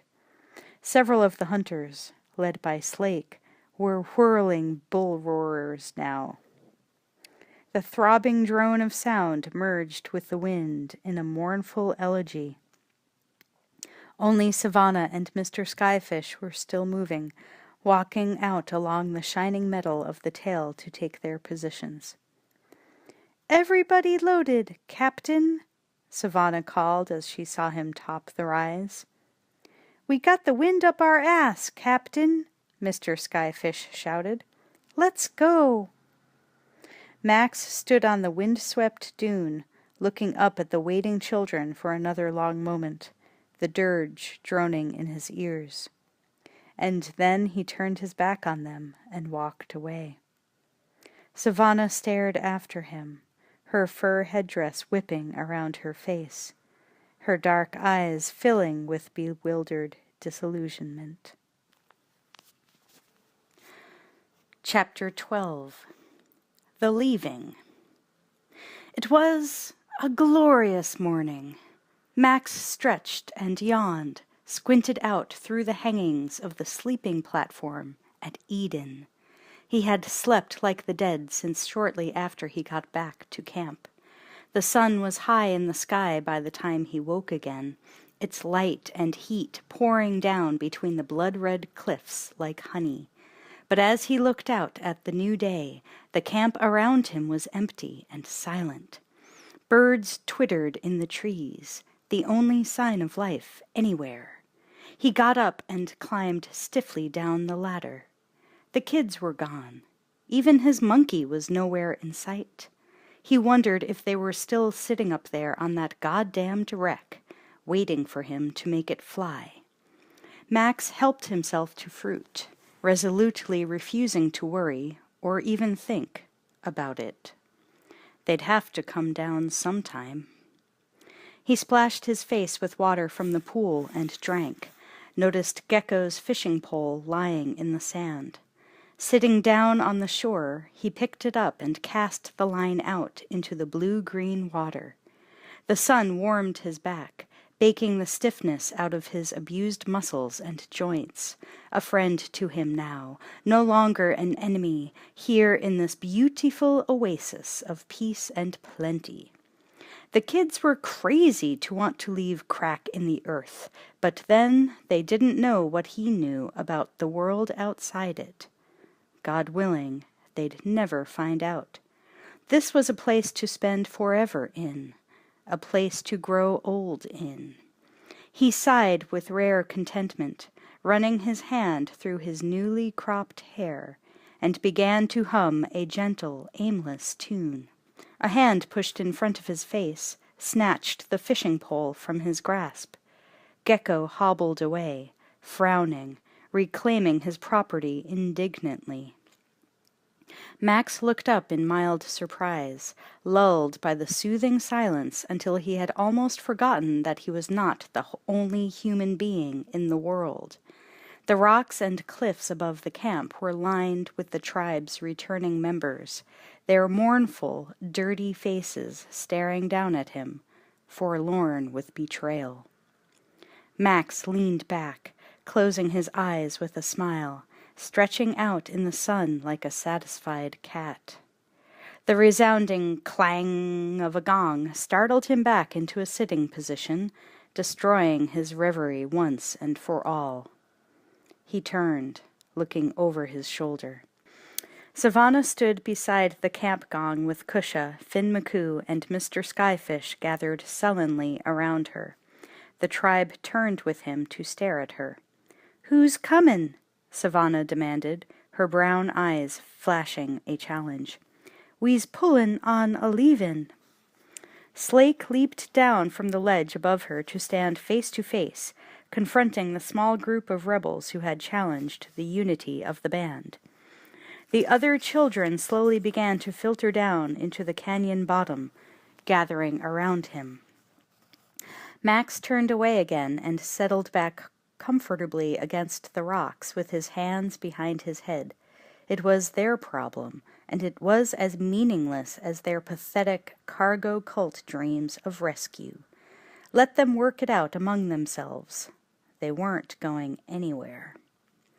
"There ain't gonna be no leavin's," Slake said angrily. "All that stuff's just jerkin' time." Cusha shook her head, frowning, like they all were. "We work it different." "We got the trick of it," Savannah said stubbornly. "Ain't you seen nothin'?" Slake shouted, waving his hand toward Max. "He couldn't catch the wind. There weren't no sky rafting. There ain't gonna be no salvage. This here's our tomorrow land. He's proof of that." "Program!" Savannah snapped, cutting him off. Turning to the tribe, she cried, "All of you program!" She flung out her own arm, pointing to Max. "If he ain't Captain Walker, who is he?" A murmur of questions and ideas rippled through the tribe. Max's muscles tensed suddenly as he began to realize where her train of thought was heading. "He ain't no different to us," she finished. that's who. So he must 'a' slogged it out on foot." Max frowned. The goddamn brat was as smart as she was stubborn, too smart for her own good. "She's right, Slake," Gecko cried. "If he can get here, we can get back."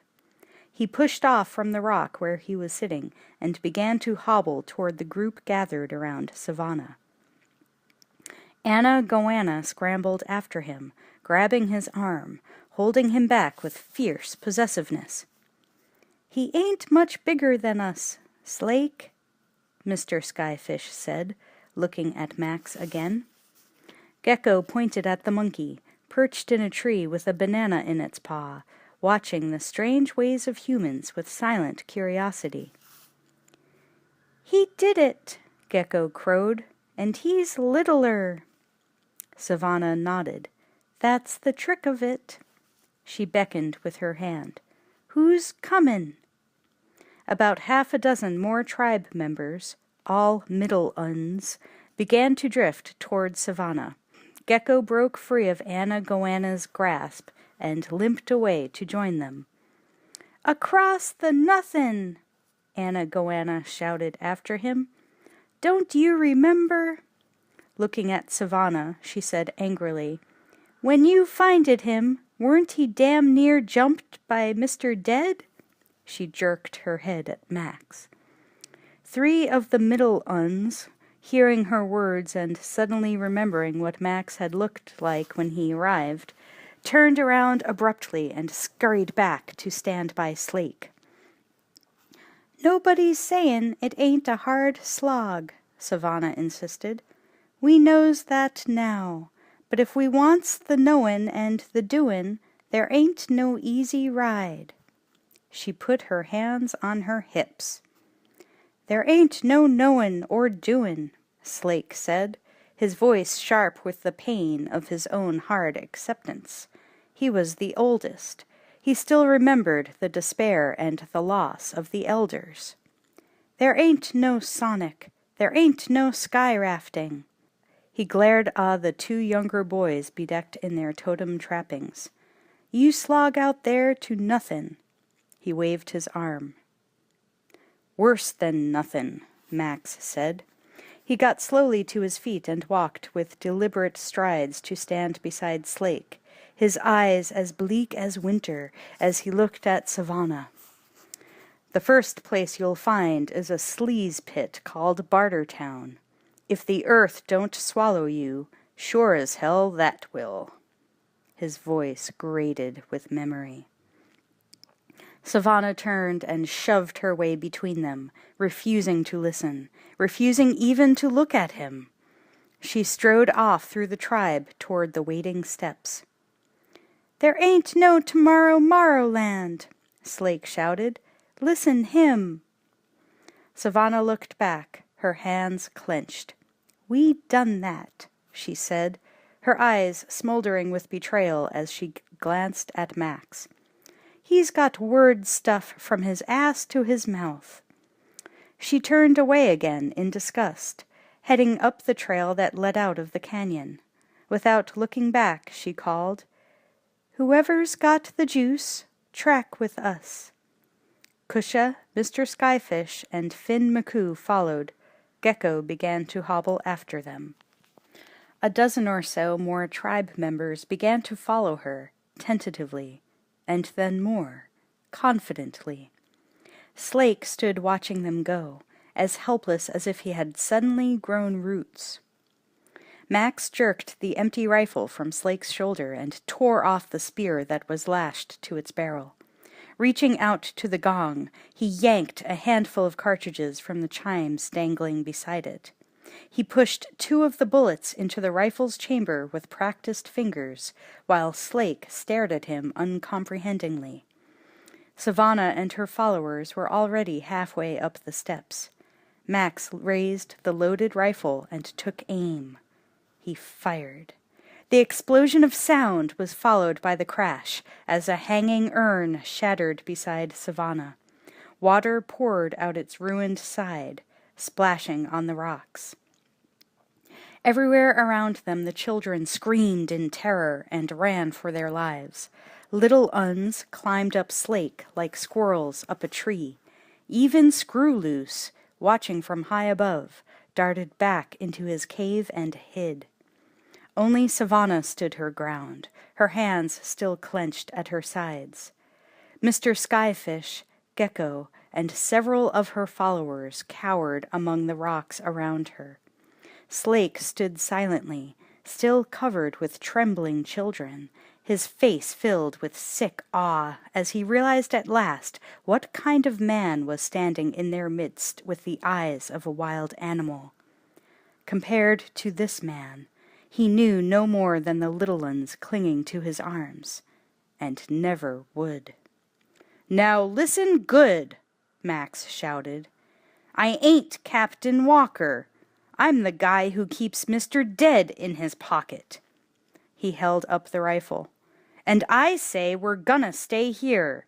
We're gonna live a long time. And we're gonna be thankful. Right?" Savannah turned her back on him again and kept walking.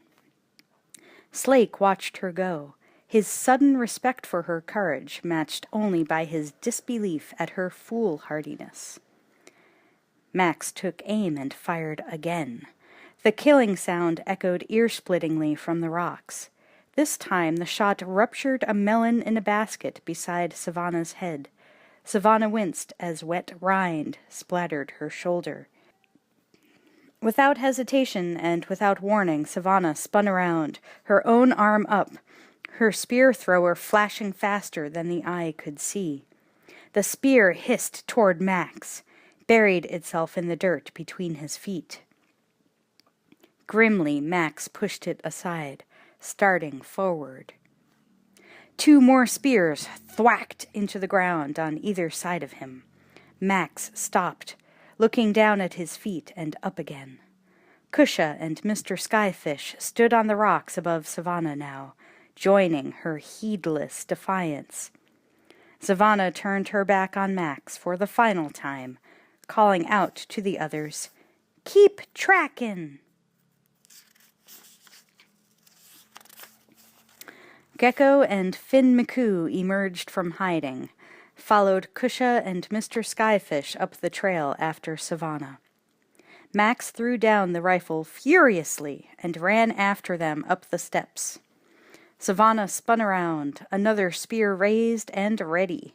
Max tackled her, knocking the weapon from her hand, backhanding her across the face as she began to bite and struggle. "Slake!" he bellowed over his shoulder. "Grab 'em!" Slake and the hunters ran up the steps after him, bringing down Savannah's followers and dragging them back into camp again. Max hauled Savannah after them. Even half-stunned, she still punched and struggled. Up above, Screw-Loose emerged from his cave again at the sound of shouts and struggle. He stared down at the pandemonium below, as silent as a cloud, unnoticed and unremembered. Slowly he withdrew again into the darkness of his cave. He sat cross-legged among his gathered skulls, his eyes haunted and his face full of woe. With trembling hands he reached for his hide portrait of Walker. Pulling it down from the altar, he sank his teeth into its edge, ripped off a corner, and began to chew. Obeying Max's commands with a haste born of mingled respect and fear, Slake and the hunters tied Savannah's rebels up together and left them sitting in the sun like a disgruntled octopus.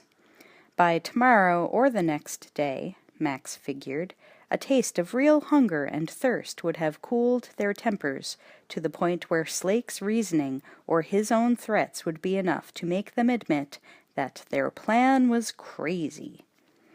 Savannah was another matter.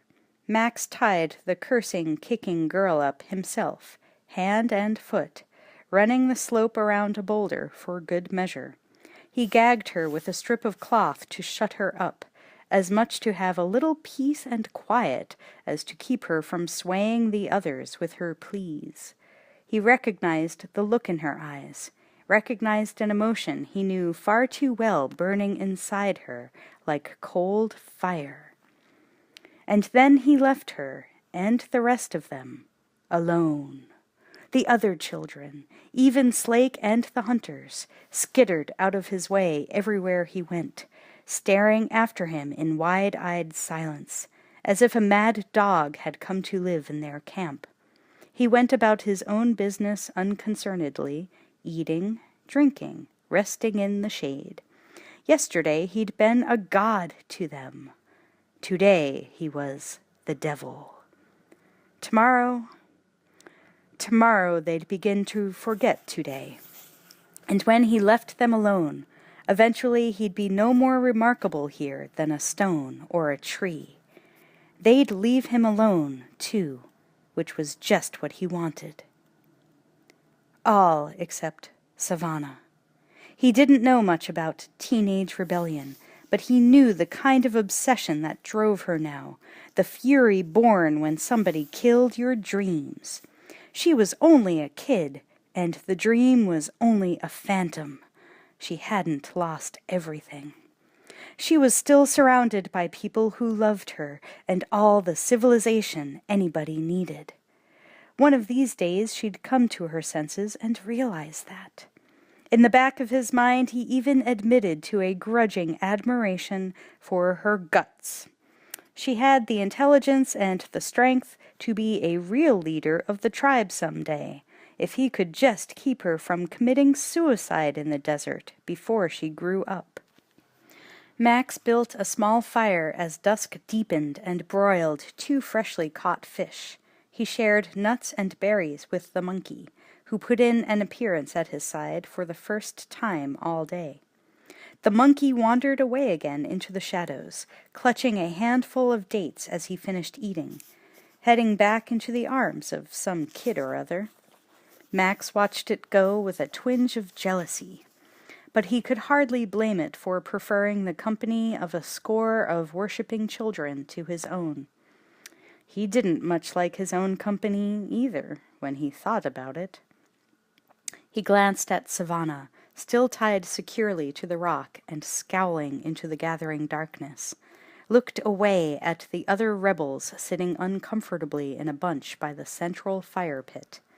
The girl Anna Goanna sat beside them, changing the dressing on her boyfriend's leg. Max sighed, feeling the comfortable lethargy of a good meal and a hard but satisfying day begin to settle over him. Around him, the older children were already shooing the younger ones off to bed. Still only half able to believe that for once he did not have to sleep with one eye open, he stretched out on the warm ground beside the fire and allowed himself the luxury of giving in to fatigue. He was asleep within minutes. Unguarded sleep was something that he had banished from his life years ago and, with it, the treacherous ambush of memory.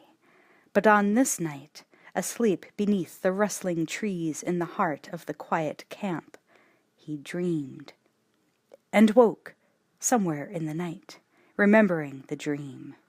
He blinked, his eyes filling up with darkness and stars. He sat up, searching the black silence around him in sudden confusion as he found himself alone. "Jessie," the single word escaped him, a raw whisper of agonized protest. The name he had not spoken in 20 years, because to speak it would have torn his throat apart like broken glass, and he would have bled to death inside. But she had been here, lying beside him in the warm night, not the anguished ghost who drifted across his vision when he let his eyes wander, but the living, breathing woman, her face as fresh and vivid as if he had seen her only yesterday, not half a lifetime ago. He had held her in his arms again and kissed her, hugged the small, laughing boy with her face and his eyes, the living miracle they had created together. Max sagged forward, pressing his blistered face against his hands, raised his head again, touching his eyes in surprise. He wiped wetness from his fingers into the dirt. He lay back again, staring up at the stars through the shifting branches of the trees. He hadn't seen his wife and child for 20 years, not living, breathing, smiling at him, not even in his dreams. He had lost them. They were, say it, dead, destroyed, butchered. Nothing left of them but the image, burned into his brain with a white-hot iron, of their bodies lying like the crushed remains of some animal on the road he had pledged to defend, butchered by renegade bikers, by the same human animals who had killed his partner, the same ones he had thought he was saving the world from. In the end, he hadn't even been able to save his own family. The memories came now, and he couldn't stop them. He had gotten the bastards who had done it, given them exactly what they deserved, made certain that they would never hurt anyone else again. But it hadn't changed anything, hadn't even mattered by then, because nothing he could do could bring back his wife or his child, not even for a second. His own life had come to an end with theirs, prematurely, while civilization's sanity was still crumbling, just before it had committed its own murder. When it had finally blown itself to hell a few weeks later, it had only seemed fitting. He had taken off alone into the wastes, and he had lived there ever since, never knowing why he bothered, never letting himself stop moving for long enough to question his own survival. Punishing himself, a life sentence played out in a living death, never letting himself get close enough to another human being to feel anything for them, because in this post-Holocaust hell he was one of the walking damned, who would fail them, betray them, lose them. He had served his term in hell, becoming the kind of human animal he had always despised, no different from the ones who had destroyed the ones he loved. It was no wonder the tribe acted like he was crazy. Max sucked in a deep, uneven breath, and another one, forcing himself to close his burning eyes. He relaxed his rigid body mechanically, as he had learned to do so long ago. The life he had once known, the woman, the child, had been as much of a lost dream for him as civilization was for the children of the tribe. But his time in hell was over. For the first time in half a lifetime he had been able to dream about the past, and it had been a good dream. Maybe, given enough time, he could learn to let go of his own dream time and start over, like the children. Learn to live again like a human being. After a time his heartbeat slowed, and his breathing grew even and deep. He sighed, shifting onto his side, and let himself drift, feeling the peace of the whispering night settle over him again, feeling the darkness. Chapter 13. The Search. Max woke with a start, with someone's hands on his shoulder, shaking him awake. Blinking sleep from his eyes, he looked up into the anguished face of Anna Goanna. "He's gone," she said, sobbing. "You gotta get him back." Him? Her boyfriend? Gecko? Max raised his head, looking around the camp. It was full day already, but the village was deserted again. The hog-tied rebels were nowhere in sight, and Savannah was gone. "Savannah took him all," Anna said, tears running down her face. Max took a deep breath. "Who let 'em loose?" he asked. "Screw loose," Anna said. Max half frowned. "Who?" Anna touched her head, circled her finger in the air. Max had a sudden image of the kid with eyes like a raccoon, who hid in some cranny in the wall all day long. He grimaced. Scrambling to his feet, he began to run toward the steps, Anna Goanna running after him. As Max reached the top of the canyon, he heard an eerie wailing filling the air, found Slake and most of the tribe still there, standing motionless on the sand, staring out past the wrecked 747, looking toward the Devil's Anvil. The desert beyond was empty for as far as he could see, except for a trail of footprints leading away toward the horizon. Slake turned back with pathetic eagerness as he approached. "How long?" Max asked, shielding his eyes as he followed the tracks toward the horizon. Slake shrugged unhappily. "Half a night, maybe less." Max looked back at him. "They can't be far." "They be doin' hunter trot," Slake said flatly. "Not Gecko," Anna Goanna protested. "His leg ain't healed." "Good," Max nodded. "He'll slow him up." One of the girls had been pregnant, too. "It won't," Slake shook his head. "That's hunter law. Stand or fall." Stand or fall. The law of the wilderness. Maybe some of them would even make it across the desert to the other side, where there were no laws at all. Unless somebody went after them. Max stared at 5 sets of footprints and the tracks of a sledge leading away into hell. Anna Goanna's face crumpled. "You gotta bring him back. You gotta, Captain." Max turned on her, frowning. "Don't call me Captain." Behind him, stretching away along the dune, the tribe kept up its wailing. None of them had gone after the runaways into the nothing, and none of them would. He glanced at Slake, saw the fear and the guilt on the boy's face. He'd done too good a job on them.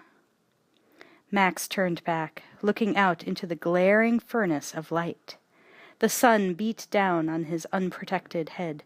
Its heat was dizzying. Hell lay waiting patiently, holding hostages. Max's hands tightened into fists. He looked at Slake again. "I'll need water, as much as I can carry." Anna Goanna's face filled with sudden relief. Slake nodded and raised his hand. The wailing stopped as tribe members began to come forward one by one, dropping their water bags into a pile. Max stood silently, listening to the skin bags plop to the ground behind him. As the last of the bottles was deposited at his feet, he turned back again. Kneeling down, he picked them up one by one and slung them over his shoulder.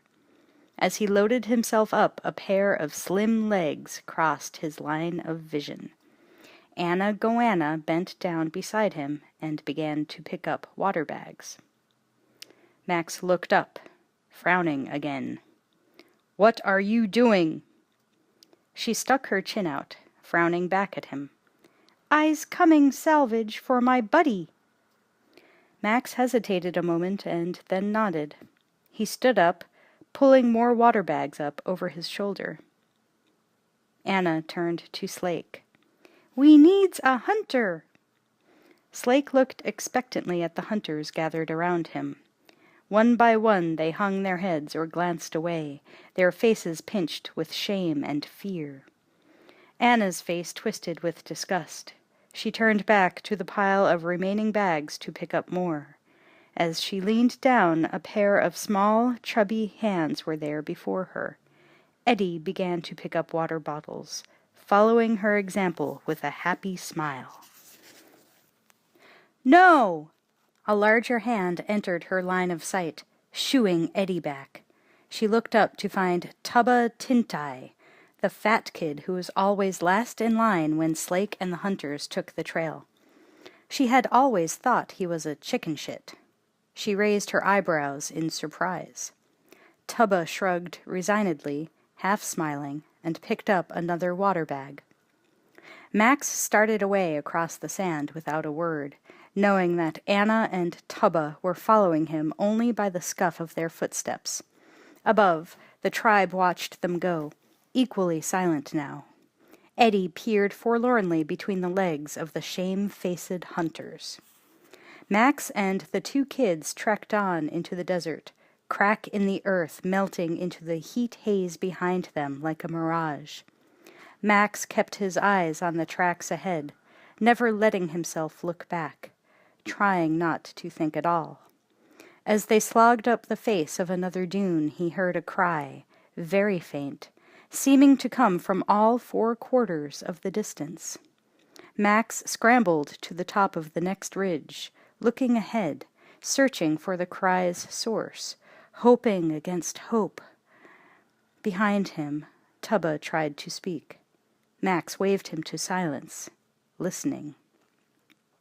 Another cry came. Max searched the horizon, seeing nothing anywhere. Tubba tapped him insistently on the shoulder. Max looked back impatiently.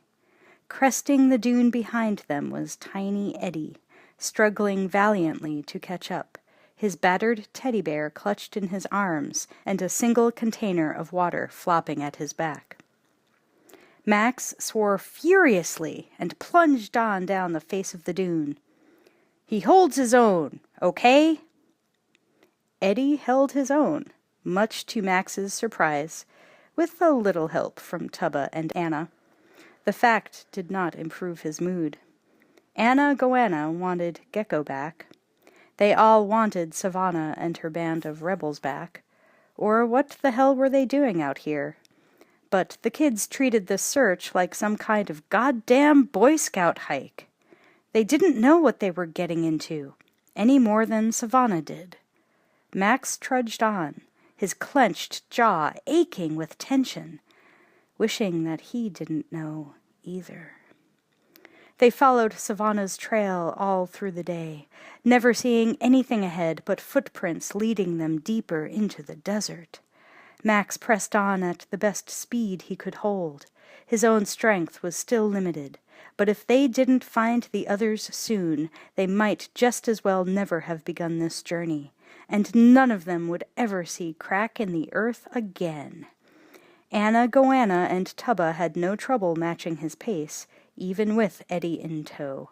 Their bare legs and moccasined feet seemed to be impervious to the sand's blistering heat. They drank little and let him feel their impatience with his own progress. Max said nothing, saving his strength, sinking back into the silent emptiness of the void. As the sun sank low in the west, the wind began to rise, lifting languid curls of dust.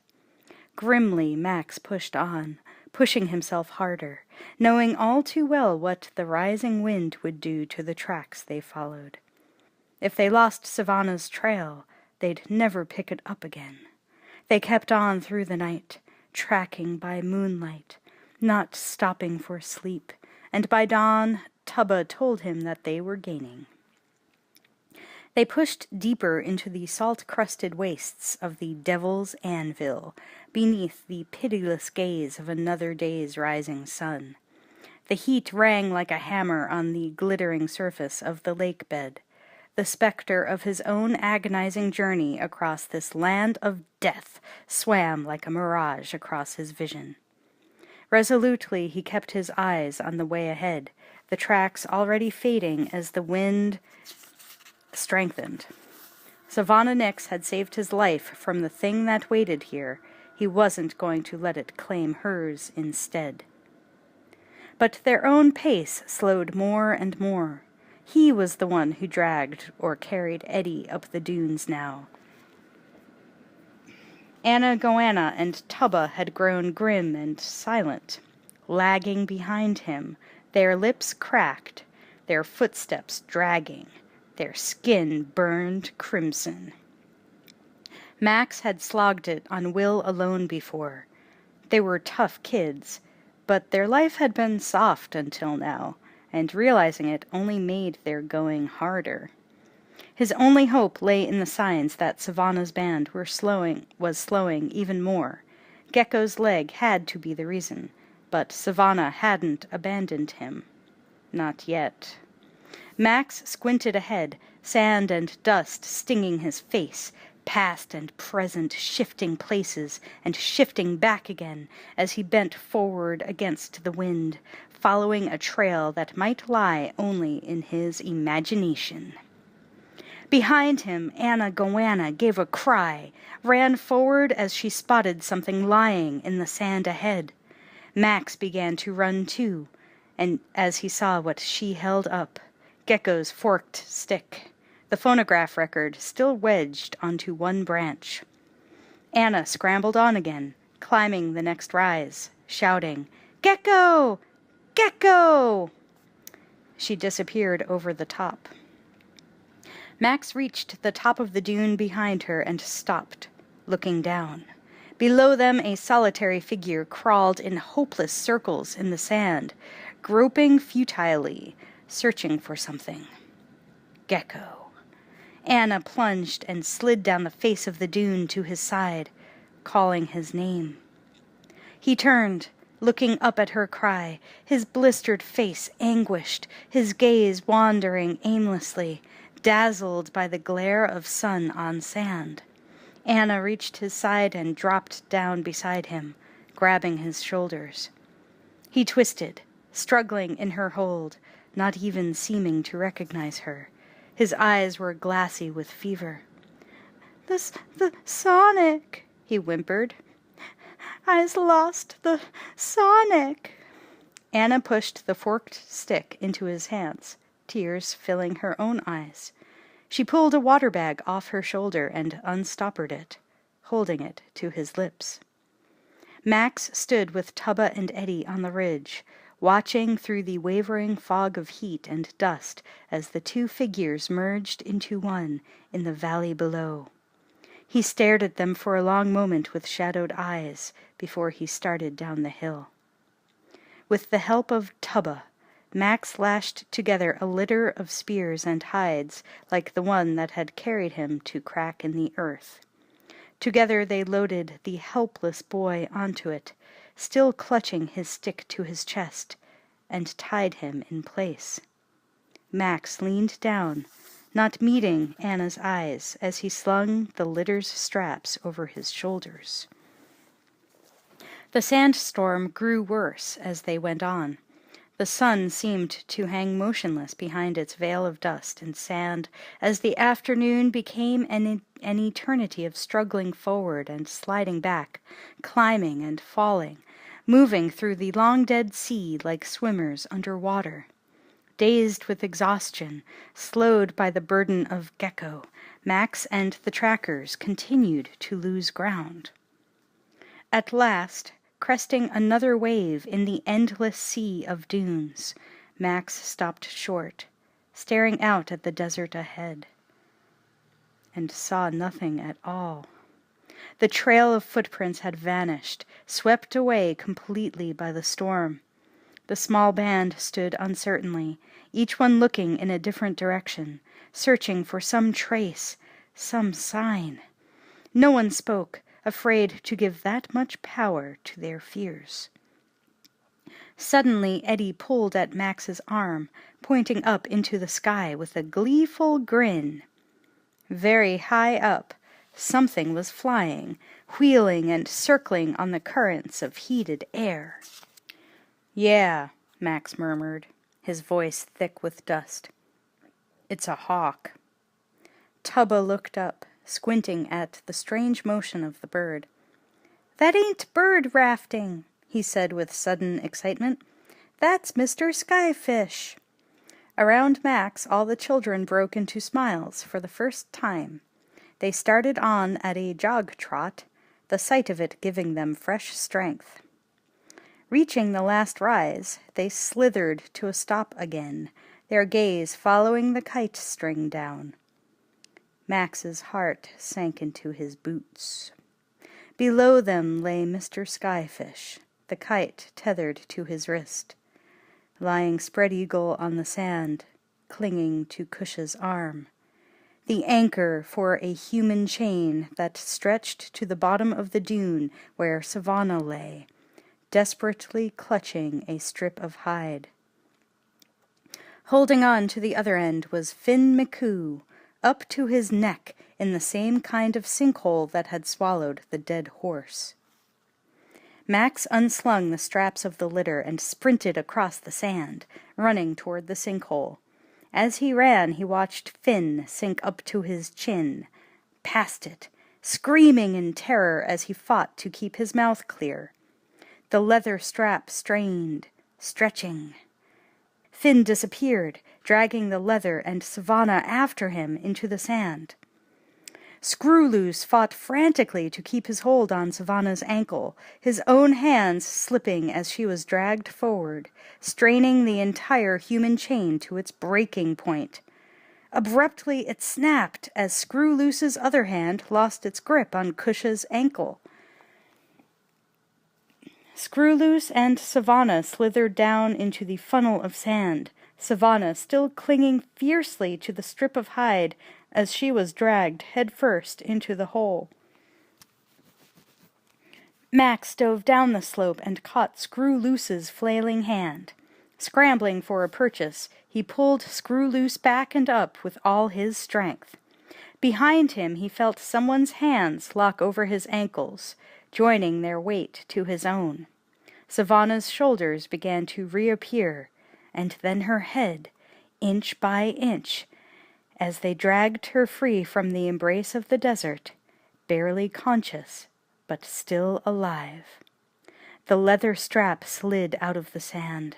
Savannah's fingers still knotted convulsively around it. Its other end emerged from the sinkhole, flapping loose. Finn McCoo was gone. Cautiously, the human chain inched back up the slope until they all sat together, safe on its rim, whimpering with exhaustion and horror. Savannah lay motionless, staring with haunted eyes at something unspeakable, her empty hands clenching and unclenching. Beside them, on the rim of the slope, was the rough sled she had used to haul their water and supplies across the desert. Tubba roused himself at last as he noticed it beside him. Collecting the water bags his own band had been carrying on their backs for so long, he plunked them down on the sled. He settled back again, relieved to be rid of the burden. And behind him, the overbalanced sled began to tip and to slide. Mr. Skyfish sat up with a cry. Tubba spun around, too late to stop it as it pitched over the rim and down. Max scrambled to his feet, leaping forward, too late. He watched as the desert claimed its fee for trespass a second time, as the sled spiraled down the slope like a falling leaf and disappeared silently into the bottomless maw of the sandpit with every drop of water they possessed. Max and the band stood together for a long time, staring down the slope at nothing at all, while the full measure of their loss ate its way through their minds like acid. Max glanced at Savannah, who stood apart from the others, her eyes bleak, but without tears. Finn McCoo had been her own child. In the communal family of the tribe, all the older ones treated all the little ones as their own, but she would have died with him before she would have let him go.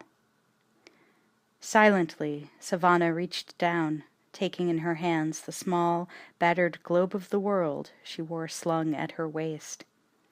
She unscrewed it and carefully removed what lay inside, an emu egg filled with water. She gave it to Eddie, who took a sip and passed it to Mr. Skyfish. Mr. Skyfish shook his head, glancing away toward where Anna Goanna crouched beside the litter, cradling Gecko's head in her arms, shielding him from the wind-driven sand. "Give it to Gecko." He passed the egg to Kusha, who shook her own head and passed it to Screwloose, who gave it to Anna Goanna. She pressed it to Gecko's lips. He opened his eyes and turned his face away. "No, no," he whispered. "We's gonna need it later." "Come on, Gecko," Savannah urged softly, crouching down beside him. "We's got plenty. Drink." Gecko took the egg in trembling hands and drained it, settling back with a sigh. The wind gusted suddenly, wailing like a chorus of lost souls, making them stagger. Sand blew into their eyes, into their noses and mouths, scouring their exposed skin. One by one the children crouched down again, defeated, turning their backs to the storm. Max settled down among them as they huddled together, sharing what little protection they could, while time and the desert closed in around them.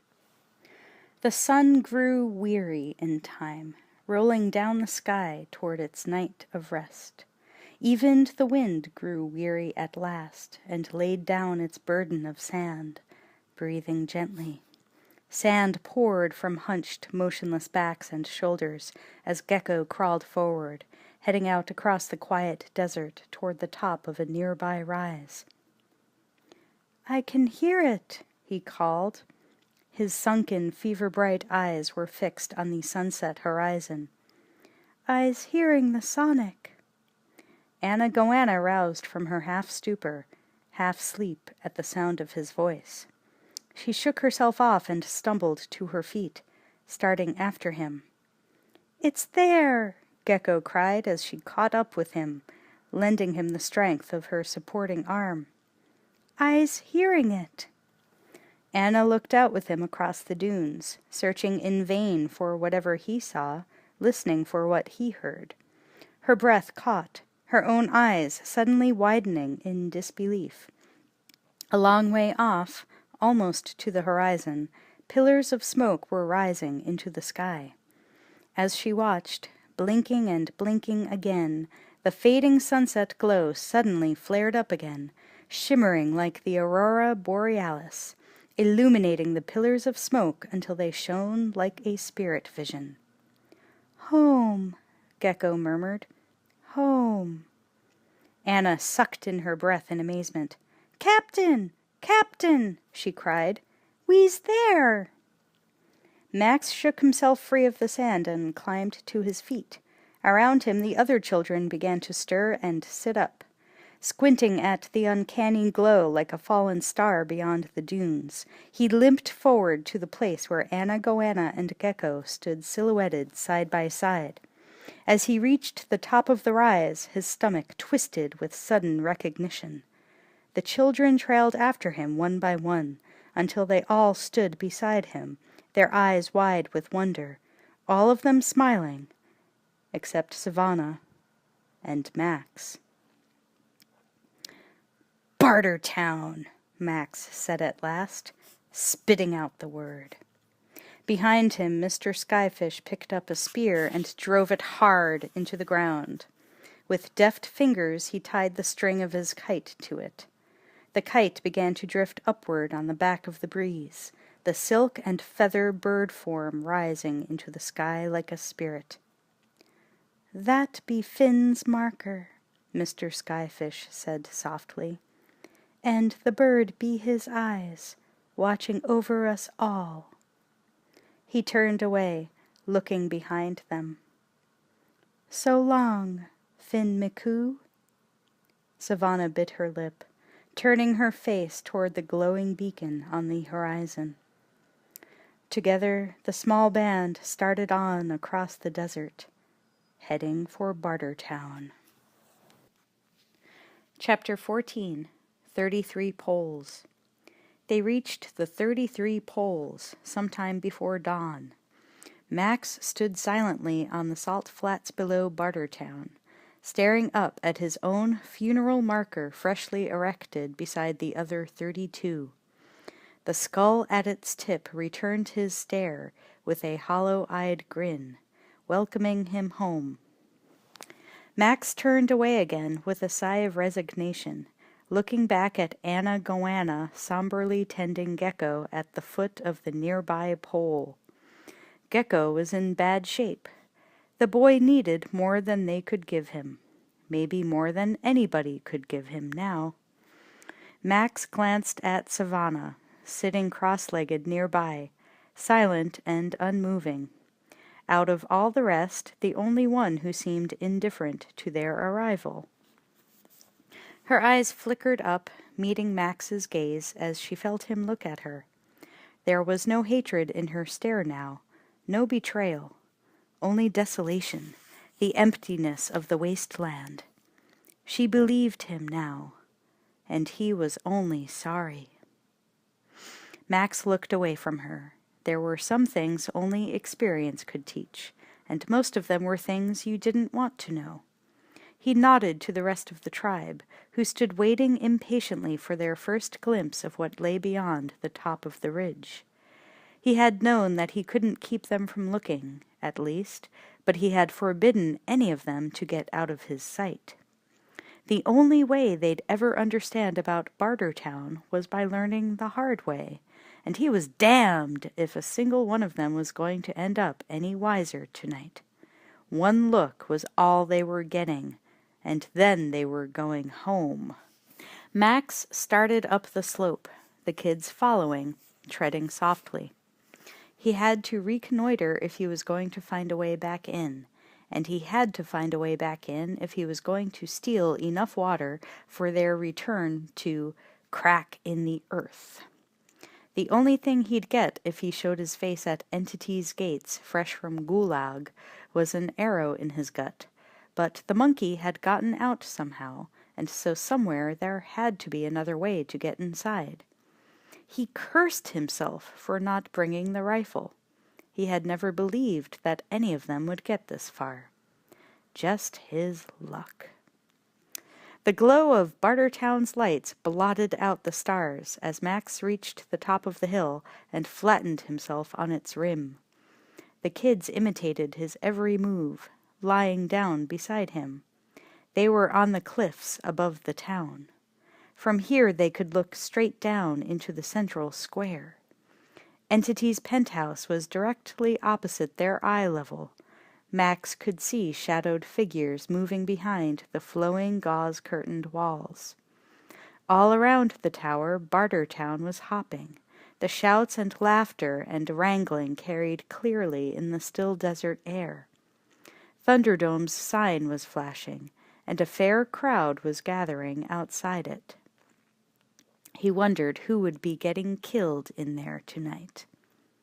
The kids gazed down on Bartertown, their breath hissing in a group gasp of wonder. And then the words came pouring out of half a dozen mouths at once. "We's there! Tomorrow Morrowland! Where's the video? They got their own stars! We's home! Morrowland!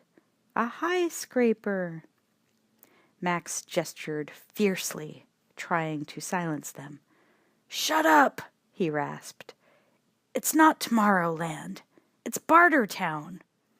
He looked out and down again as a movement partway down the cliff caught his eye, a unit of Entity's Imperial Guards on patrol. He tugged sharply on shoulders and ankles, forcing the tribe to back off, herding them back down the ridge into the darkness. It was like trying to herd mice. No sooner had he gotten the last one pried loose and sliding down the hill than Mr. Skyfish was back at the top. Max caught hold of the boy's arm again and shoved him ungently after the others. Risking a final glance over his shoulder, Max saw the silhouette of a woman's figure, very clearly outlined behind the gauze of Entity's penthouse. He slid hastily down the hill after the kids, halting them halfway down the slope and doing a rapid head count. 1 short. "Where's what's-his-name?" he snapped. They looked at him blankly. "You know," he said impatiently, making the crazy sign beside his head. They looked at each other now, realizing suddenly that Screw-Loose was gone. "Not just him," Mr. Skyfish said. "Co-pilot's gone the lost." Co-pilot? After a moment he remembered that they meant his monkey. He hadn't seen any trace of it since he'd met up with Savannah's group. Anger and exasperation struggled for first place in his mind.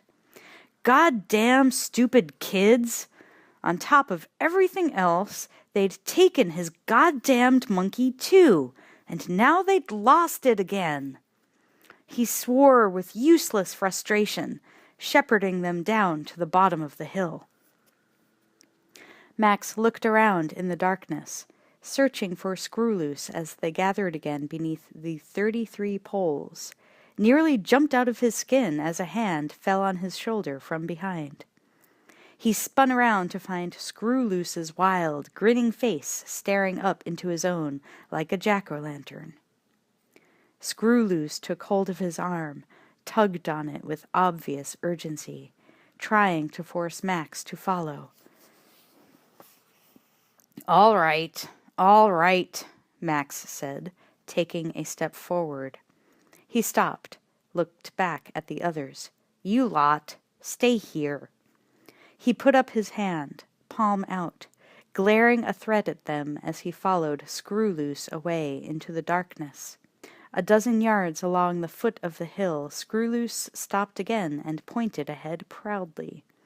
In a shallow cul-de-sac, the dark mouth of a drain pipe owed in surprise, drooling a thin stream of seepage. The monkey sat perched on top of it, chittering happily as it spotted them. So this was the secret entrance. The monkey must have gone on ahead when the others got into trouble, knowing what they could not, that Bartertown was just over the horizon. Good, Max muttered, nodding. Screw-Loose grinned even wider, obviously pleased with himself. Max wasn't sure how much the crazy kid understood, but maybe it was more than he'd given him credit for. Now wait, he said quietly but firmly. Wait here. Understand? I'll get the others.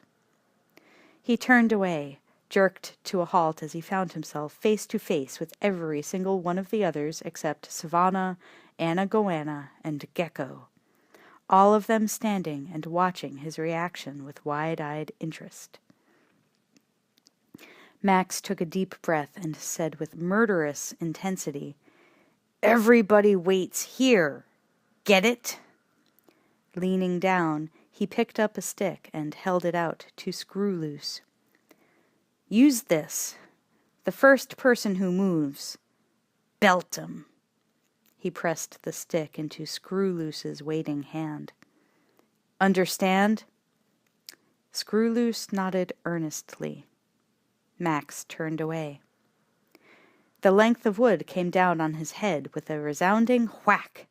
The other children jumped back in surprise. Max shook his head, more in disbelief than in pain, looking over his shoulder. Screw-Loose stood before the drainpipe, thumping the stick on his open palm like a night watchman. Max sighed heavily and started back along the base of the hill. Anna, Goanna, and Savannah were both crouched beside Gecko now, trying to tend him, with nothing to ease his suffering but the comfort of their hands. Max stood over them, looking down at the boy. Gecko's eyes were glazed, his blistered face wet with sweat, his breathing shallow. He was muttering to himself, incoherent words and phrases. Anna Goanna looked up, tears running down her face again. He's talkin' to Mr. Dead. Max's hands tightened helplessly, opened again. He kneeled down beside them. Gecko's wandering eyes fixed on his face. That you, Captain? He mumbled. We's there? Max gathered the boy up gently in his arms. The thin, fever-wasted body scarcely seemed to weigh anything as he lifted it. Carrying him easily, Max began to climb the hill again toward the lights of Bartertown. This time Anna and Savannah followed him.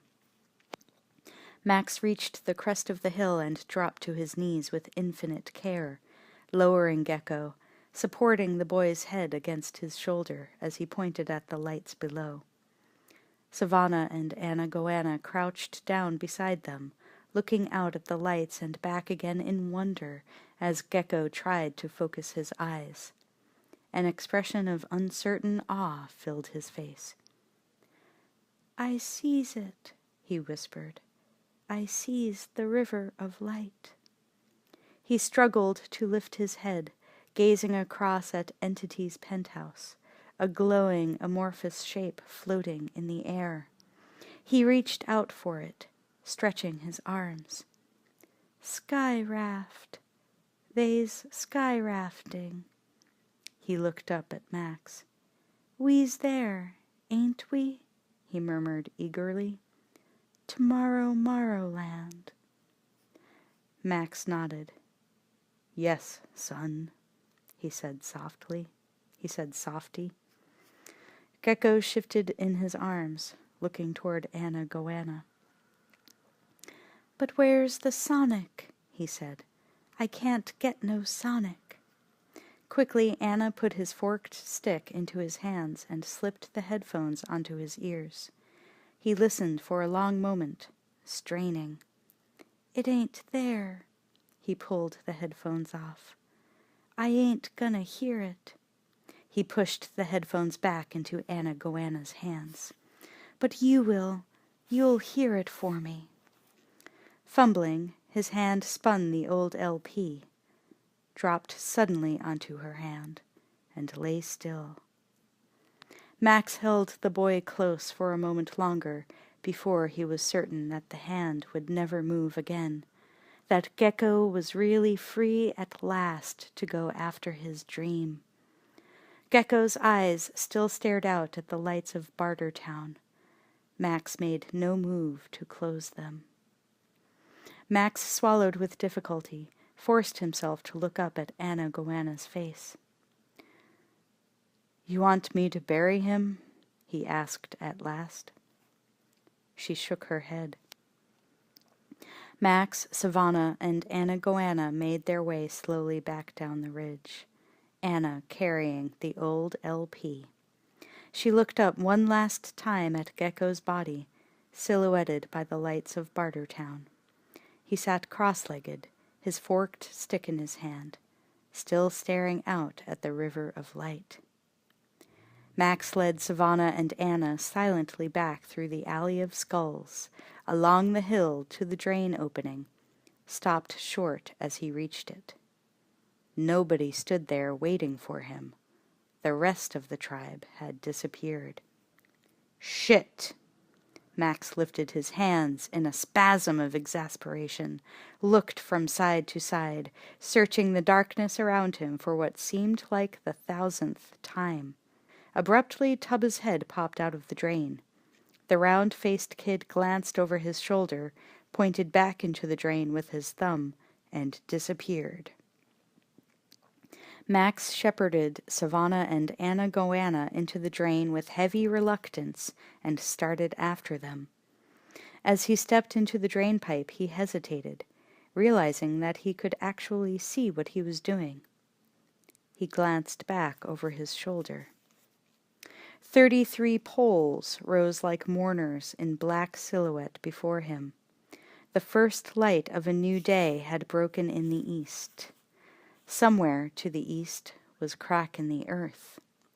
For a brief span of heartbeats, Max watched the sun rise, its fluid face enormous and blood-red, before he turned back, following the others into the darkness. Chapter 15. The Fall of Bartertown. Max followed Savannah and Anna Goanna through the tunnel, the ruddy dawn lighting their way. Savannah crawled past a large side pipe. Anna hesitated, turning into it as if she had decided to explore.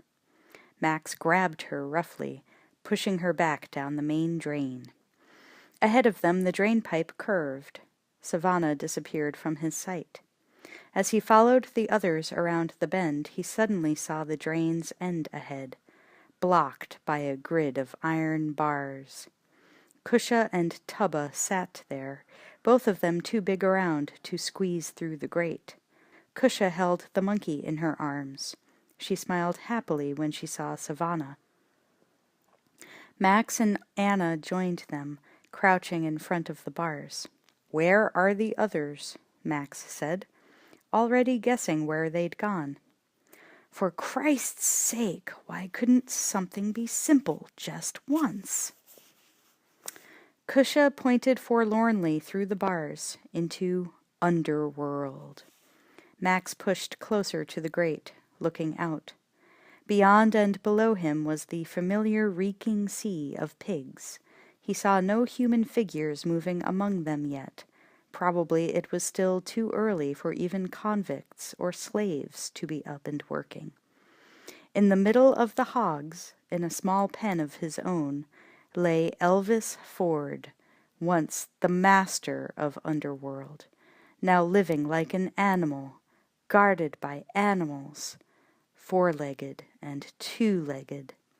Max's gaze moved onto the platform surrounding the locomotive engine. Iron Bar Bassie stood there, already awake or still awake from the night before, his totem face bobbing above the heads of 3 other Imperial guards, 2 men and a woman. Iron Bar and the tallest, heaviest guard were standing face to face, each with one arm planted on a table, playing at the most bizarre version of an arm wrestling game Max had ever seen. Each man had hold of a handle attached to a system of chains and pulleys. Whoever pulled down the hardest would yank his opponent's hand up into the bed of spikes waiting above. Max grimaced, looking up at the spikes. Of all the asshole ways to pass time! His eyes wandered. His face froze. High up in the maze of pipes and cables above the platform, a spectator sat, watching avidly. Screw Loose. Screw Loose glanced up, saw Max glaring at him, waved and looked down again. Max looked back at the guards, speechless. Iron Bar was psyching out his opponent, staring him straight in the eye, humming a cheerful off-key ditty. The other guard tried to meet Iron Bar's gaze, sweating now, his own face twitching with strain and tension.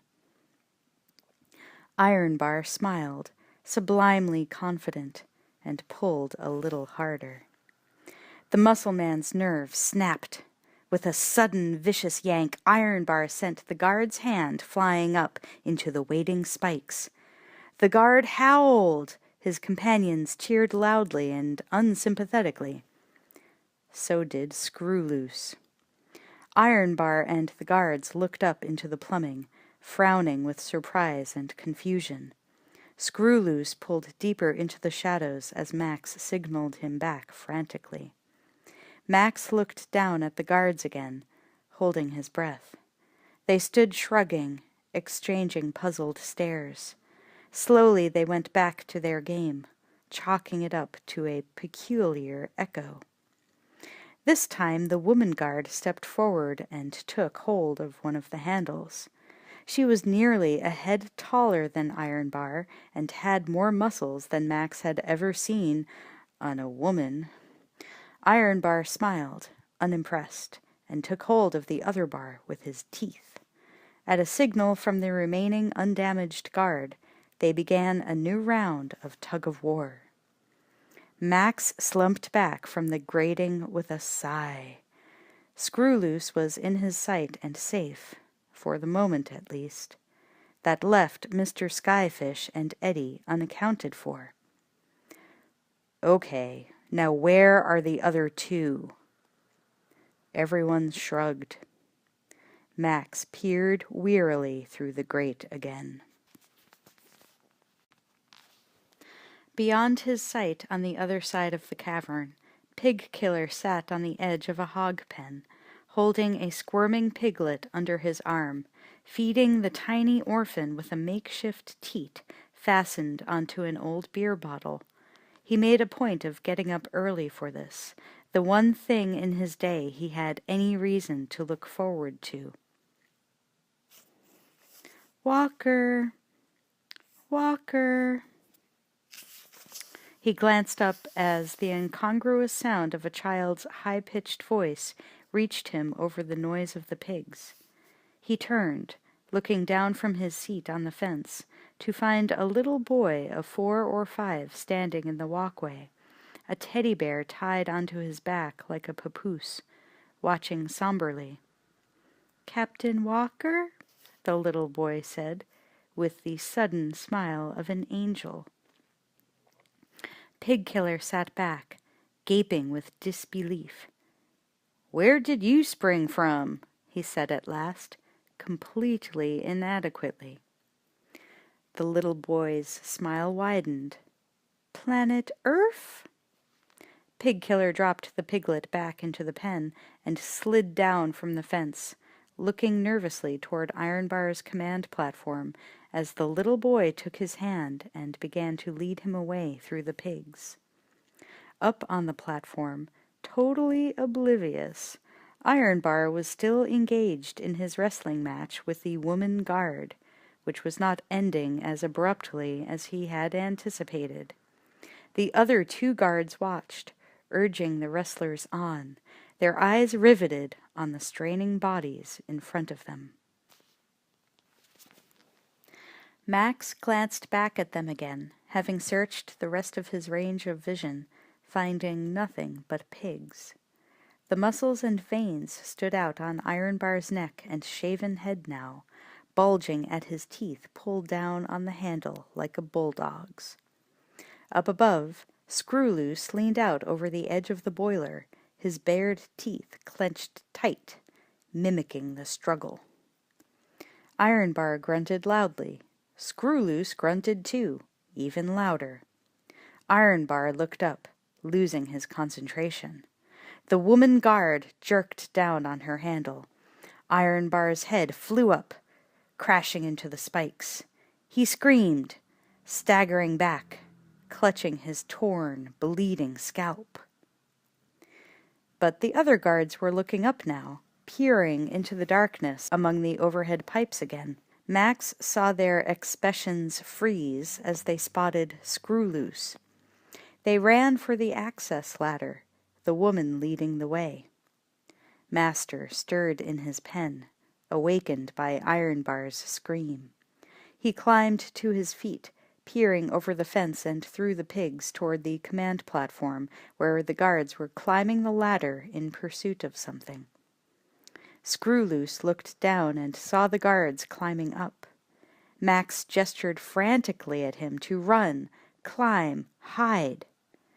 But however Screwloose had gotten up there was no easy way back. Screwloose stood where he was, trapped and panic-stricken, looking down at the murderous hulks climbing after him in wild-eyed terror. Max's fists tightened over the bars of the drainage grate and jerked impotently. Suddenly Ironbar turned, looking away from Screwloose at something higher up in the air. Max followed his gaze, watched in amazement as Mr. Skyfish sailed down out of the rafters like Tarzan, swinging from a chain. Mr. Skyfish booted the woman guard off the ladder and into the pigs, and landed deftly beside Screwloose on the top of the boiler. Screwloose flung his arms around Mr. Skyfish's neck, and they swung away again together, heading straight for Max and the drainage tunnel. Down below, Master stood on tiptoe in his pen, watching in equal incredulity as the 2 children soared by overhead. Turning to follow their progress, he unexpectedly came face to face with a being at his own eye level. Eddie beamed with delight. "Captain Walker?" he cried eagerly. Pig Killer raised a finger to his lips, shushing them both, pointing with his free hand. Ironbar Bassie was climbing down from the platform, carrying a musket, followed by his 2 remaining guards. One of them stopped to collect something, a huge pair of bolt cutters, as they pushed through the pigs toward the drain pipe. Only the feet of Mr. Skyfish and Screwloose were visible now as they wormed their way back inside. The first guard began to climb the access ladder leading up to the pipe, while Ironbar stood below, waiting impatiently for the cutters. The other guard lagged far behind, dragging the heavy cutters as he struggled to catch up. He stopped suddenly, looking back in sudden surprise, as someone tapped him on the shoulder. A shovel struck him square in the face as he turned, dropping him to the ground among the pigs. Pig Killer leaned down to pick up the shears, grinning with satisfaction. Ironbar looked back again, just as Pig Killer leaned over. The guard and the cutters had vanished.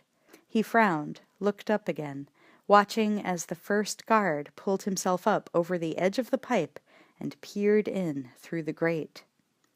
A fist shot out of the drain pipe, smashing the guard in the face.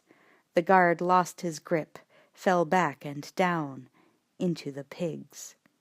Furiously, Ironbar raised his gun and fired into the mouth of the drain pipe. The bullet splanged and ricocheted from the walls of the pipe as Max pushed the children back into the drain, flattening on top of them until the echoes stopped. He herded them up and on again, sending them down the side tunnel that Anna Goanna had tried to explore before. Looking back, he saw the sightless, leering face of Ironbar's totem peer in at him through the grill. He flung himself after the others, out of Bassie's line of sight. Ironbar's own head filled the opening as Max disappeared. Ironbar glimpsed someone's retreating foot as he ducked out of sight. Scowling with frustration, Bassie dropped back to the ground, pushing through the hogs, tracking the pipe away across the cavern. Overhead he could hear the crunching passage of bodies crawling through the pig feed stored inside as Max and the children fumbled blindly in the darkness above. Soon they'd reach the other end, and he'd be there, waiting.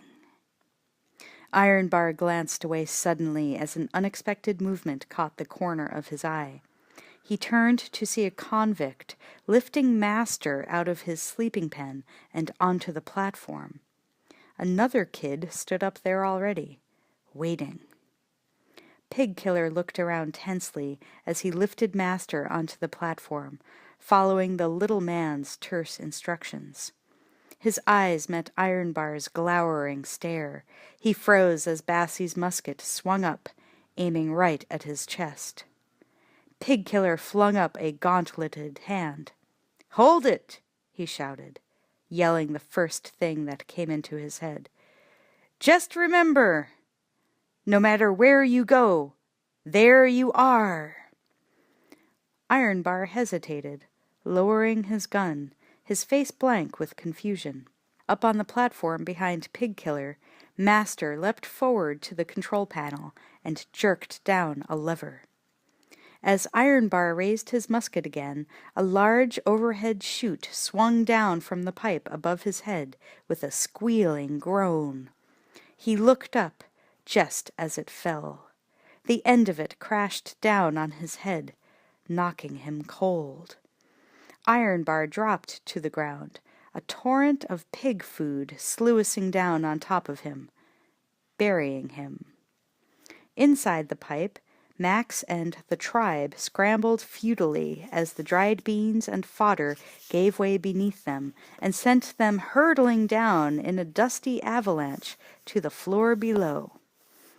Max landed with a grunt on top of a pile of body-filled pig feed, already surrounded by snuffling, grunting hogs. He shook his vision clear, turned to see Pig Killer coming toward the pile as fast as he could wade through pigs, carrying the bolt cutters in his fist like a club. Pig Killer stopped short as Max looked up at him. He stared, his mouth hanging, the way a man would stare who had just run into a ghost.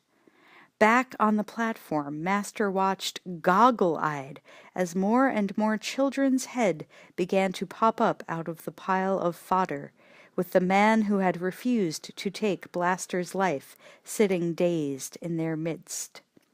The children began to scramble up and shake themselves off. Beside him, Eddie waved happily to his friends and moved to Master's side, putting his arm around his new buddy, the first grown-up he had ever seen who was just the right size. Max picked himself up from the floor, Pig Killer and the kids already beginning to fill the air around him with clamoring questions. "Quiet!" Max ordered, shutting them up with an abrupt gesture. Somewhere in the distance he heard, incongruously, the sound of someone singing the Toreador song from Carmen. Blackfinger, Entity's chief mechanic, came striding into the cavern on his way to work, his head covered by a bandana, his toolbox under his arm and his lunchbox in his hand, singing at the top of his voice as he headed toward the garage. He glanced at Max and the odd crew gathered around him, all staring back with tense, frozen faces. He waved with absent-minded good humor, too nearsighted to notice anything strange about them. "Hi, guys!" he called, breaking into song again as he strode on by. Abruptly he slowed, stopped dead, looking down at something lying among the pigs. The body of a guard. Still singing, he marked time for a step or two, then began to march backward, turned suddenly, and bolted out of the cavern. Max ran after him, knowing that if they didn't stop him before he reached a place where he could give an alarm, they were finished. Up on the platform, Master rattled the chains that hung suspended from a runner on the ceiling, its other end welded to the steel collar around his neck. "Quickly!" he cried, gesturing Pig Killer and the bolt cutters up onto the platform. Pig Killer cut through the chain with a hard twist of the shears, setting Master free. Master beckoned the tribe forward, taking command with a confidence born of long experience. "All of you, no questions. Just do as you're told." He began to point, giving orders, and the others scrambled to obey. He had spent hours, days, waking and sleeping, trying to imagine his escape from Underworld. Now that he had allies again, the time had come, and he knew precisely how to make it happen and take his revenge on Entity in the process. Max raced after Blackfinger up a tunnel passageway. Blackfinger ran like the devil was on his tail, but slowly Max gained ground, almost on top of him as he darted through the narrow opening between the heavy wooden doors that sealed the way to Underworld. Max followed him, running uphill now through a culvert lined with bricks. Blackfinger disappeared around a bend in the tunnel. Max pounded after him, skidded to a halt as he found himself face to face with the grinning mechanic, flanked now by the collector and 2 guards. Max turned on his heel and ran back the way he had come, as if the devil were on his tail. He dodged back through the narrow opening between the doors, pulling up short again to push them shut. But Savannah was already there, sliding one side shut for him even as he turned. Breathing hard, Max threw his weight against the other door, slamming it to. They pressed their backs to the wood, holding the gate shut as they searched for something to bar it. With a tearing roar, the blade of a chainsaw burst through the wood beside Max's head, sending chips flying as it began to rip its way inexorably down the door. Max stumbled back, barely saving his shoulder from the blade as he watched the hungry saw chew its way toward the floor. A heavy metal bar shot across the wood toward him, dropped into its tracks just as the blade came down across its path.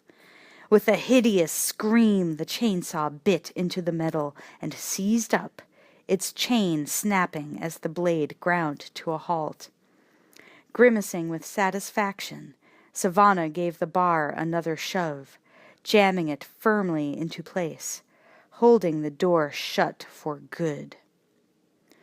Max took a deep breath, nodded once in respect and thanks. A fleeting smile twitched Savannah's face. Together they started back down the tunnel.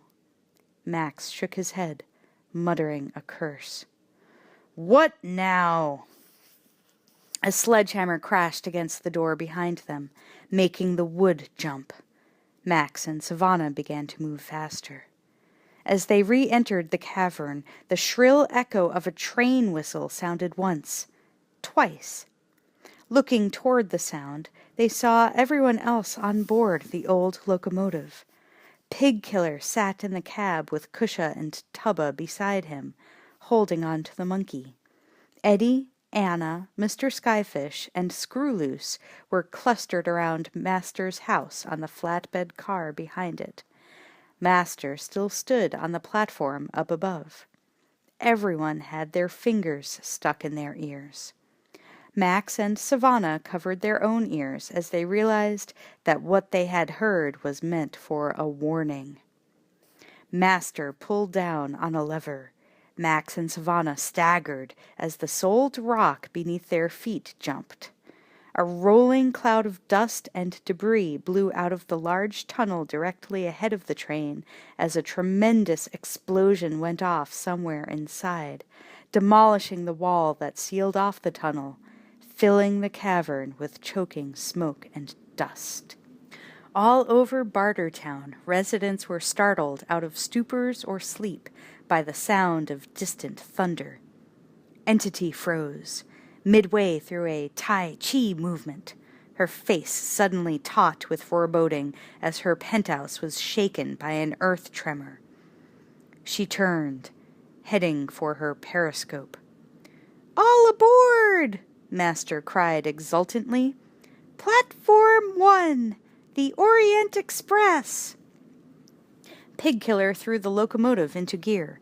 With a screech of protest, the steaming engine came alive, straining at the shackles of pipe and cable that held it prisoner, and gave Bartertown its power. Max and Savannah hurried through the dust, coughing, their eyes running, heading for the train.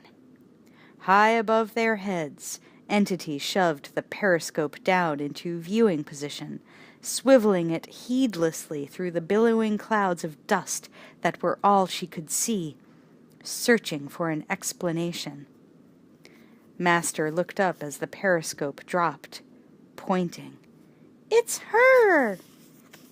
Max stopped running and turned back toward the scope while Savannah ran on toward the train. He leaned down, catching up Ironbar Bassie's fallen musket, his face grim. Max stood waiting, staring toward the scope's moving lens until it stopped, pointing directly at him, and he was certain that Entity could see his face. Entity gasped in disbelief as a dead man looked her in the eye.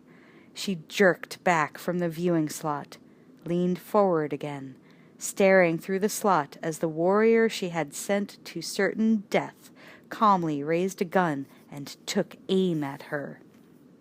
Max fired, blowing apart the periscope's lens, and she saw nothing more.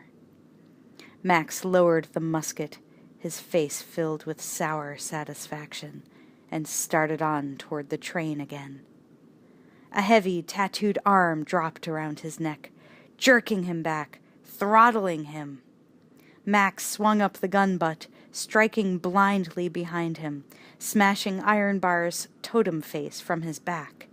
He jerked free, spinning around, raising the musket. He fired again, heard the hollow click of the hammer on an empty chamber. Ironbar grinned, drawing his machete and raising it high as he started forward. Max began to back away, holding the useless gun in his raised hands to block the blow. Seeing Max's danger, Screwloose grabbed hold of a hanging cable, remembering how Mr. Skyfish had come to his own rescue. He swooped down from the train platform toward the two men, just as Savannah, running back, threw herself on Ironbar from behind and sank her teeth into his neck. Ironbar staggered and fell to his knees with a roar of pain and fury, dragging Savannah down with him as Screwloose sailed over their heads and crashed dead into Max. Max sprawled on the ground, the wind knocked out of him. He lay gasping and stunned as Ironbar scrambled to his feet again, heaving Savannah from his back, and picked up his machete. Screwloose, flailing wildly at the end of his rope, reached the limit of his swing and hurtled back again, straight into Ironbar. Ironbar flew backward, the machete sailing from his hand as he tumbled head over heels into a waiting vat of pig shit.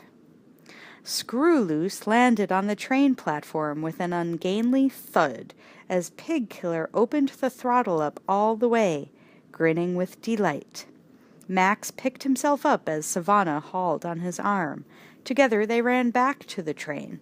They scrambled aboard the engine, clinging to its side while the whole train shuddered, its wheels grinding out sparks as it fought to move forward on the track.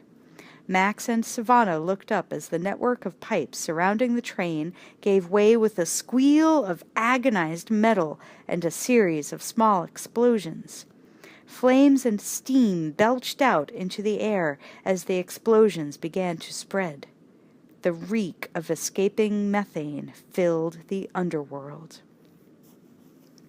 Above ground, the collector ran frantically toward Entity's penthouse, bursting with news that was already no news to her. A dead man was walking through the underworld. But as he ran, the ground began to shudder beneath his feet. Smoke and flames erupted from the vents and chimneys that riddled Bartertown as a chain reaction of explosions spread through the streets. Next to him, a pipe exploded and sent him reeling toward a storage shed. The shed went up, pitching him back toward the tavern, which exploded in turn, propelling him on down the street like a pinball. The walking dead man had only been a sign. This was the end of the world. Wheezing asthmatically, he reached Entity's penthouse at last. He looked up, shouting her name, his voice lost in the sound of explosions. Fire was already licking at the base of the tower. The wooden elevator cage was in flames. Entity appeared suddenly on the platform high above, looking out at her city going up in smoke, at the terrified people below running in all directions. She wore studded battle armor, and her face was contorted with fury as she turned away again. Back in the underworld, Max and Savannah clung precariously to the train's side as it lurched forward like a straining wrestler. Behind them, several small faces popped out of the windows of Master's home, staring in wide-eyed wonder as more pipes and cables tore away. The train broke free as a final enormous pipe exploded and began to move down the tracks at last, gathering speed. Panic-stricken pigs rushed out of its way, squealing in fright. Fire rained down on their heads and roared up through every remaining chimney in the roof of their world, exploding into the open air. The train thundered away into the tunnel, heading for the surface and freedom. The underworld was closer to resembling hell than it had ever been before, a sea of billowing fog where broken pipes belched smoke and licking tongues of fire. The train had disappeared and, with it, all signs of human habitation. Slowly, the top of a shaven head emerged from a vat of excrement. The eyes, the dripping face of Iron Bar Bassi. He gazed in stupefied rage at the destruction around him, the ruins of his kingdom. Climbing out of the vat, he started away through the frantic pigs, heading for the surface and his revenge. An explosion ripped the base of Entity's penthouse as more burning gases burst through the surface. Flames began to eat their way up the legs of the tower, set it burning like a fuse. The collector watched helplessly, unable to do anything but scream, "Auntie! Auntie!" in fear and warning. Inside the penthouse, Entity rummaged through a weapons chest, pulling out a bandolier of bullets and slinging it over her shoulder. She lifted out a machine gun and climbed to her feet as the gauze walls of her tent blazed up, shriveling away like tissue. Beneath her feet, the floor began to shudder. Below the tower, guards and gawkers turned tail and ran for their lives. The collector screamed in terror for Entity, and then suddenly, piercingly, for himself. The whole tower was tilting, the penthouse blazing like a torch as it toppled directly toward him. Entity had a brief, stunned view of the collector standing below, his upturned face paralyzed with fear as she rode the falling tower down. She leaped free at the final instant, landing face down on the roof of a tent, her clothes smoldering, her gun still clutched in her fist. She slid down the tent side to the ground as, behind her, the flaming tower fell to earth with a shuddering crash. Stumbling to her feet, she ran back toward the tower's wreckage, pulled up short as she saw the collector lying sprawled face down in the dirt, his body crushed beneath a steel pylon, his face a mask of agony. He reached out to her with a blackened, bloody hand. She ran forward, kneeled down by his side, dropping her gun, holding him in her arms, caressing his bald head tenderly. She murmured gentle words as his glazing eyes flickered shut for the last time. She laid his motionless body on the ground again and rose to her feet, picking up her gun. The fires of hell reflected in her eyes as she ran on down the street. Chapter 16. Escape and Pursuit. The train steamed upward through the smoke-filled tunnel, still gathering speed.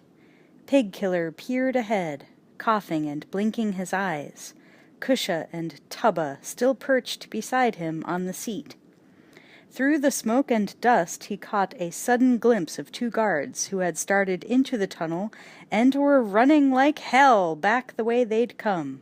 Their fleeing forms were silhouetted in the widening arc of light that was the tunnel's mouth. Sunlight broke across Pigkiller's face. He grinned and drew a deep breath of free air at last, as the train roared out of the tunnel and into the light of day for the first time in 2 decades. The track was still climbing toward the desert above, rising through a narrow cut in the rock. Dust from the explosion that had unblocked the tunnel entrance fogged the air. 4 more Imperial guards stood waiting beside their vehicles. They froze as the 2 men burst frantically back out of the gloom, yelling, turned tail at the sight of what was following them, and ran for their lives. They threw themselves aside at the last minute, sprawling in the dirt as the train thundered past them and away into the desert. The train kept going, leaving behind it a town in ruins and a population in chaos. Flames gutted the wreckage of Bartertown as small pockets as methane continued to explode.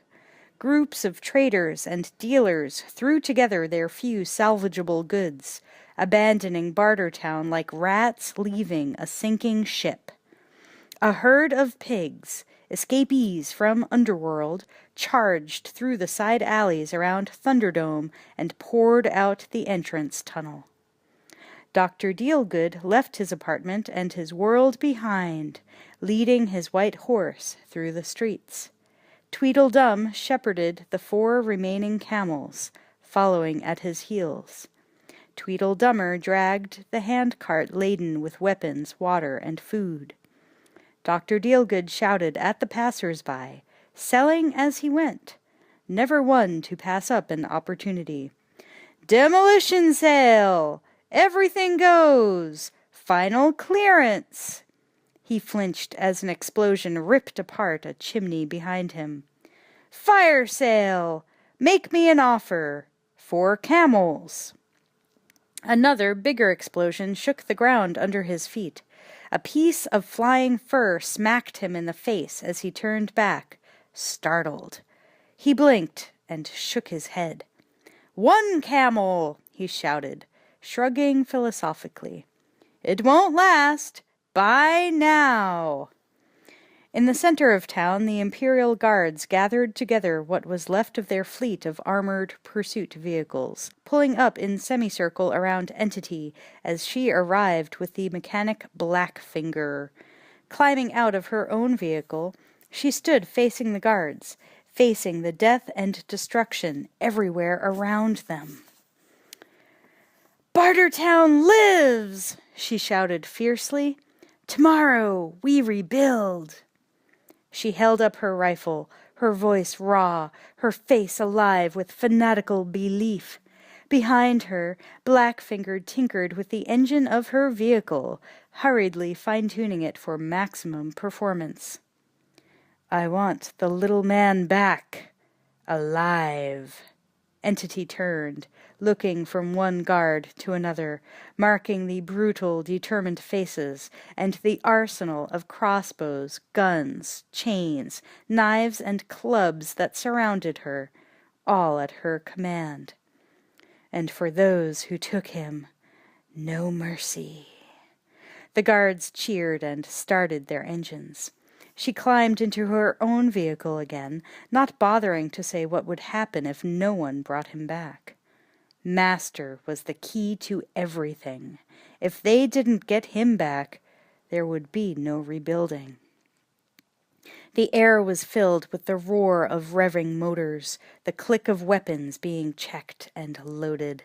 Entity put her foot down on the accelerator.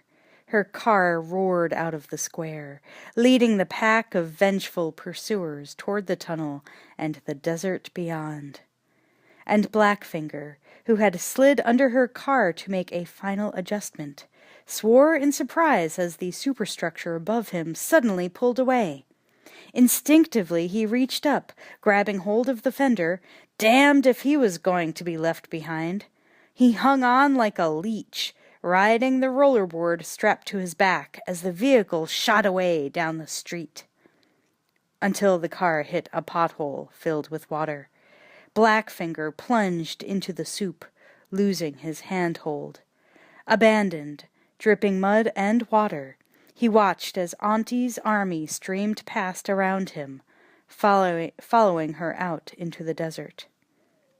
Furious and disgusted, he leaped to his feet and ran after them, searching desperately for any transportation that was still in town. Ahead of him, Dr. Dealgood was leading the white horse. Blackfinger scrambled up a ladder, ran out along the edge at the front of the Palace of Dreams, and leaped onto the horse's back. Dr. Dealgood looked up, astounded, as Blackfinger landed on his horse. The frightened horse reared in surprise and lunged sideways. Blackfinger slid from its back, half falling, half surrendering, realizing he knew everything about cars and nothing whatsoever about animals. Dr. Dealgood jerked the horse forward with a curse, hurrying on his way.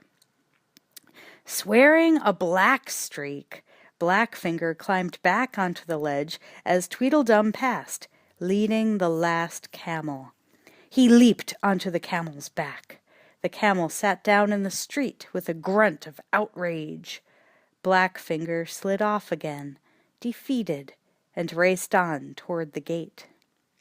An enormous armored attack vehicle, the one Blackfinger had fondly dubbed Bigfoot, came charging down the street behind him. Blackfinger leaped onto a barrel as it passed, threw himself on board as it slewed by. He hauled himself up onto its rear end, hanging on, and gave an exultant rebel yell. Out on the desert the train steamed on across the empty plateau, trailing pipes and wreckage. Pigkiller was still at the wheel with the two kids beside him, the wind whipping their hair as they hung out the window, watching the landscape pass with delight and wonder.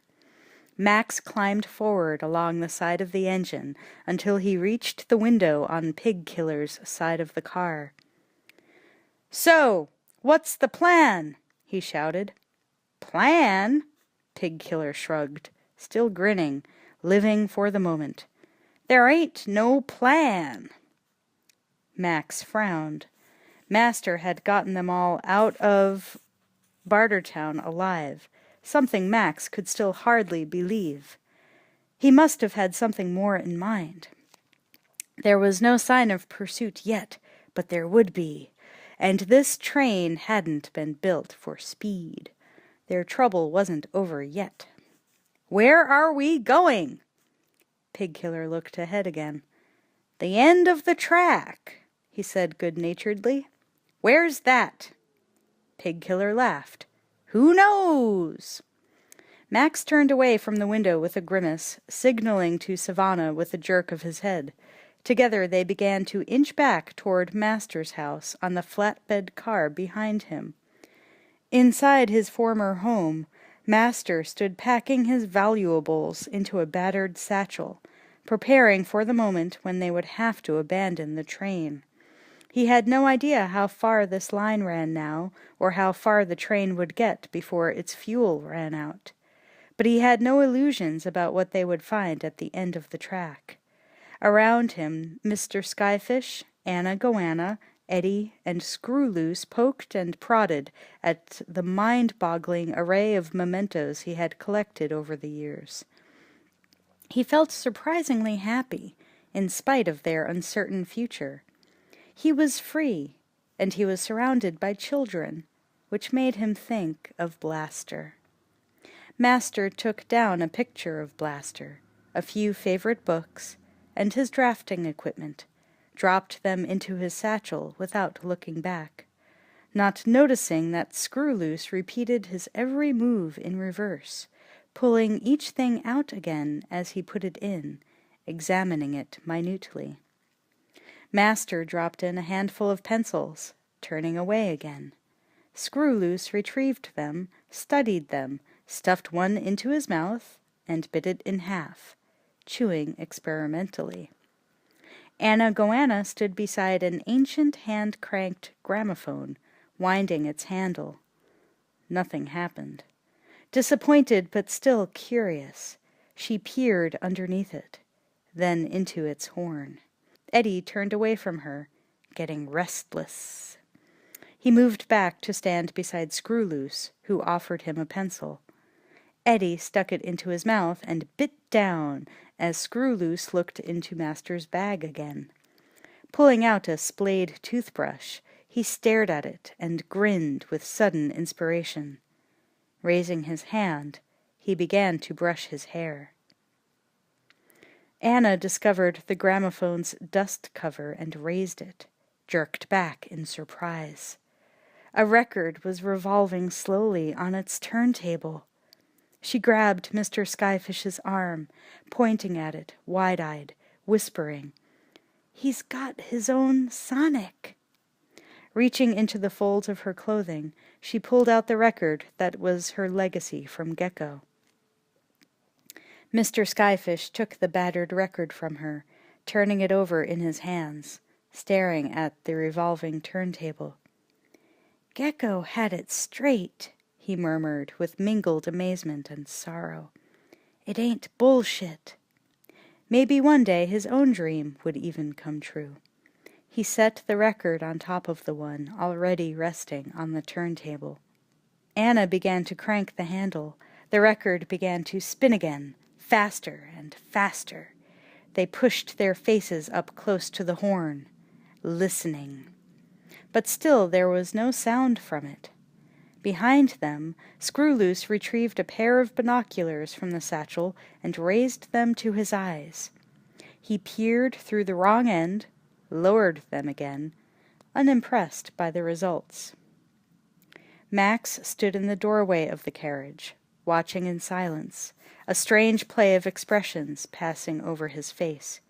He stepped aside again, out of their sight, as Anna and Skyfish began to recite "Delta Fox X-ray" in eager unison. Standing on the platform outside the house, Max reached in through the open window beside them and dropped the gramophone's needle onto the record.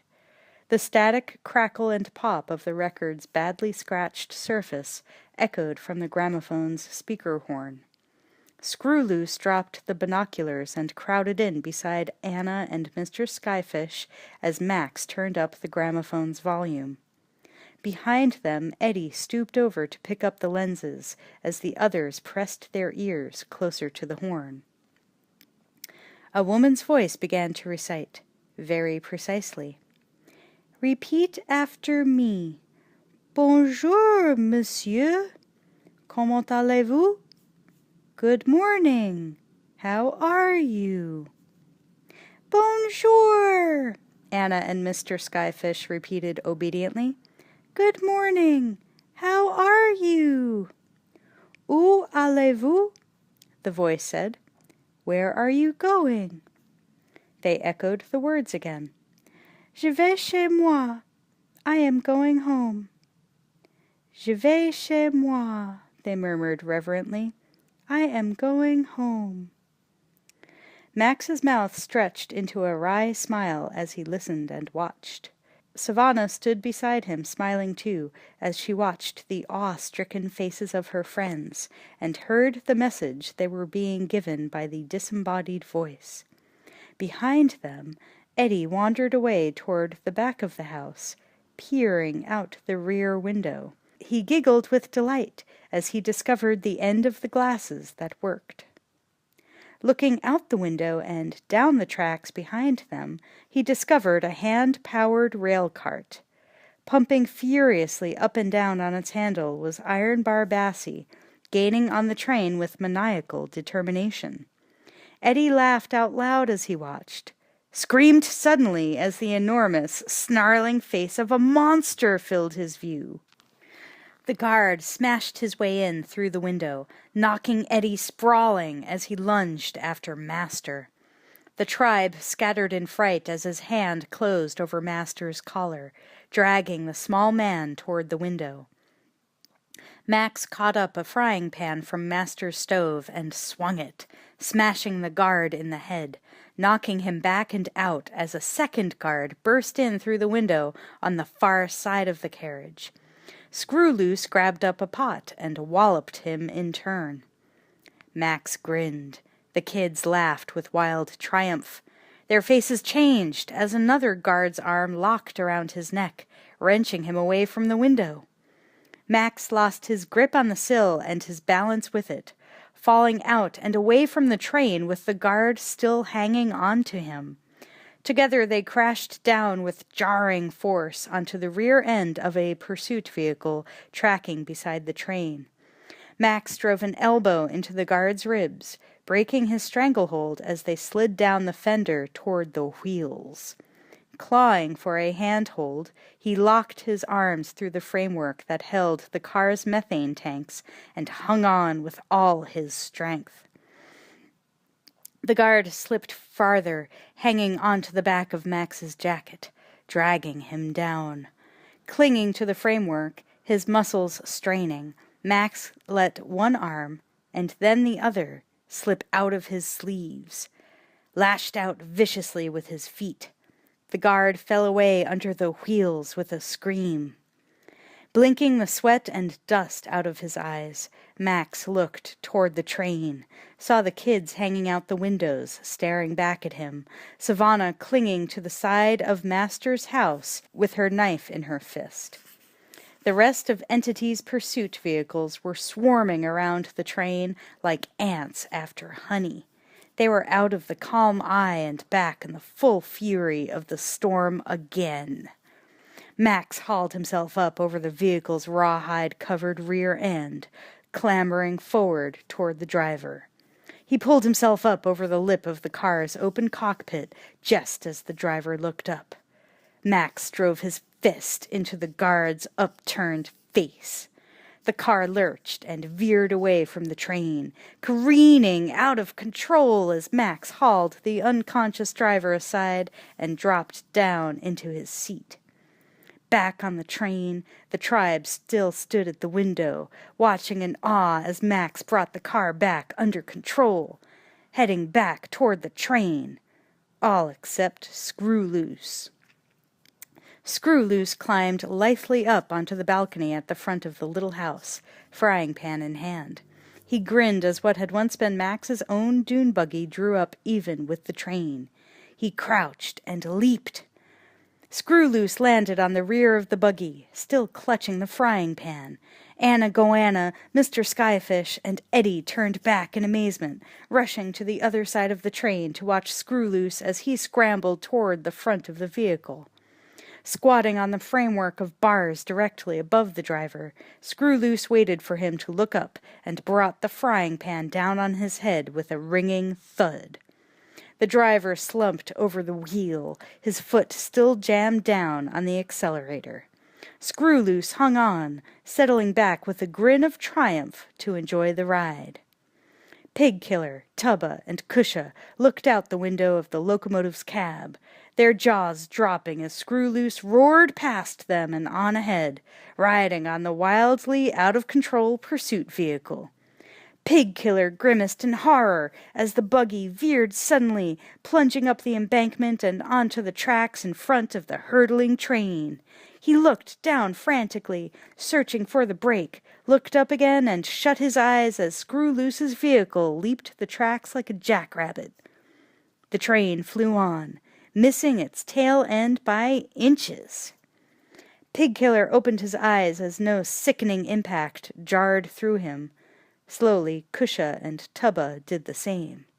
They turned together, looking out the window on the far side of the cab, watching Screw Loose's vehicle bounce away down the embankment and blast off across the desert. Still clinging to the car's roof, Screw Loose looked down and saw the driver starting to stir. Raising his frying pan, Screw Loose let him have it again. The guard slumped obediently over the wheel. Screw Loose looked out and around him, watching the other cars. There was obviously something to this process that he was missing. He picked up his frying pan. Holding it in front of him, he began to steer, still watching the other drivers. He grinned, sure that he had found the sympathetic magic that controlled his rampaging vehicle. Behind the train, a snarling iron bar Bassie was still following, pumping the hand car with furious obsession, but slowly falling behind.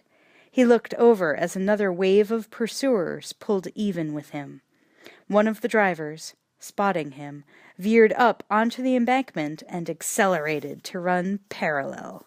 Iron Bar let go of the car and leaped, abandoning the hand car for one that could give him what he needed. He landed on the armored cage on top of the other vehicle, steadied himself, bellowed orders at the driver. The guard bounced back onto the flat, speeding up until he was running alongside a second vehicle. Ironbar leaped again from the roof of his own car to the next one, already scrambling across the second vehicle's rear end as he bellowed another command. The second driver matched speeds with a third car, this one mounted with a spring-loaded heavy-duty harpoon gun. Ironbar sprang from car to car once more, miscalculated the leap this time, and lost his balance as he landed. Tumbling down over its side, he hooked a hold on the nest of tanks and snarled hoses with a muscle-wrenching effort, his steel-shod boots dragging in the dirt, kicking up sparks. He hauled himself back aboard. The driver gunned the engine as Ironbar scrambled into position behind the harpoon. Murder in his eyes. The harpoon vehicle charged up through the marauder pack, gaining fast on the locomotive. Passing the flatbed car like a cruising shark, it drew even with the engine. Pigkiller looked out the window at the sound of it pulling up alongside. His face fell as he saw Ironbar Bassi swiveling the gun toward the train with the grinning anticipation of Ahab. His hands tightened on the wheel as he saw the weapon, the harpoon shaft as thick as his wrist, the gleaming steel barb at its tip circling toward him. He watched Ironbar take aim with horrified fascination. Ironbar fired. The harpoon smashed into the door of the cab with a shuddering impact. Pigkiller grinned in astonished relief. His eyes glazed, and he slumped against the door, unconscious. Kusha turned in sudden fright, looking down to see the harpoon's dripping point buried in his thigh, pinning him to the cab door. Calmly, Ironbar reloaded and recocked his weapon as the driver swung closer to the train, coming in for the kill. Max pushed his commandeered vehicle to its limit as Savannah signaled frantically from the roof of Master's house. Aiming for the tracks at top speed, he ramped up the embankment. The car sailed into the air, slammed down on the other side with a spine-jarring impact. Max accelerated again, hurtling toward the vehicle ahead. Every sense was heightened, his nerves singing like electric wires with an intensity that he only felt at a moment like this, behind the wheel of a speeding car, on the tight wire between life and death. The merciless concentration that had made him the best pursuit driver on the main force patrol took him by the throat as he saw the harpoon gun and who was riding it. Max skidded into position behind the harpoon vehicle, bumper to bumper, and stepped on the accelerator again. He rammed the car ahead with a grinding crunch of metal. The harpoon vehicle lurched crazily with the impact. Ironbar pitched forward over the gun, losing his shot. Gritting his teeth, Max slammed into the car again, harder this time, driving it on past the locomotive's cab, ruining Ironbar's line of fire, rammed it again and again, shunting it forward of the train. Veering to the right, he slammed into its rear end one final time, driving it up the embankment and onto the tracks. The engine hurtled toward the stranded car. Ironbar struggled upright, dazed, swiveling his head. His eyes bulged. He screamed. The driverless train smashed into the harpoon vehicle, obliterating it. Pieces of car flew into the air and rained down over Max's vehicle, over the engine roaring on down the track. Still pacing the train, Max looked across and stared in disbelief. Clinging to the front of the locomotive, looking like a slab of charred meat but still alive, was Ironbar Bassi. That son of a bitch had more lives than a cockroach. Max stayed even with the engine, groping beside him on the seat for the guard's shotgun, twisted and looked back over his shoulder as he heard another vehicle closing with his own. The pack had laid off him until now, not realizing that he wasn't one of their own. But what he had just done to Bassie had blown his cover all to hell, along with the harpoon car. Max swore under his breath. Bearing down on him now was the monster called Bigfoot, a vehicle the size of a diesel truck and just as powerful, its front end reinforced with steel plates. Max floored the accelerator of his own car, but Bigfoot surged forward, cresting over him like a tidal wave. Bigfoot rammed Max's vehicle with brutal force. Max's head cracked against the back of the cockpit. He clung to the steering wheel with white-knuckled hands, trying to keep control as Bigfoot shunted him again. His car veered wildly, swerving out of control, careening away across the desert at right angles to the train. Bigfoot let him go, pulling back toward the train after better prey. A guard scrambled out of the vehicle's cab onto its roof, clung there precariously, and leaped across to the train.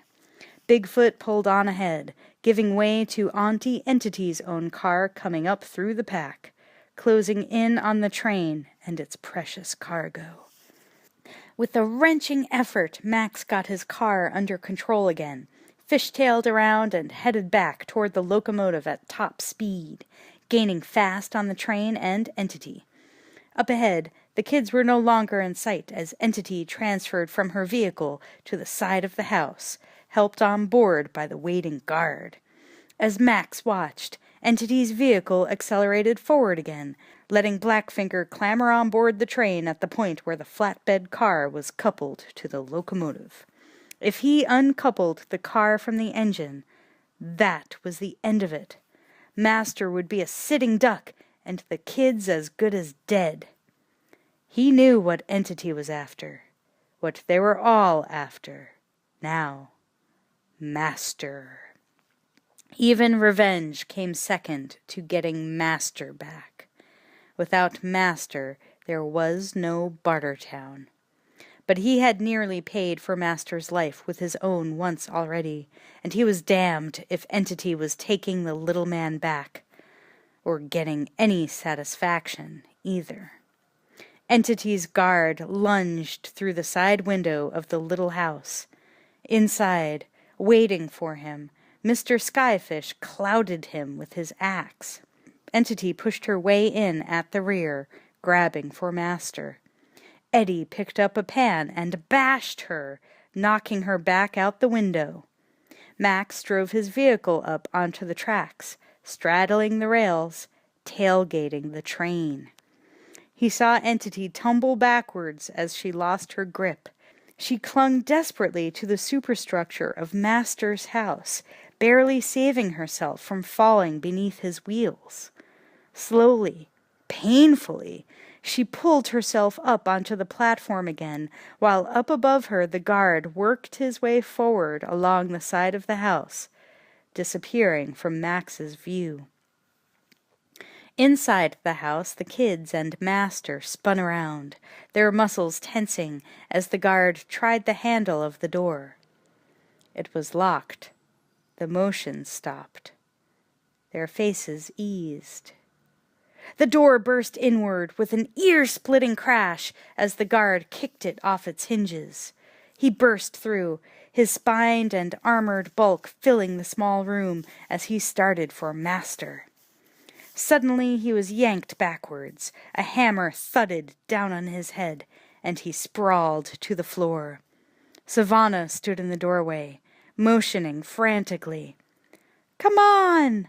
She hurried Master and the others out onto the balcony, looking down at Blackfinger working below to pry loose the coupling pin. Guided and pushed by Savannah, Anna Goanna and then Eddie made the leap across the house to the engine. Blackfinger looked up, swore in frustration as he saw them leap past overhead. Entity inched her way along the side of the flatbed, matching his curses with her own as she saw the children make the leap to the engine. But as she reached the front of the house, she saw Master, still aboard on her side. "Pull the pin!" she shouted. Blackfinger jerked out the pin.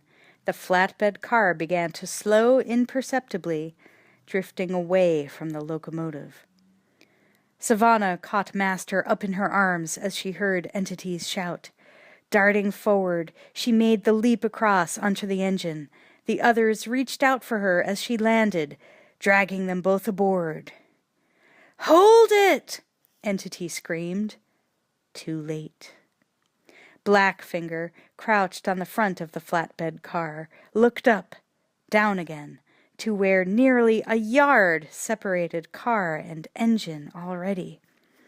Grimly he threw himself forward, catching hold of the locomotive's rear end. His feet slid along the flatbed, caught on a bar attached to the front of Master's house, jerking his forward motion to a stop. Hanging on with all his strength to the rear of the locomotive, he became a human coupler.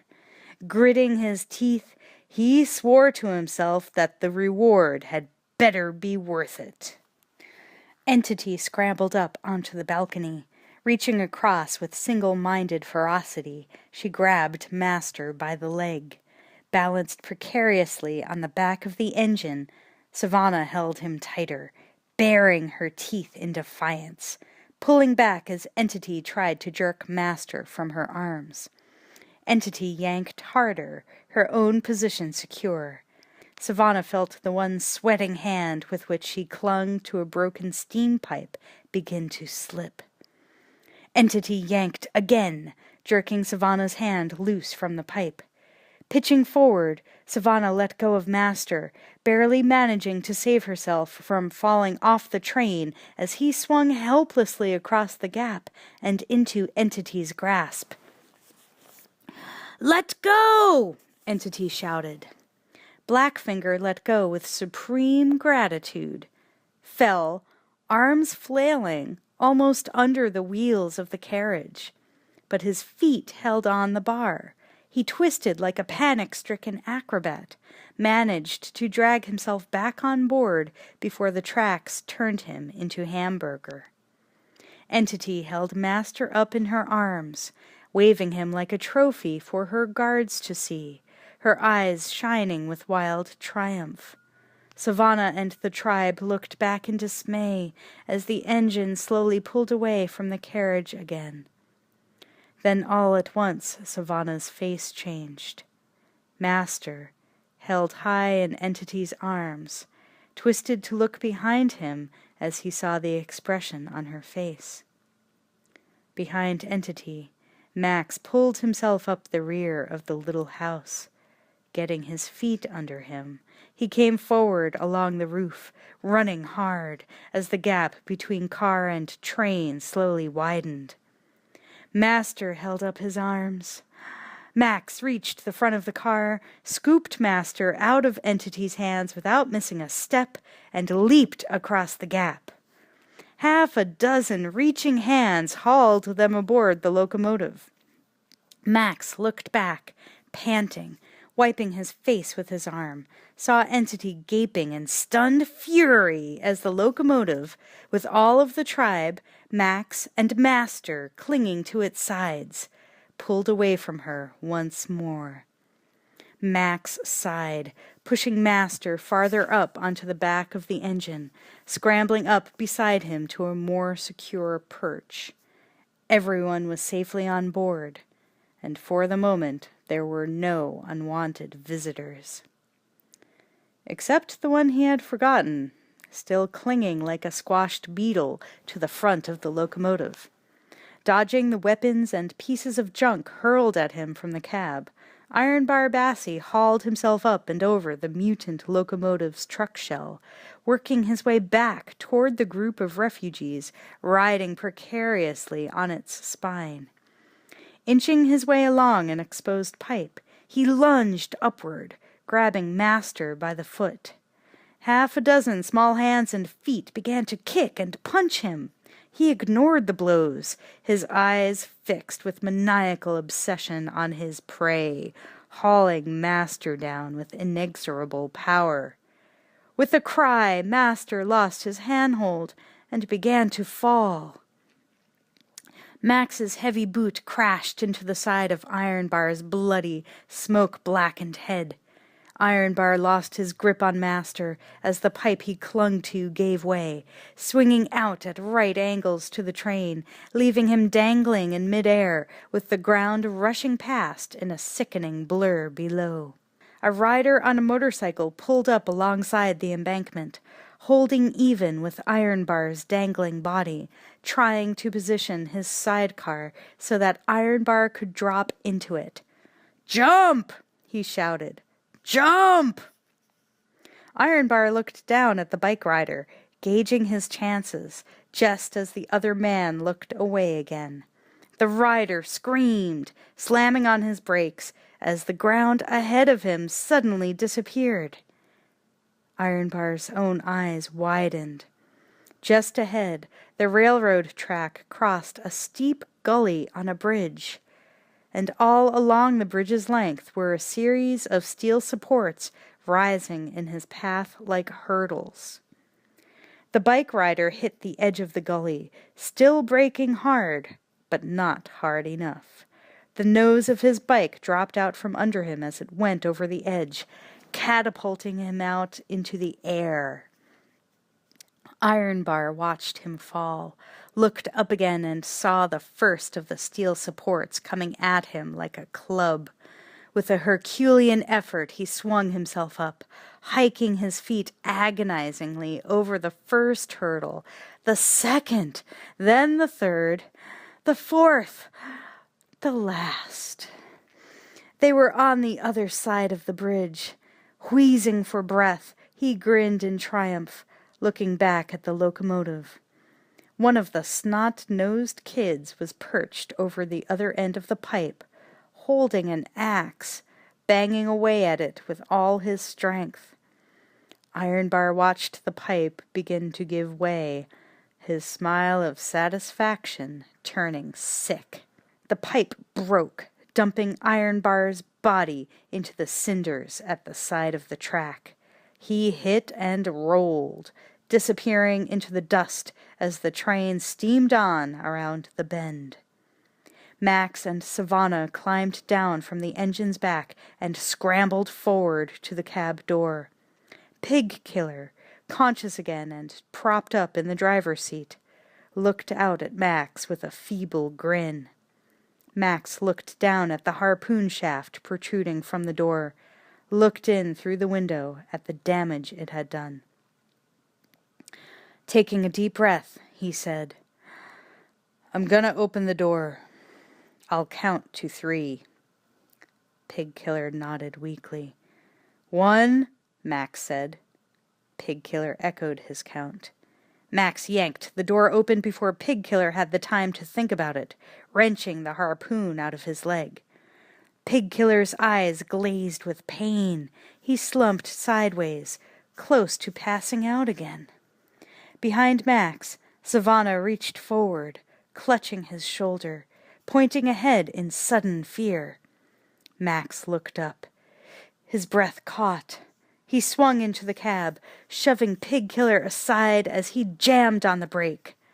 Up ahead of them now was nothing.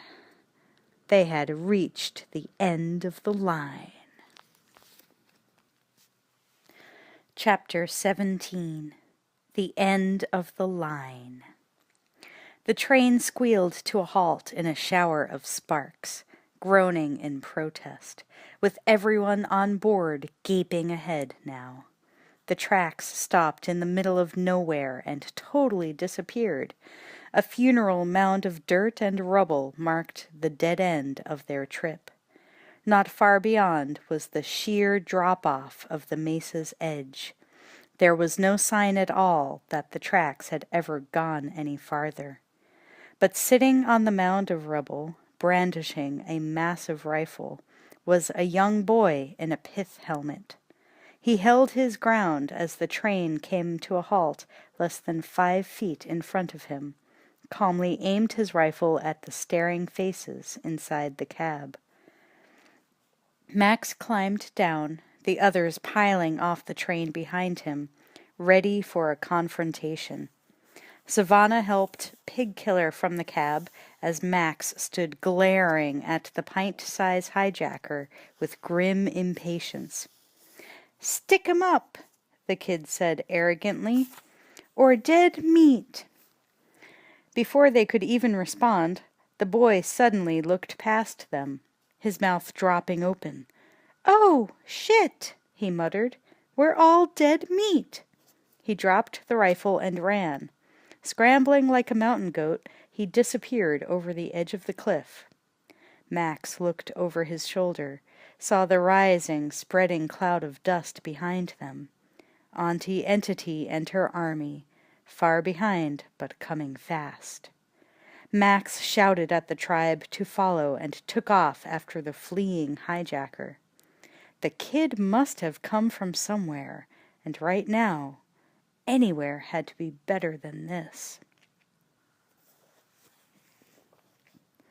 By the time Entity and her marauders reached the end of the track, the fugitives were only a cloud of dust on a distant mesa top, with the wide floor of a canyon between their fleeing bodies and her revenge. She slammed on her brakes as she saw the edge of the precipice ahead, heard the other vehicles scream to a halt behind her. She sat staring out across the plain. There was no bridge this time, no way for her vehicles to reach the canyon floor safely. Her fists clenched on the steering wheel. She twisted in her seat at the sound of another vehicle coming up from behind, the driver making no move at all to brake as he neared the cliff.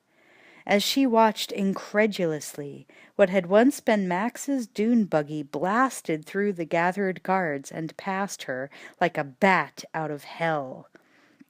The buggy showered her with gravel and dust as it shot off the edge of the cliff, driving straight down the mesa's side. She stared in disbelief at the kamikaze courage of the maniac who was driving it. She watched him bounce and slew down the mesa wall, and land right side up at the bottom, gunning away across the flat canyon floor after the distant fugitives. Her disbelief crystallized into resolution. That son of a bitch had guts, but no more than she did. If he could make it, they could all make it. She hadn't lost master yet. Stamping hard on her accelerator, she drove forward over the edge, and the guards followed her in a mass.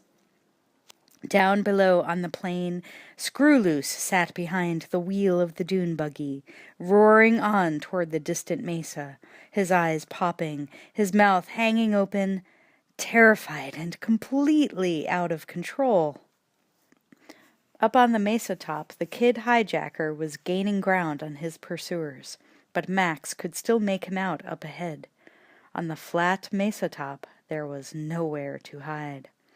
Abruptly, the kid disappeared.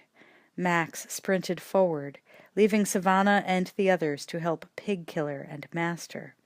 He ran until he reached the spot where the boy had suddenly ceased to exist.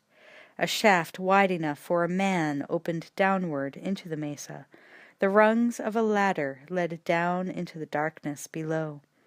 That was where the kid had disappeared to. Something must be down there. Right now Max didn't even care what it was.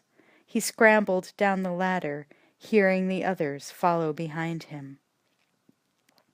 Landing on his feet in a dimly lit tunnel, Max blinked his sun-dazzled eyes until he could see in the gloom and started off in the direction of the kid's retreating footsteps.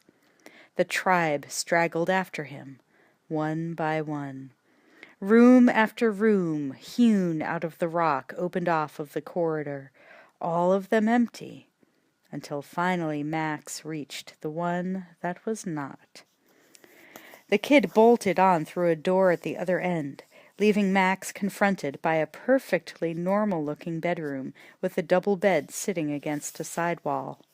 Someone was lying in bed in calm repose, reading, their face obscured by the full-color cover of an ancient magazine.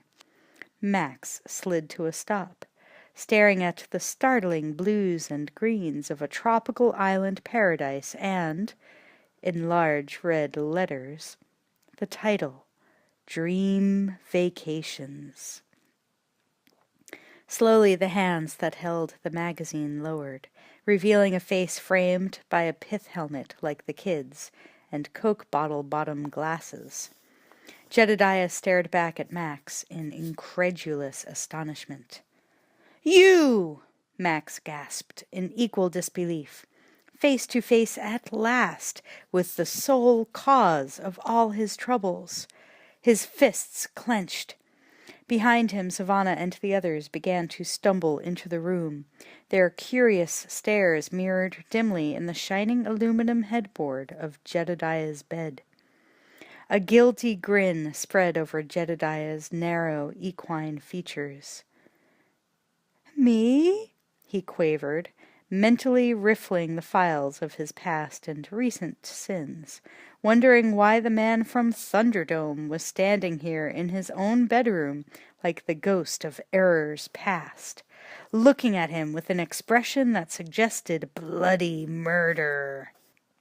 Max started toward him with grim inevitability, his hands flexing. "It's your lucky day." "It is?" Jedediah asked, not feeling at all blessed by fortune. "You've got a plane," Max said, still coming. "I have," Jedediah nodded, his panic-stricken mind trying frantically to remember whether he really did or not. Max reached his bedside. Max grabbed him, jerking him up by the trailing ends of his aviator's scarf until the two men were eyeball to eyeball. "It just might save your life." "It will!" Jedediah gasped as Max dragged him out of bed and shoved him toward the door. Jedediah led Max and the others on down the hallway. A growing circle of light grew visible ahead, marking an exit. From somewhere outside, Max heard the sweet sound of an airplane engine kicking over. They emerged into the glaring light of day.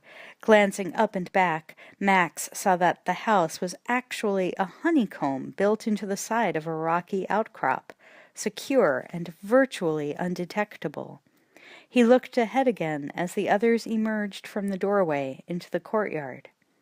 Sitting in the middle of the yard while Jedediah Jr. revved up its engine was the airplane. Its bizarre piecemeal hull shone in the sun. Its framework shuddered with the power of its engine. It was suddenly the most beautiful thing he'd ever seen. Max herded kids, adults, and Monkey toward the plane and began shoving them into its cramped interior. "Sky Rafter!" Mr. Skyfish cried, dancing with wonder, hanging back to stare at the plane. Max grabbed him by the arm, cramming him aboard. "Let's go." "We got the wind up our ass!" Mr. Skyfish yelled exultantly. Max leaped up into the doorway, bracing himself against the wing strut, half in and half out, as the others squirmed and resettled, trying to make more room. The plane began to move, lumbering out of the courtyard like a pregnant pelican, taxiing out onto the flat plateau that served as Jedediah's airstrip. For a long moment the courtyard sat empty and silent, the dust circling slowly, settling from the air. And then the sound of more approaching engines shattered its quiet. Entity and the guards who had survived the plunge over the cliff poured down the rocky slopes that flanked Jedediah's house into the courtyard below, roared on through the yard without stopping, and out onto the field. Still far ahead of the pack, Screw-Loose gunned his motor, driving confidently at last, having finally mastered the controls. He glanced over as the driver stirred on the seat, lifting his frying pan nonchalantly, and splanged the guard again. He drove on across the plateau, pursuing the dust cloud out ahead with eager incomprehension. In the plain up ahead, Max fought his way forward through the mass of bodies behind Jedediah. It seemed like they had been taxiing for hours. "Come on!" he shouted, his face lined with tension. "Take it up!" Jedediah shrugged helplessly, fiddling with a chest full of instruments like a nervous priest counting rosary beads. "There's no lift. We've got too much weight." Max turned back, stumbling over a battered suitcase, realizing that the plane was crammed as full of Jedediah's salvaged junk as it was with people. He picked up the suitcase and hurled it out the open door. "Get this crap out of here!" he shouted. "Everything!" Savannah scrambled to her feet as the others began to look around them for useless ballast. Max and Savannah pitched blankets, cartons, a rusted typewriter, a kitchen sink, even Eddie's teddy bear out the doorway, looking back for signs of pursuit as the trail of jetsam bounced away into the dust. Max pushed forward again expectantly, looking out through the windshield for open sky. Instead, he saw Jedediah go goggle-eyed with horror as Jedediah Jr. slammed on the brakes. The plane skidded to a halt at the end of the runway. The end of the mesa. Max stared out and down over the edge of the drop-off, swearing, and turned back suddenly at the sound of a vehicle approaching. As he watched, it slid into a screeching handbrake U-turn at the edge of the cliff. Jesus Christ! It was his own dune buggy, and Screw-Loose was driving it. Max leaped out of the plane, Savannah racing after him as he ran to the buggy and hauled Screw-Loose out. The plane was already turning around at the brink of the mesa as they dragged him bodily back to it. Max jammed Screw-Loose and Savannah into the plane, which was now facing back the way it had come. He started to climb in. Abruptly, the engine died. Max spun around, his eyes cold with fury, to see Jedediah and Jedediah Jr. scramble down from the cockpit. Man and boy stood side by side, staring away across the plain. Jedediah raised an arcane set of opera glasses, peering through them like a distressed playgoer. Perfectly visible even to his naked eyes, Max saw what Jedediah was looking at. The dust cloud approaching like a storm across the plain. Below it, the vehicles of Entity's army racing toward them for the kill. Max ran forward as Jedediah pulled a white handkerchief from his pocket and began to wave it, abandoning the plane, lurching toward the approaching storm. "We're friendly! We're friendly! All men are brothers!" Jedediah quavered, his lips pulled back from his long white teeth in a tremulous grin of appeasement, his long arm wrapped convulsively around his son's shoulders. Max caught hold of Jedediah, pushing him back toward the plane. "Start her up!" Jedediah fiddled infuriatingly with the pile of junk hanging around his neck, still grinning like a jackass as he mumbled nervously, "You might not understand this. It's very technical, but we haven't got a chance." He peered at Max with the expression of a man trying to explain aerodynamics to an irate gorilla. "There's not enough runway." He waved his arm, looking back toward the approach of doom, his face as white as a sheet. Max's fists tightened on his scarf, twisting. "There will be," he murmured, his voice soft and deadly. He shoved Jedediah back toward the plane. Savannah and Pig-Killed stood waiting, knives drawn, by the cabin door. "Yes," Jedediah gibbered, scurrying back to the cockpit with his son in tow. "Of course there will be." He disappeared inside. The engine sputtered once and caught. The propeller came alive and faded into a blur of motion. From inside the plane, Max heard voices calling to him. He looked ahead again, his mouth pressed tight, watching the first wave of Auntie's guards close in. Then he turned and ran toward his waiting buggy. Entity accelerated toward the distant airplane, seeing its nose turned to face them like a beast at bay. This time the rats had nowhere left to run. She glanced aside as a vehicle thundered past her, saw Iron Bar Bassie waving his way through the pack toward the lead, his black and bloody face set in an animal's snarl. Up ahead the plane suddenly started forward, running to meet them like a suicidal pigeon. As Entity watched it come, frowning with surprise, she suddenly saw another vehicle emerge from the dust behind it and draw even with the plane. One of her own vehicles. Who the bloody hell was driving that thing, and what the hell was he doing? And suddenly she knew. Max gunned the engine, pulling abreast of the plane, amazed at how much power his own vehicle had, souped up and running on methane. He glanced toward the cockpit.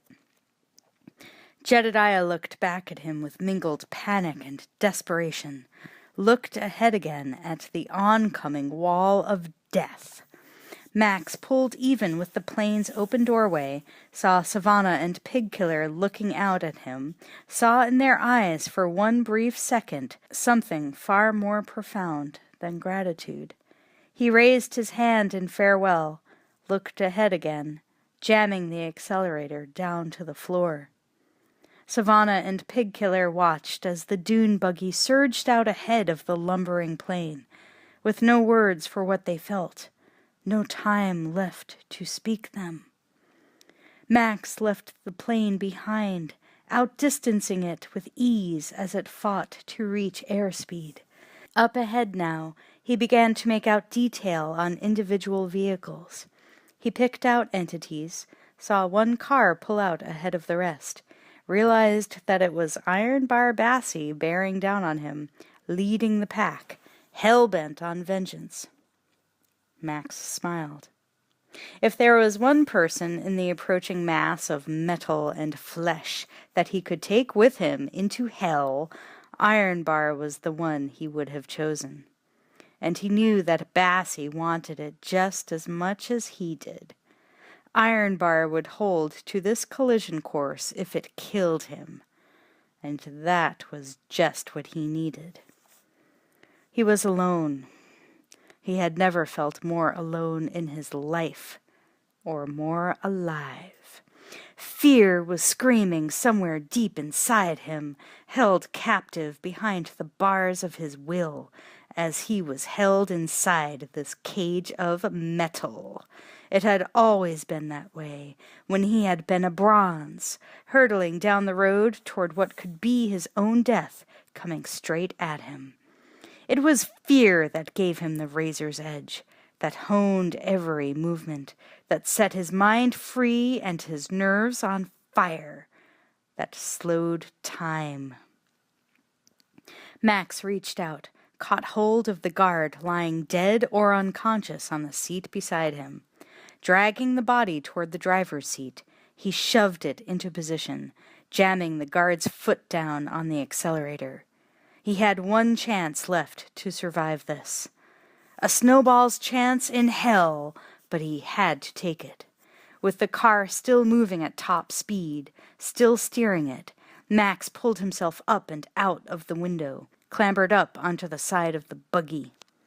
Crouching there, the fingers of one hand locked over the steering wheel, his heart hammering against his ribs. He watched Ironbar's vehicle bear down on him, growing larger and larger until it seemed to fill the world, until he could see Ironbar's face contorted with rage. He jumped. The two vehicles smashed headlong into each other with a sound like the end of the world. Max was catapulting through space. Time seemed to stop. For an endless moment he was flying, weightless, while below him pieces of his car and iron bars rained down like shrapnel. The vehicles following hard behind iron bars swerved, too late, screeching, rolling, crashing into the wreckage below. The mass of twisted metal went up in a fireball as fuel from smashed tanks ignited. Jedediah's plane gained critical momentum at the last possible moment. With a final, jarring bounce, its wheels left the ground for good, and it staggered into the air. For a split second, Max glimpsed the plane, airborne at last, its wheels just clearing the flaming wreckage as it rose into the sky. And then gravity reclaimed him. Time began to flow again. The ground rushed up to meet him with terrifying speed. Jedediah and his son stared down at the fireball below, their faces frozen in a rictus smile of disbelief. Behind them, Savannah, Pig-Killer, and the children hung out of the doorway, looking down as the plane soared higher into the air, leaving Max behind. Beside Savannah, Master watched in silence, seeing Entity staring after him, powerless at last, as he was, as Bartertown was. Entity slowed her vehicle as she watched the plane bank away from her, rising like a phoenix, already beyond her reach forever, growing smaller and smaller in the infinite reaches of the sky, taking Master away from her, and with him all hope she had had of rebuilding her city. She slammed on the brake as the flaming wreckage, Ironbar Bassie's funeral pyre, rose up before her. Around her, the guards who had managed to avoid the crash pulled up in a semicircle, waiting for further orders. She stopped her own vehicle and climbed out. The two guards riding with her followed, flanking her, their weapons ready. Slowly she crossed the space of ground that separated her from the place where Max lay sprawled in the dirt. Behind him the air was filled with smoke, the ground littered with wreckage, tires, twisted metal, broken glass. She stopped, looking down at his motionless body, her face clenched. Beside her the guards cocked their crossbows, preparing to make certain that he would never get up again. Max stirred, raising his head with a painful effort at the sound of weapons being readied. So he was still alive. His clothing was in rags, his face was smeared with blood and dirt until he was almost unrecognizable. But she knew those eyes. She would never forget those eyes. The guards raised their weapons, taking aim. Max stared up at them with bleak resignation, too beaten to resist. Entity watched his face, raised her hands abruptly, forcing the guards' weapons down. She stared at Max again through an endless moment. "Ain't we a pair, Raggedy Man?" she said softly. Max stared up at her, his face filling with dazed incomprehension. She smiled and turned on her heel, striding back toward her vehicle. The guards followed her, unquestioning. As she reached the driver's seat, Entity paused. turned back for one last look at the man who had single-handedly brought to ruin everything that she had struggled for so long to build and sweated blood to hold together. Because, in the end, he had been truer to the law that she had created than she had been herself. "Goodbye, soldier," she said. She climbed into the vehicle and settled behind the wheel, looking out across the desert. What the hell? Life had been getting too soft. Time to begin again. She swung the vehicle around and drove off into the west, into the wasteland, the other vehicles following behind her. Slowly Max dragged himself to his knees, staggered to his feet, only the pain of keeping his body upright proving to him that he had really survived. He stood numbly staring into the distance, smoke swirling around him, stinging his eyes. The plane was nothing but a silver speck in the heavens. Entity and the remains of her army were only a dust cloud fading into the west. He stood alone in the wreckage, staring after them until they had completely disappeared. Jedediah flew on into the evening with no goal in mind now except a flat place to land before his fuel ran out. The thought of losing everything he owned and being pitched out into the wilderness by a total stranger, left with nothing but the clothes on his back, was one that caused him considerable grief. But then, considering the alternatives, he sighed, shrugging loose the last of the tension in his narrow shoulders as he looked over at his son. Things could always be worse. Mr. Skyfish crouched between them, looking out in awe at the rolling mountains of cloud passing by below and all around them, masses of purple and white and gold. Flying was even more wonderful than he had dreamed. He watched the sunset flow around from his right as the plane banked, until its fiery reds and oranges lay directly ahead, framed in the cockpit's window. The plane pitched and struggled through a pocket of rough air. Jedediah took it lower as they approached the cloud bank looming ahead. His fuel gauge was flirting with empty. Time to start looking for flat ground. Savannah and the others, still looking out the doorway, blinked in surprise and fascination as they plunged into the clouds, their view suddenly obscured by the cool, moist grayness of fog. The plane dropped lower and lower through the ocean of misty gray, until below them they saw the sky brightening again, a hole opening in the clouds. As the plane dropped through the bottom of the clouds, Jedediah saw the ground, saw an immense, broken canyon rushing up to meet them.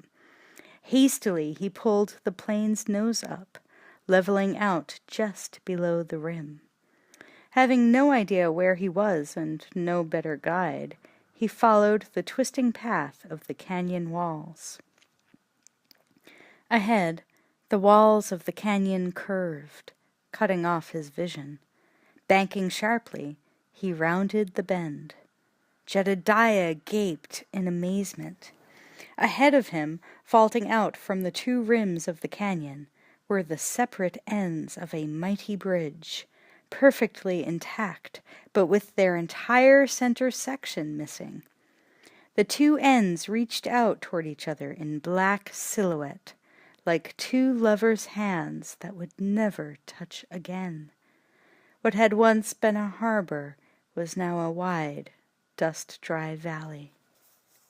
Jedediah brought the plane around, gaining altitude again as they passed over one end of the bridge. Beyond it he saw the folded white wings of the once famous opera house, drifted with sand, its layered shell-formed domes pocked with holes, resting now on the rim of a towering bluff instead of the harbor's shore. Beyond lay the city, the monolithic ruins of its buildings jutting like crystals from the encroaching desert sand, abandoned and silent, waiting. As Jedediah took the plane higher over the center city, weaving through the towering canyons of broken glass and twisted steel, Savannah stared down in speechless awe at the vision below them. It could only be tomorrow Morrowland. She had dreamed of it all her life, and the reality was far more wonderful, more beautiful, more magical and shining than she had ever imagined it would be. She looked down into the open top of a broken skyscraper as the plane lifted suddenly, clearing its peak, dropping down again. They had reached the edge of the city. Ahead of them now lay the ruins of the suburbs, a rolling plain lapped by creeping dunes. Jedediah began to take them down as a flat tongue of what had once been highway opened out in welcome below, blown clear of sand.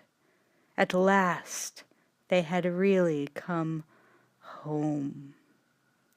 He hadn't been Walker. She was sure of it now, and yet he had saved them, had made everything come true just as the tell had promised. The image of his face looking back at them for the last time, with an expression she had never expected to see in his eyes, filled her memory. She would never forget that look, or the truths he had taught her. She glanced over at Pigkiller and Master, past them at the tribe. She would never let any of them forget. Epilogue. The wasteland lay waiting for him, as it had lain waiting for him for years, would lie waiting until eternity. Vast and empty, its secrets slowly falling into shadow once more. The last light of the setting sun made stained glass of the western sky, amber and rose and violet, and unearthly purity of light illuminating the west as he slung the bedroll and water bottle at his back and picked up his gun. Limping painfully, he began to walk, not looking back, because there was nothing to look back after. "This you knows," Savannah said, her voice ringing out across the firelit sea of faces. "I be first tracker, and times past count I done the tell. But it ain't one body's tell. It's the tell of us all. And you gotta listen it and 'member, 'cause what you hears today, you gotta tell the birthed tomorrow." And she recited the words that she had spoken so many times. She looked out across the ruined city, its towers silhouetted against the star-hung indigo sky. The lights of other fires flickered here and there among the ruins. "I's lookin' behind us now, into history back. I sees those of us that got the luck and started the haul for home. And I 'members how it led us here, and how we was heartful, 'cause we seen what there once was." Here on this rooftop, so unimaginably high above the ground, so close to the sky, the gathered members of her own tribe sat around a bonfire, listening as they had listened so often over the years to their story. There were nearly 50 of them now, most of them children, many her own. So many new faces. Her eyes touched briefly, fondly, on the handful of faces that she had known from the beginning, their smiles mirroring the passage of years, mirroring the changes in her own face. One look, and we knowed we got it straight. Those what had gone before had the knowin' and the doin' of things beyond our reckonin', even beyond our dreamin'. Time counts and keeps countin', and we knows now. Findin' the trick of what's been and lost ain't no easy ride. But that's our track. We gotta travel it, and there ain't nobody knows where it's gonna lead. She looked away from them again, into the flames, her gaze on something beyond reach, beyond sight. Still and all, every night we does the tell, so that we'll 'member who we was and where we came from. But most of all we 'members the man who finded us, him that came the salvage. At her signal, 2 of the tribe moved forward to stoke the fire so that it blazed up like a beacon in the night. In the flames, she could still see the face of the man she had sworn would never be forgotten, for as long as there were memories or words. And we lights the beacons, but not just for him, for all of them, for all of 'em that are still out there. She looked up again, away toward the desert, her voice rising. 'Cause we knows there'll come a night when they sees the flickering light, and they'll be coming home. He made his way along the crest of a ridge as the last fires of twilight faded into ashes, following the mesa's meandering course, because all directions were the same in the wasteland. Walking the knife edge above a black shadow sea, lost in the darkness like a single star, he traveled alone, deeper into the night. Thank you for listening to Mad Max Beyond Thunderdome, a novelization by Joan D. Vinge, based on the screenplay by Terry Hayes and George Miller. This is your narrator, Amy Mullen. I have to say, this book itself was quite a journey. You see, the way a pretty engaging adventure story, post-apocalyptic wasteland violent fun is written. It's written with a ton of ellipses and semicolons and dashes and sentences that last for half a page. And when you're reading something out loud, it is different than, you know, your eyes can skip over all that stuff or pause at that stuff and it's not a big deal. However, when you're reading it out loud, voice-wise, and you read a sentence that's half a page and all you want is a sip of beer like this,